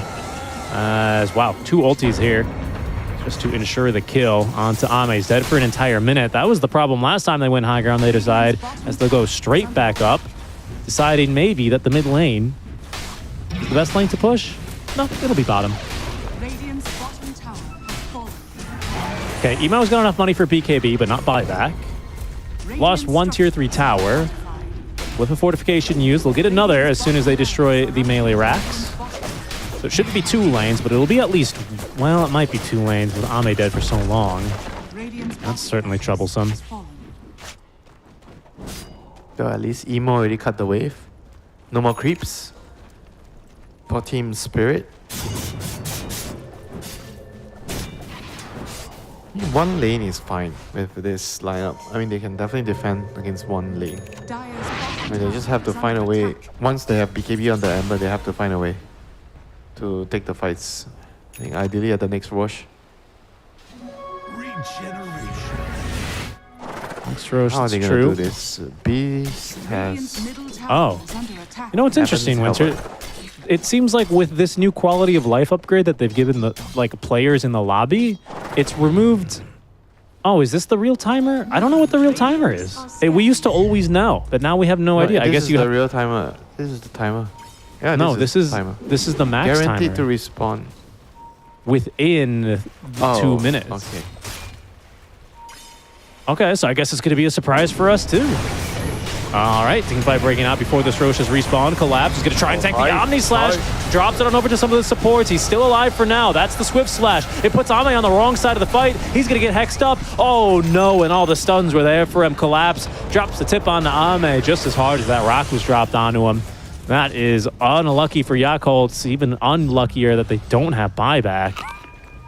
Yeah, that was all the Shadowwood and the Solar Crest, you know, from They tried to cut Laurel's tree. They tried to throw a wheel at him. Instead, the only thing that'll stick is going to be the Roar. Does burn a lot of duration of the BKB, and they get the kill. His corpse flies back towards his team off that Boundless Strike shard, but he will not be alive any longer. Quick disarm there onto Radon. They throw their beast inside of a box, and a nice whip out from Baboka as he throws more and more whips. Actually, good micro there on the Helm of the Overlord. Did keep Maposhka out of the fight. So it'll be a 1-for-1 trade then, actually. Pretty good catch by that, Cult Bros. Stopping that fight from turning into something even worse. Yeah, not too bad, not too bad. If Monkey's alive, they are probably going to be pushing your high ground. But now, game continues.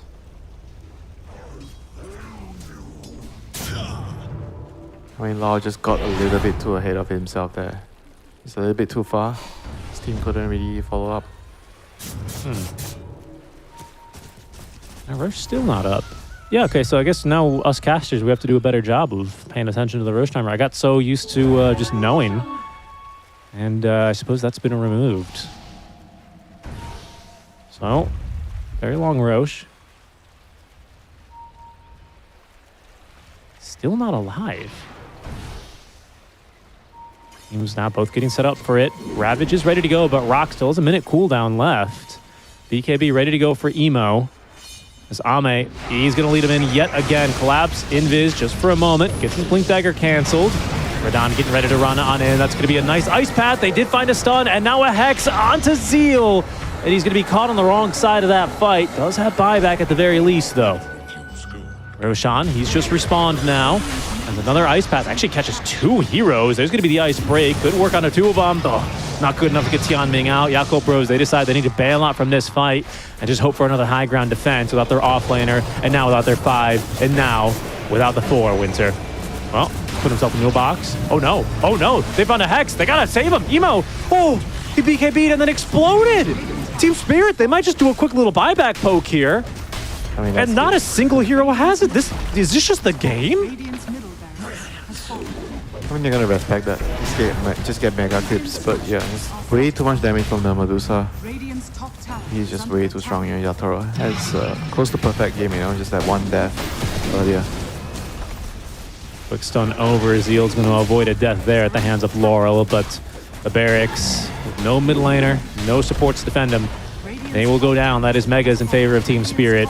And now, game squarely in their control as they look to close out their Dream League Season 25 Group Stage 1 with a draw versus Yakult. Yakult will find themselves here in a position to potentially move forward into Group Stage 2. We'll have to check how the games are playing out after this one, as it seems like Team Spirit will go straight for the win. Ancient is exposed. There is no Glyph of Fortification. Laurel zoning them out just with the ulti itself. Ame, he's respawned though. He's straight in with the Swift Slash. Omni Slash, bounce over to the creeps. Now back on a collapse, but he is too tanky with that Kraken Shell active. Ame getting ran down. The Golem's going to be dropped. Roar out from Zeal is going to be the last thing he says this game at this rate as Laurel. He jumps back in and collapse. The kill on Tianming as the Ancient falls. It's a 1-1 draw here as Spirit win in Game 2.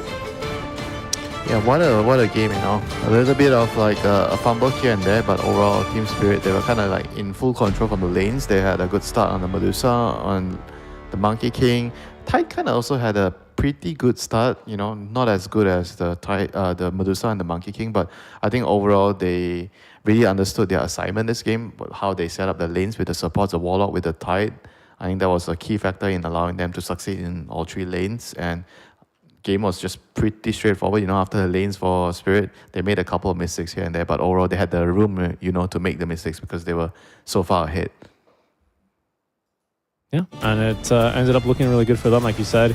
They built up that from basically winning 2 lanes, right? This game not as really close as the previous, unfortunately, for the Yakult Bros. They did have a couple like nice fights here and there, but it never really worked out too much in their favor out from lanes. And you know, in a patch this new, it's hard to kind of understand what the comeback mechanics are for you in games like this. I think they have a pretty good idea about how they can come back. You know, they have to like really drag the game out. I like that they went Radiance on the Ember Spade. They tried to play a very long game. I mean, it was just, they couldn't really find the pickoffs, you know. That could be due to the Beastmaster's item selection, you know. He went for the helm and then he upgraded it, then he got the drums. Then after that he bought a halberd, you know. I felt like the halberd was like not really optimal because they needed to be able to find pickoffs, right? They are playing the map with the Juggernaut and the Ember pushing out the waves, but nobody was there actually to be able to set up for kills, right? And you have Jakiro and Ringmaster as your support duo, so none of them really provide any reliable initiation for you. You know, they're good follow-ups, but they don't really initiate well. So I felt like the Beast actually kind of needed to have a dagger to give them the option to find pickoffs, right? Because they were just basically sitting down and trying to push out waves, and they don't really have a way to catch the Monkey King, right, when he's jumping around, or even the Bounty Hunter when he's scouting. So I think that was my big issue with the way they itemize on their heroes. So, Winter, just looking at how this wraps up our group then, Avalos Drew versus Gaiman. So Gaiman are 7-7. I believe Yakult, they are also 7-7. I'm not sure how Perivision has gone. That's correct, yeah. That's correct. Or Liquid. I'm not sure how those games are going, but it's pretty tight right now. I think immediately Yakult Bros are checking the other streams. You guys should too as well to see how things are breaking down. Because we are going to be going to a quick break, I believe, Winter. When we return, we will have an interview with Maposhka from Team Spirit. So we'll be back in just a few minutes.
Welcome back to Dream League Season 25, everyone. We have now just wrapped up the entire group stage here. We may have some tiebreakers, but that is going to be up to Team Liquid. If they win, we don't have any tiebreakers. If they do, we have a three-way tie.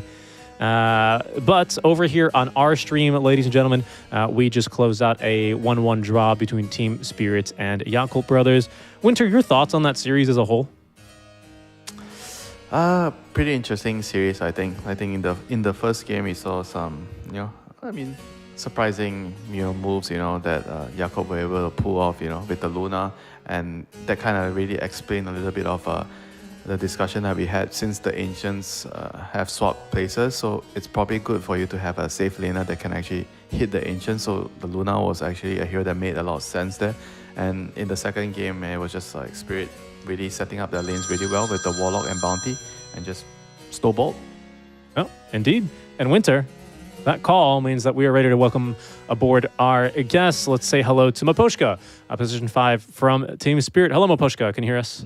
Hello. Yeah, I can hear you well. Lovely. Again, congrats on the 1-1 draw. You guys are going to be obviously topping Group B, basically only losing 2 games through 7 series. So really impressive performance. I want to start by asking you a simple question about that second game. We were a bit surprised to see you guys swap the Warlock with the Bounty Hunter in lane. Why did you decide to do that? I don't know. I think it's just about like range plus melee heroes on lane, and the Warlock doesn't really help Medusa on lane. He cannot kill her. And also, we just decided that Bounty and Medusa would be a good lane, and Warlock can just heal our Tide Hunter if they will harass him with Jagira and Juggernaut. And he will just better to protect Warlock. Sure. Winter, any questions about the games? Yeah, speaking about your support swapping lanes, do you think it will be possible to see maybe some swapping with the offlaner and the carry in the future? Do you think that Dota will develop into the direction that the safe laners and the offlaner heroes could be moved around depending on the lane matchups as well? We did it already a couple of times. Like for example, against Parvision, we put Morph on hard lane against Alchemist, and Dawnbreaker we stayed against Enigma. So sometimes, we thinking how we can put our heroes on lanes against enemy heroes. So we always trying to find a really good option for us. I wanted to ask kind of a silly question, but I asked this also of Falcons. Did your coach get a lot of sleep? Was Silence up all night reading the patch, or how did that process look for you guys to discover the new patch? It's only first day, and we didn't even expect that today will be a patch. So personally, it was like 2 a.m.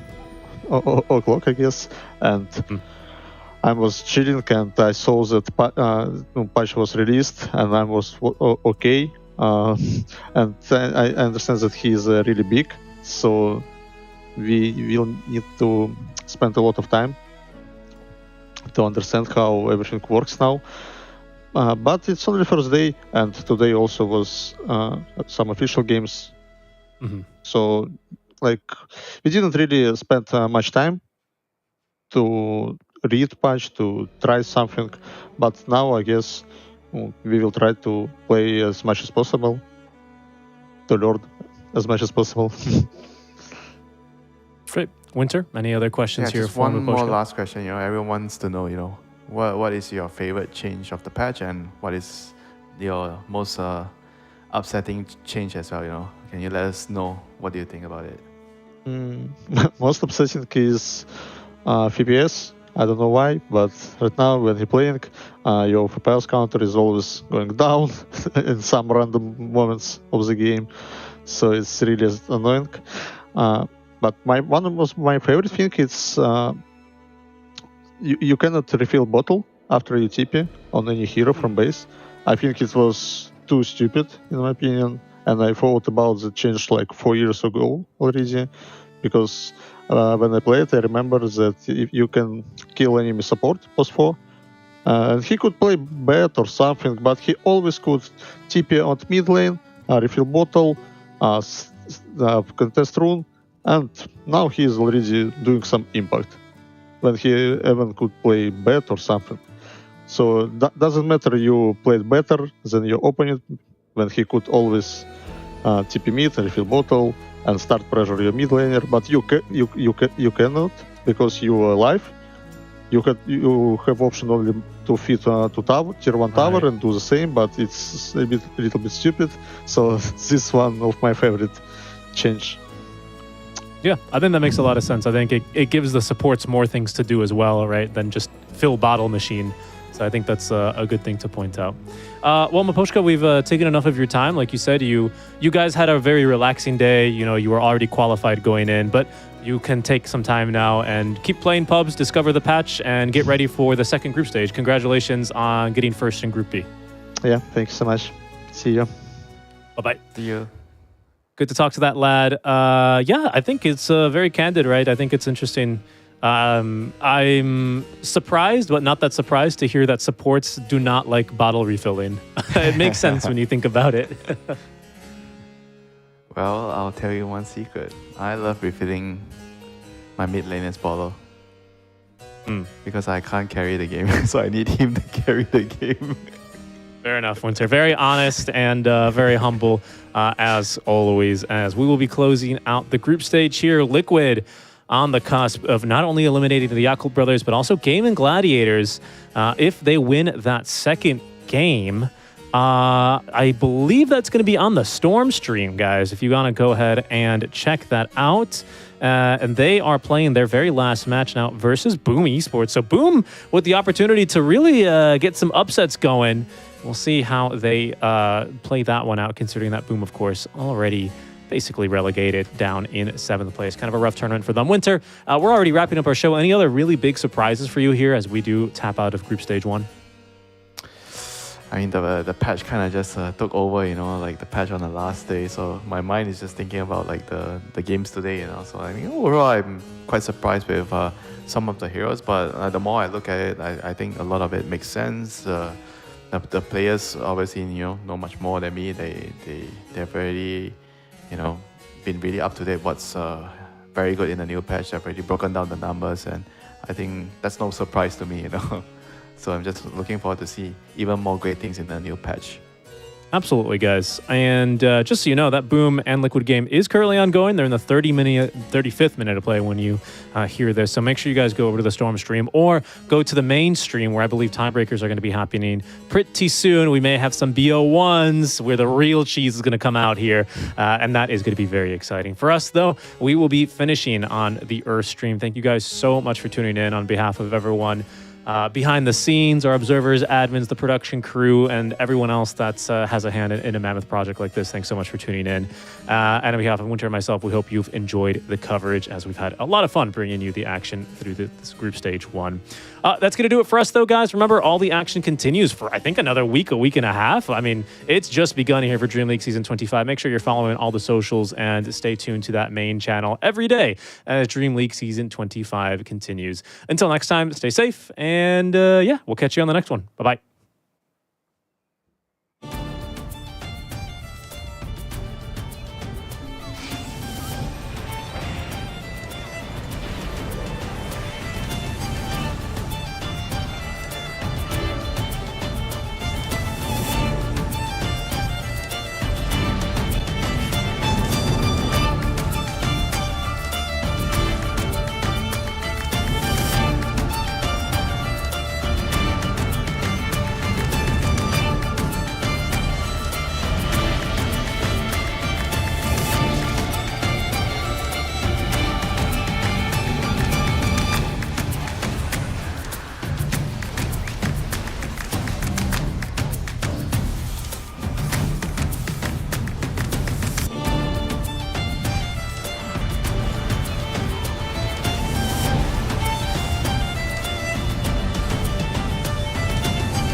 Intermission